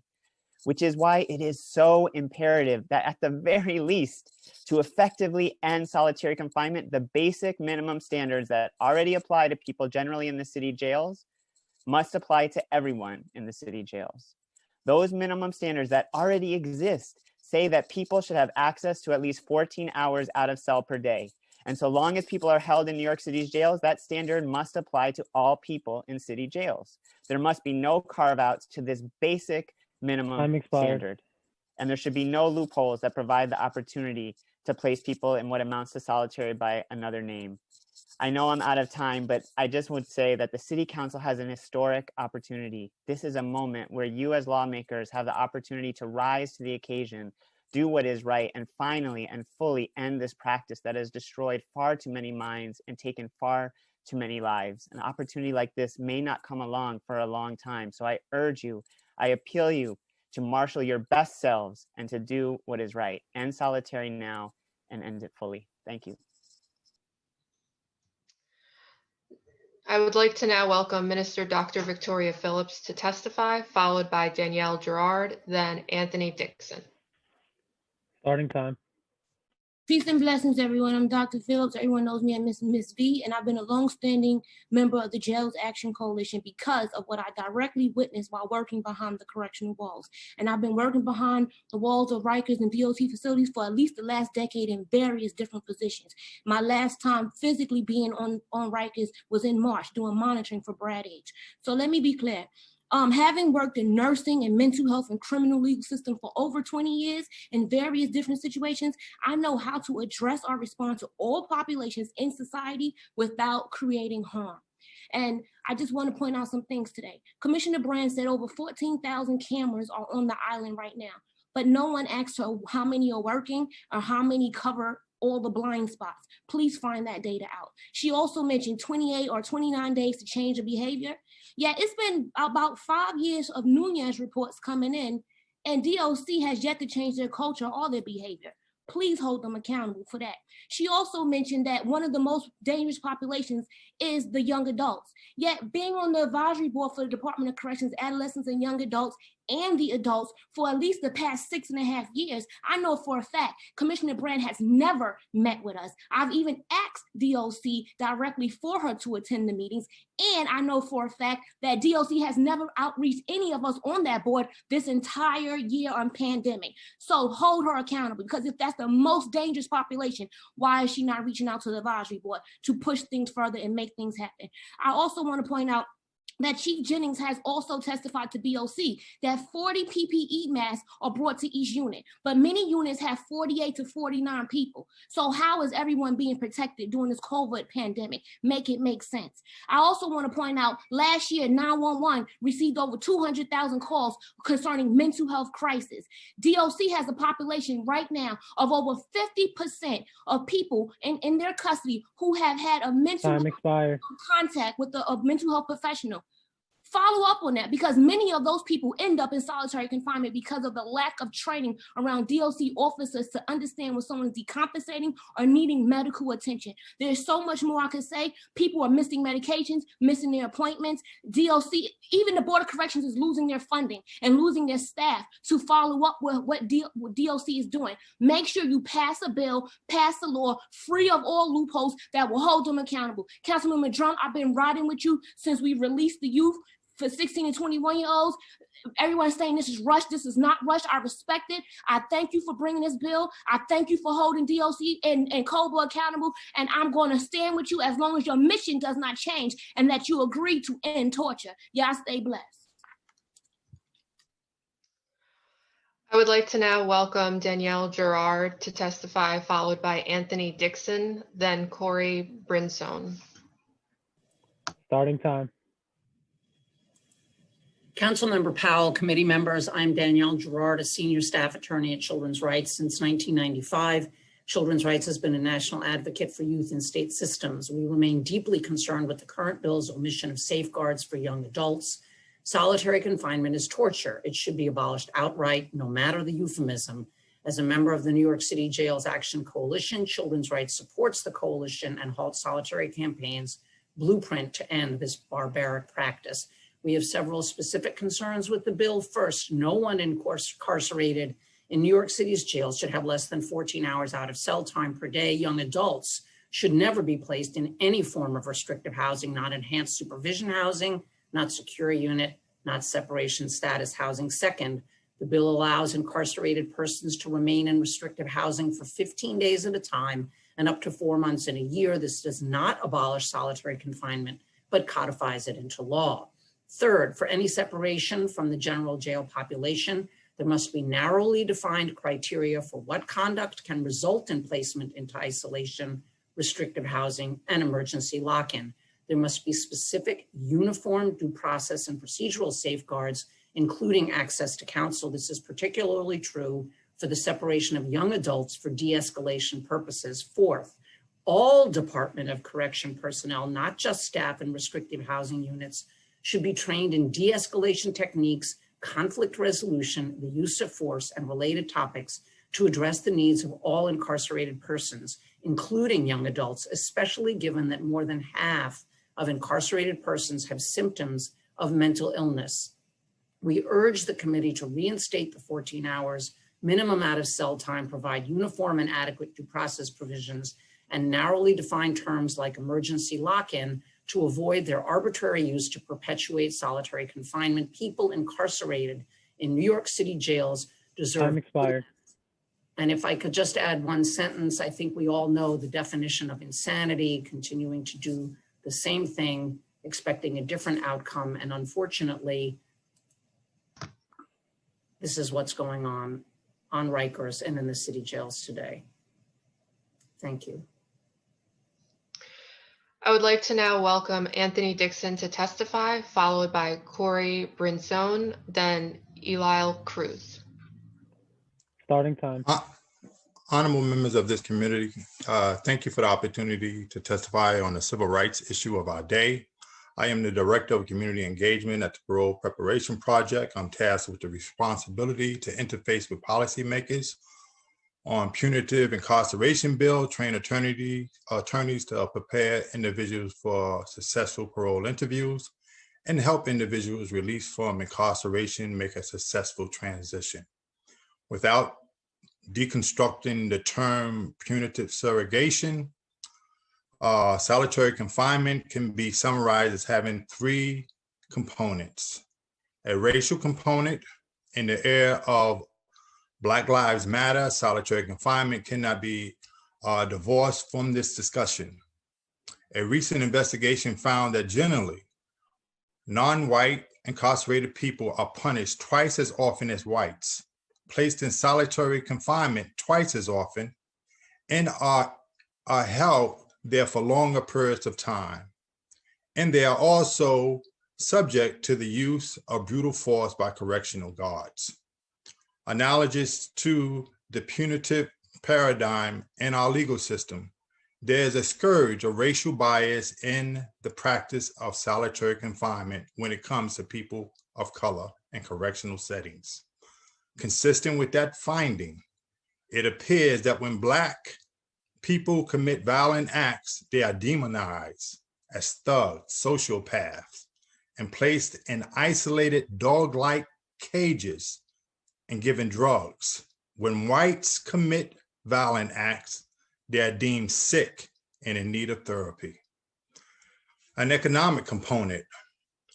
It is common knowledge that traditionally solitary confinement environments are seen as economically viable. From the prospect of prison guards and prison unions, a lockdown environment is a perfect cash flow for working labor. I would lastly say that mounting studies show that solitary confinement leaves people worse, more hostile than how they entered. I would ask that this committee, at this day and time, look at the evidence that solitary confinement has no proof to curb violence, no proof that it addresses the underlying issues, and no proof that it can help someone become so pro-social. And that dogs are given more time out of their setting and treated better than human beings are treated inside our facilities. Thank you. I would like to now welcome Corey Brinzone to testify, followed by Elile Cruz, then Mateo Guerrero. Starting time. Hello, my name is Corey Brinson. I'm a policy associate with the Legal Action Center. The Legal Action Center uses legal and policy strategies to fight discrimination, build health equity, and restore opportunity for people with arrest and conviction records, substance use disorders, and HIV or AIDS. I'm testifying in favor of eliminating the practice of solitary confinement in New York City jails. I've endured difficult times in my lifetime. I've endured the high crime of the city neighborhood. I was stationed in Saudi Arabia with the United States Air Force on September 11, 2001, and I reacted to the alarms indicating that we were at war. But the most difficult experience I've ever endured is being held in solitary confinement for several days. That experience of living in a cell, which was the size of a large closet with no clock, lights that went off at midnight, no privacy for sleeping, showering, and being fed through a slot at my door, was psychological torture. You can tell a lot about a country by how it treats the people incarcerated. Placing people in solitary confinement for any extended period of time is immoral, unethical, and should be unlawful. People need meaningful social interactions with other people to maintain their mental health. People in prison are already isolated from society, isolated from the communities and their families. And when they are placed in solitary confinement, they are essentially buried alive. Placing people in that setting says more about us as a society, as lawmakers, as a community, than what it says about those people behind those walls. I acknowledge that we have made strides to reduce the number of people being subjected to this practice, but one person in solitary confinement is one too many. In this law, we treat animals better than people in prison. Under New York law, section 356, a person who has impounded or confined an animal and refuses to provide that animal with a good supply of wholesome aid is guilty of by prison. If an animal with wholesome aid to confine 20 hours a day. We cannot countenance a law that treats people worse than we treat animals. Solitary confinement does just that for too many people. There's an argument that this bill is moving too fast through the legislative process. For people who are cut off from any meaningful interaction with other people, this bill is already too late. The Legal Action Center encourages you to immediately end solitary confinement in New York City jails.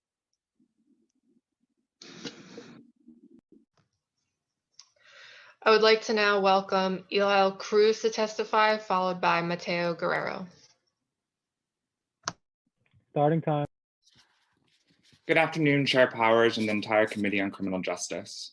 My name is Eliel Cruz. I'm the Director of Communications at the New York City Anti-Violence Project, and I'm here to urge you all to end solitary confinement for all, without any carve-outs, with a minimum of 14 hours outside of cell time.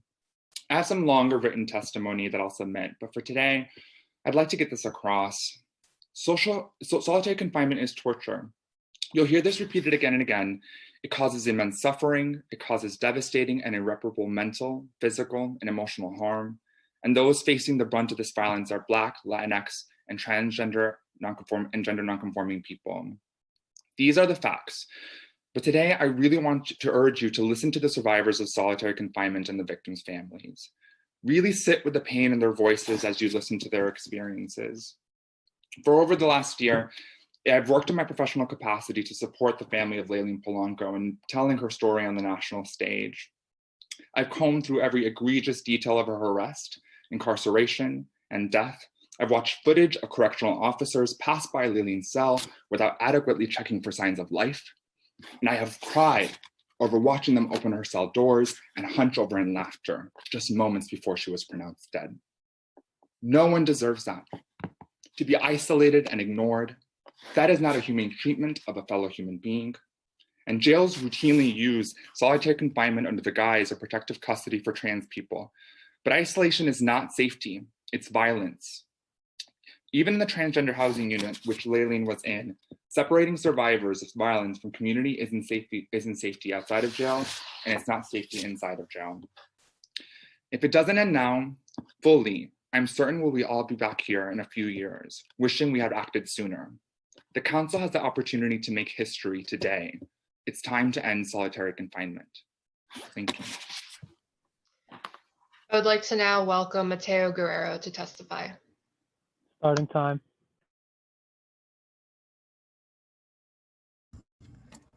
Right. Hi, good afternoon. My name is Mateo. I'm the TGNCIQ lead organizer at Make the Road.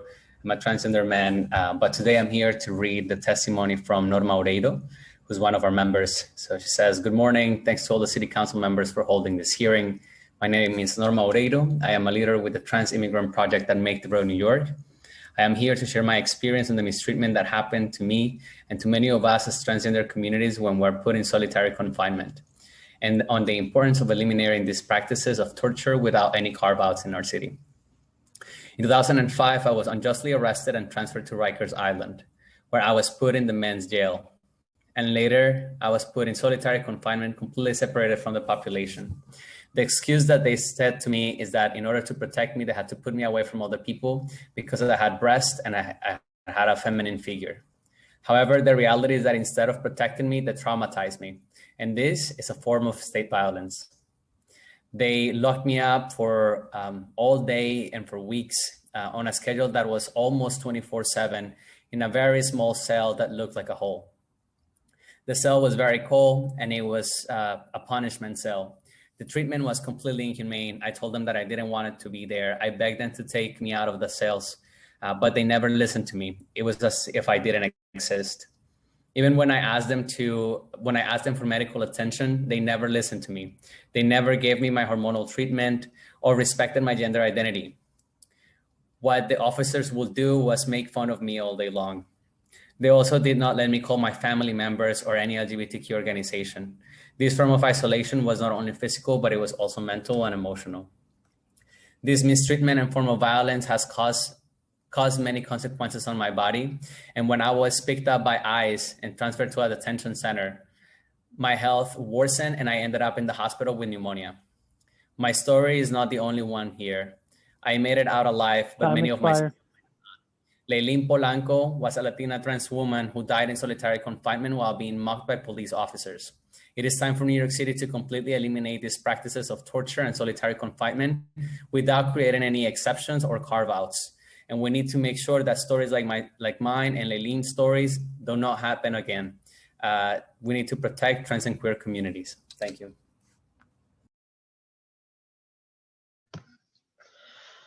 I would like to now welcome Sammy Werkheiser to testify, followed by Kelly Grace Price, then Natasha White. Starting time.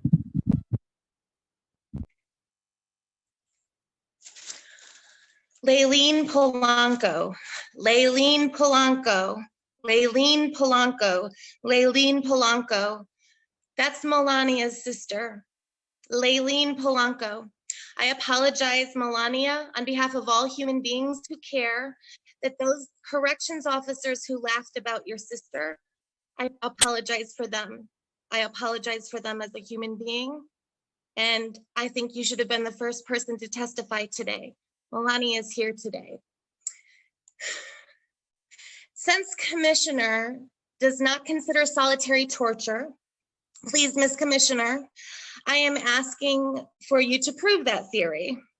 I demand this year from December 23rd to the 30th for you and your entire family to house in solitary or punitive segregation, the cute little politically correct name all of you seem to use to make it sound better. Midweek, I request a Zoom Live for you to check in your family and see how they're doing, see what's up with their well-being. Ms. Commissioner, I surely look forward to this project. For the council, for anyone watching, if you see solitary confinement as a Black problem, look at me. It's a human problem. I'm hoping that I look like your niece. I'm hoping that you pay attention. For the corrections officers who complain about getting hurt, my solution to that, don't be a corrections officer. Also to this council, stop referring to people as inmates. They are just as impacted or incarcerated men and women. My name is Sammy Werkheiser.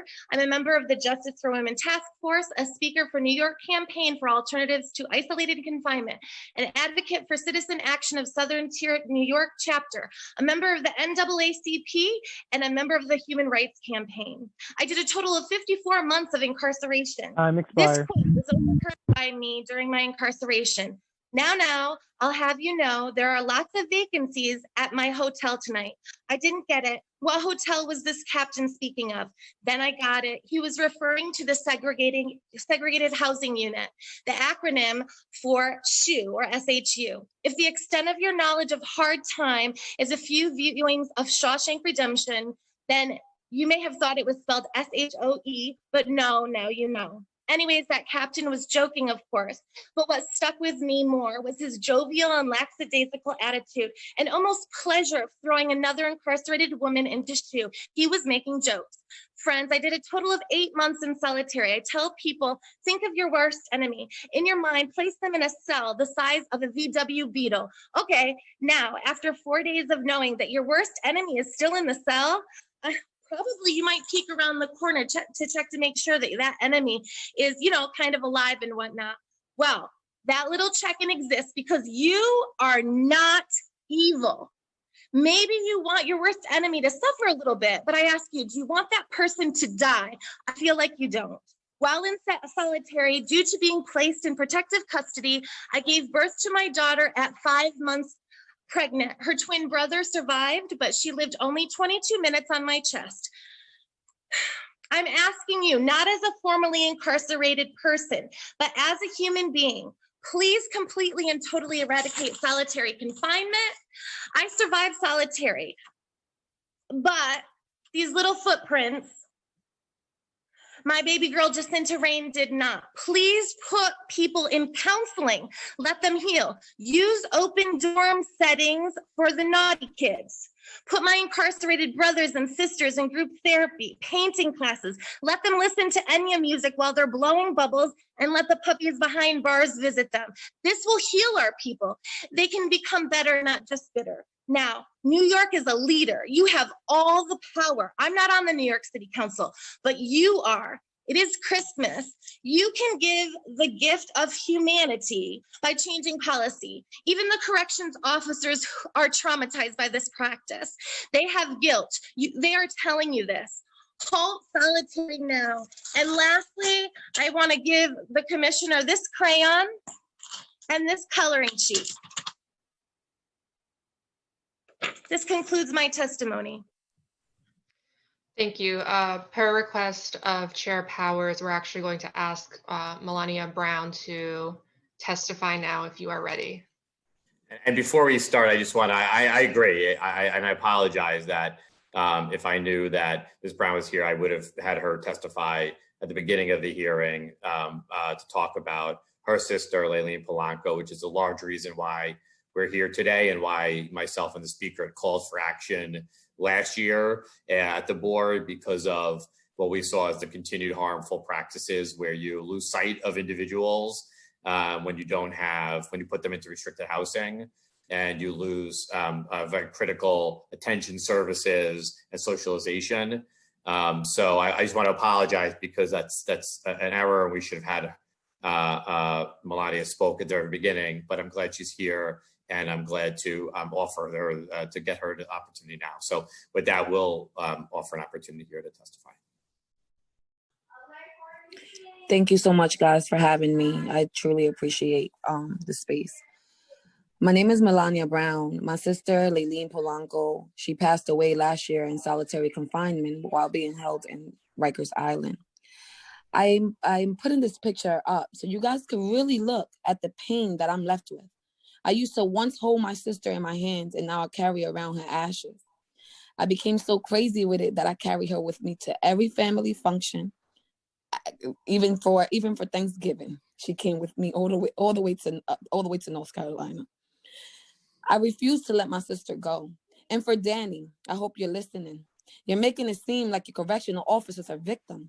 But have you ever heard that a riot is the language of the unheard? How long do you think you guys are going to continue to hurt individuals? Correctional officers are going to continue to get away with what they do and think that people are not going to react to it. Think that they're going to just lay there and continue to die, get abused, get raped, get thrown in there simply for their gender identity. My sister wasn't violent. I'm gonna go back. I had a whole speech written down, but after hearing a lot of people talk, saying that they only throw people in there that are violent. My sister wasn't violent. My sister was placed there simply for her gender identity. That was it. It wasn't because she was violent. Okay, so please rephrase that when you do address the public. Okay, you guys use solitary confinement to your own advantage. If someone is not listening to you, if someone doesn't go throw out the garbage on time, you throw them in solitary confinement. Solitary confinement is pure torture and it needs to end. Please, I really want to know, what do you guys think you get out of it? You throw humans in solitary confinement, they're alone all day. And then you think you could let them out to society, even to their own prison, and think that they're going to be mentally okay to continue to carry on through the day? No, it does not work like that. And no, my time is not up. I'm going to continue to talk, and I want you guys to listen to me. My sister died. Those correctional officers only got a vacation, okay? My sister's dead. I walk around with my sister around in chains of ashes with her ashes in it. It is not okay. How many other people got to suffer? How many other people got to go through what they go through? How many other family got to face this painful life sentence that I'm facing? These correctional officers, they come and testify today, and they stand and they say what happened to them. But can we hear what you did to them? Can we hear what you did to these individuals in prison? Come on, let's not play victim here. My sister was a victim. My sister wasn't violent. My sister was 5'2". She was not violent. We all, the whole world seen how they opened that cell and laughed at her while she was dying. That's inhumane. Yet you sit here, Danny, and you tell me that your correctional officers are not wrong. You sit here and say that nobody's paying attention to them. What about my sister? What about all the other humans in the world that right now they're losing a family member or a family member passed? What about the individuals right now banging their head on the wall because they can't get out of that box? You can't even throw an animal in a box and expect that animal to come out and be okay. Oh, I learned my lesson. It does not work like that. That causes further mental issues. You guys need to get it together, because as long as you guys don't see what you're doing and how you're hurting the world and hurting these individuals because you're hurting the world when you treat people the way you treat them and throw them in solitary confinement and then release them to the world gets hurt. And then they are set up to end up right back into the money-making system, because that's what it is. It's just a chain. It's a chain. These are not chickens. These are not animals you guys have in there. These are human beings. Place yourself. I want all of you right now that said, Danny, you, number one, I want you to go home and go in your closet and please do me the favor of sitting there for 20 hours. Okay, alone. Matter of fact, make it 23. Alone, okay? Have your wife or your children bring your food, okay, to your closet and give it to you like you're an animal, and then walk away and lock you again for another 23 hours. Now you tell me mentally how you're going to come out of that. Okay? My sister did not deserve this. And I'm going to continue to fight, and I'm going to continue to push forward, and I'm not going to give up. I'm not. And that was nowhere, that was not a threat at all. It's a promise that I'm going to stand grounded, and I'm going to make sure my sister gets the justice that she deserves. My sister is the prime example of the torture that goes on in solitary confinement. She won the highest lawsuit, okay, in New York City, which clearly it states that you guys were wrong, okay? Enough is enough. Enough is enough. Enough is enough. You guys need to end this now. Please do not have another family member suffer the way I'm suffering. I can't sleep. I see my sister in my dreams. I want to hold her. I can't catch her. It's not okay. You guys need to end this. How about if it was your family member? How about if that picture right there was your sibling you're holding in your hand, someone that you was born with, someone that you're used to talking to every day, someone that you told your deepest secrets to, and then you get a call that she was treated like an animal, less than an animal. And guards watched her die. You know how hard it was for me to watch that video of those guards laughing at my sister when they could have went in there and helped her? But you tell me that these correctional officers, they need to be protected? Protected? No, they need to be thrown in solitary confinement as well. They need to get locked up. They need to go to jail. These are real criminals, okay? Real criminals are the ones that kick those that cannot defend themselves. They cannot defend them. They're in there defensive. They cannot defend themselves. Those are real criminals. You go in there, you know you got a little power. You walk around with a little stick and a little taser, whatever they give you, and you think you're your boss. You're walking through these cells hurting people. You are the real criminal. You deserve to be in jail. You deserve to be in solitary confinement. You. Thank you. Thank you. And I just want to add, I can't even imagine the what your family has been going through, but that's a reason we're here today. And I think the board should have taken this up last year when we had asked them to. And we are acting with urgency here as a council to be responsive to that and make sure there's no more loss of life. And I want to acknowledge, I mean, I think some of the comments are aimed at Councilmember Drum, but just for the correction here that he's the sponsor of the bill here, and I know cares deeply about this issue as well. And Councilmember Drum, I see your hand up. I don't know if you wanted to add in a comment or a question as well. Starting time. I just think Melanie meant somebody else, not me. I'm hoping, because I'm on the other side of the issue. I'm with you. I am with you 100%. And I've been fighting for Yaelin for, for a long period of time. So I'm hoping it was another council member. Thank you. I'm sorry. I'm not talking about you. Hold on. I'm going to tell you exactly who I'm talking about. I'm sorry, Danny, not you. I'm talking about Benny Basile, whatever his name is. That's who I'm talking about. Not you. I'm sorry. Not you. No, thank you. I think we all knew that Danny was not the intended person, but we appreciate his efforts here. And thank you for your testimony. And I apologize again. I wish we had you have gone earlier, because I know how important your story and it's powerful, and your testimony is very powerful. I apologize. We should have done that earlier. But thank you.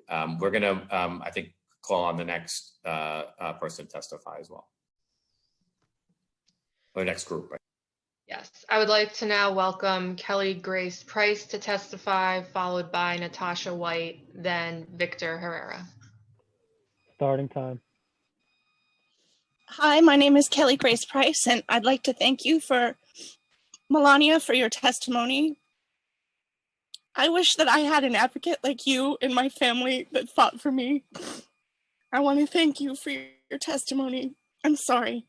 I don't usually lose my composure. I want to talk to you today about the reporting requirements in intro number 2173. I've already submitted my written testimony, which is efficacious and includes my usual data analysis of current solitary and punitive conditions for women on Rosie's. I briefly go on to elucidate a second point where I discuss lessons learned from past BOC restrictive housing rulemaking and City Council legislative attempts at DOC oversight, Ref Local Law 21. And then I also add some further suggested reporting requirements for intro number 2173. I absolutely agree with Kelsey and with other advocates who have explained that the DOC will do absolutely everything to dodge reporting requirements and to fudge transparency. The number one example that I discuss in my testimony, Councilwoman Rosenthal brought up this morning, and what she was referring to was a report that I produced to the Board of Correction in December of 29, and I refer to in my testimony, that elucidates that the department had been fudging commingling data for about 4 or 5 years. They were only counting people in commingled units that were youth placed in adult units. They were not counting commingled units that were adults placed in youth units. And I brought this up in my testimony, and Councilwoman Rosenthal was right to bring it up, because this is the kind of dog and pony show that we always are faced with when we get data.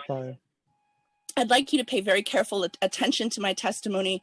I would also like please be very careful when you're asking for the department to report on 4 hours or more in solitary. You're going to get the department putting people in solitary or solitary-like conditions for 3 hours and 50 minutes, removing them for 5 minutes into the hallway, and then replacing them again. So please be very careful about your reporting requirements and make them sufficiently broad so that there can be no funny business. Again, I've submitted my testimony already, my written testimony, and I thank you for allowing me to testify.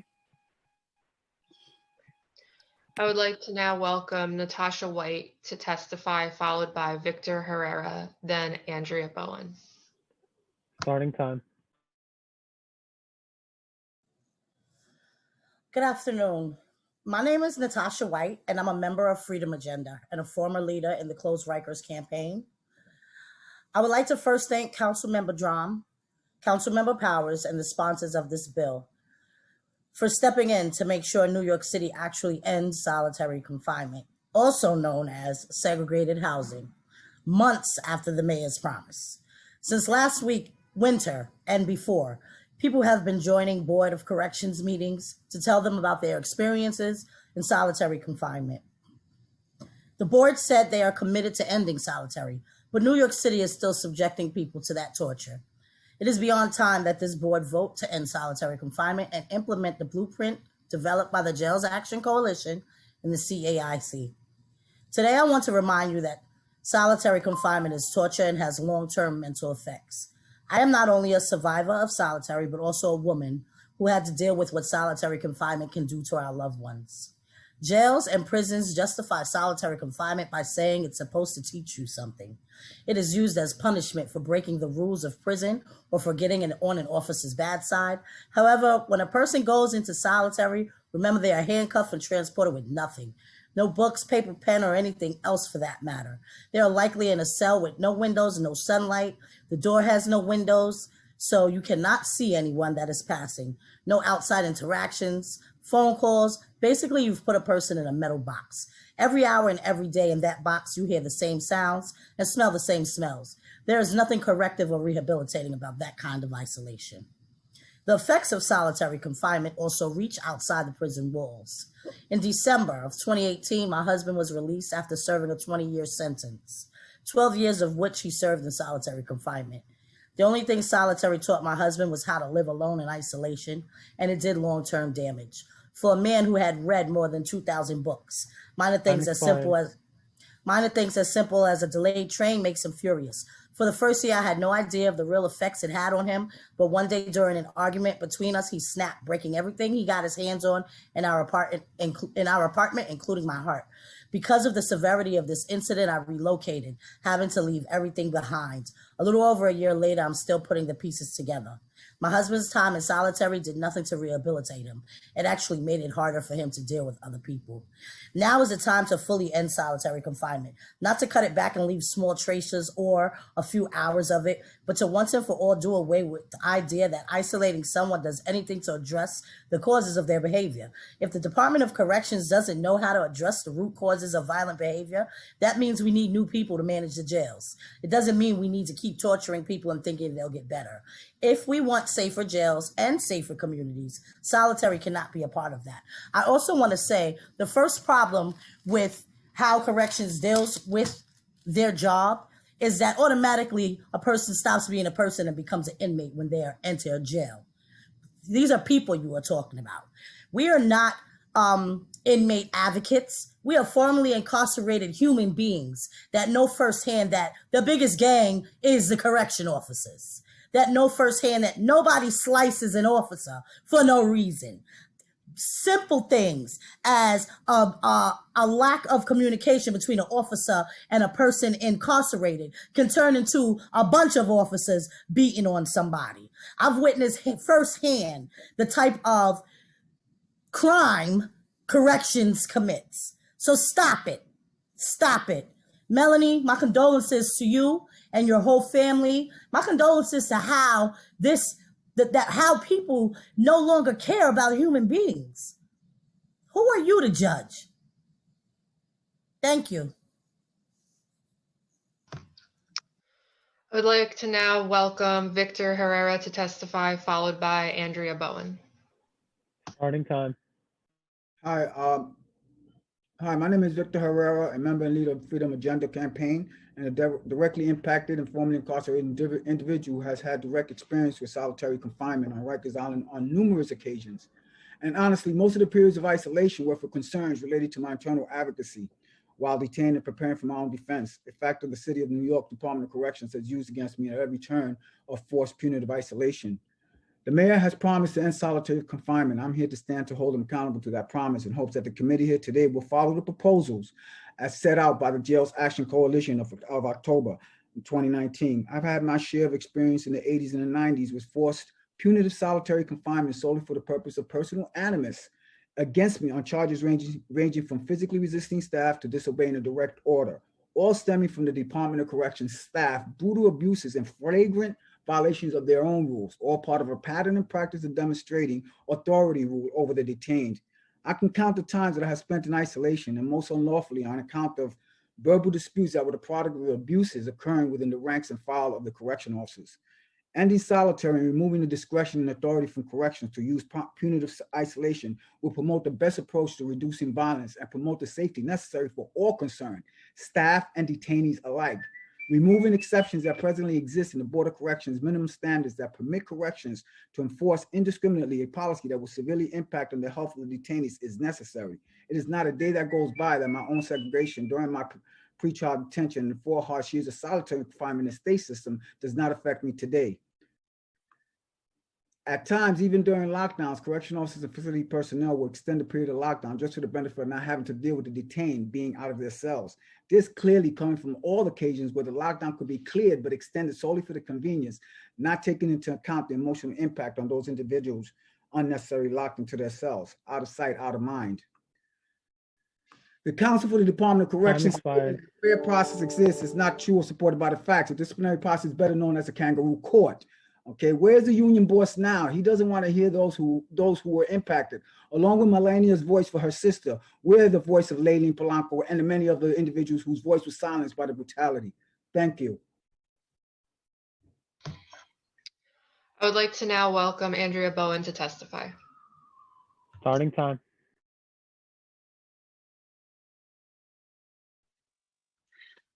Hello, my name is Andy Bowen. I'm a consultant for the Sex Workers Project at the Urban Justice Center, which provides client-centered legal services to individuals who engage in sex work, regardless of whether they do so by choice, circumstance, or coercion. Thank you, Chair Powers, council members, and staff supporting the Committee on Criminal Justice for this hearing. And thank you to Councilmember Drum for introducing Intro 2173 and for you and your colleagues' support of ending solitary confinement, as this is an urgent human rights issue. We at the Sex Workers Project agree with you, Councilmember Drum, and our many allies today that solitary confinement is torture.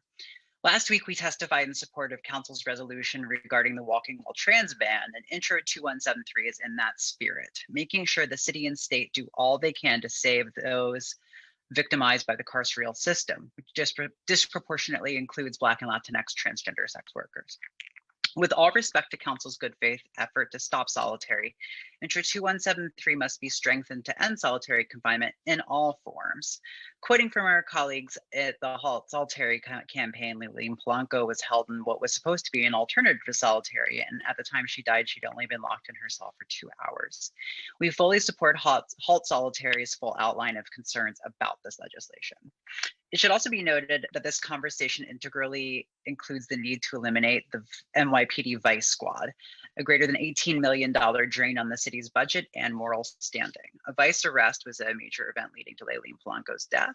As this week's ProPublica expose revealed, even members of Vice acknowledged the need to defund it. Vice is a part of an irredeemable system that deprives people of their human rights to bodily autonomy, health, and so much more.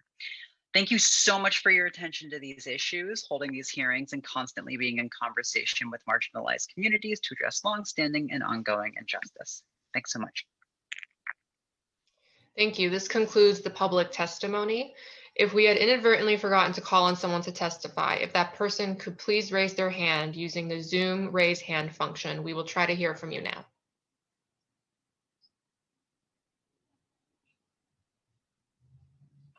Seeing no hands, I will now turn it over to Chair Powers to close the hearing.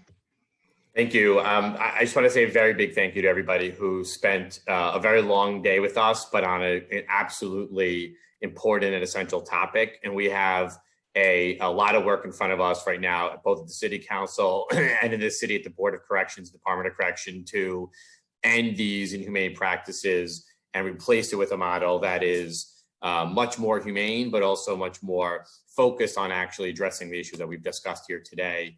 I really want to thank Councilor Drum for his efforts here and staying with us through this hearing and asking questions throughout. I want to ask Alfred, thank you, everybody who has come and shared a story or testified or been part of this hearing. And I want to let you know this is not just about a hearing. This is about an effort to end practices that I think no longer have a place here in New York City, are far outdated, and don't provide the type of support I think we need inside of our city facilities for people that are there. So I want to thank everybody, all the members of the committee and everybody who's here.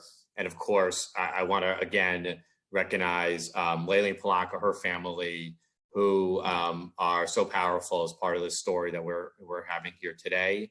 And so I want to say thank you. And I'm sure that in the coming weeks, we'll all be joining together again to talk at the Board of Corrections and other places and continue this dialogue here. But I want to say that as we do that, we need to act with urgency to make sure that this doesn't happen again.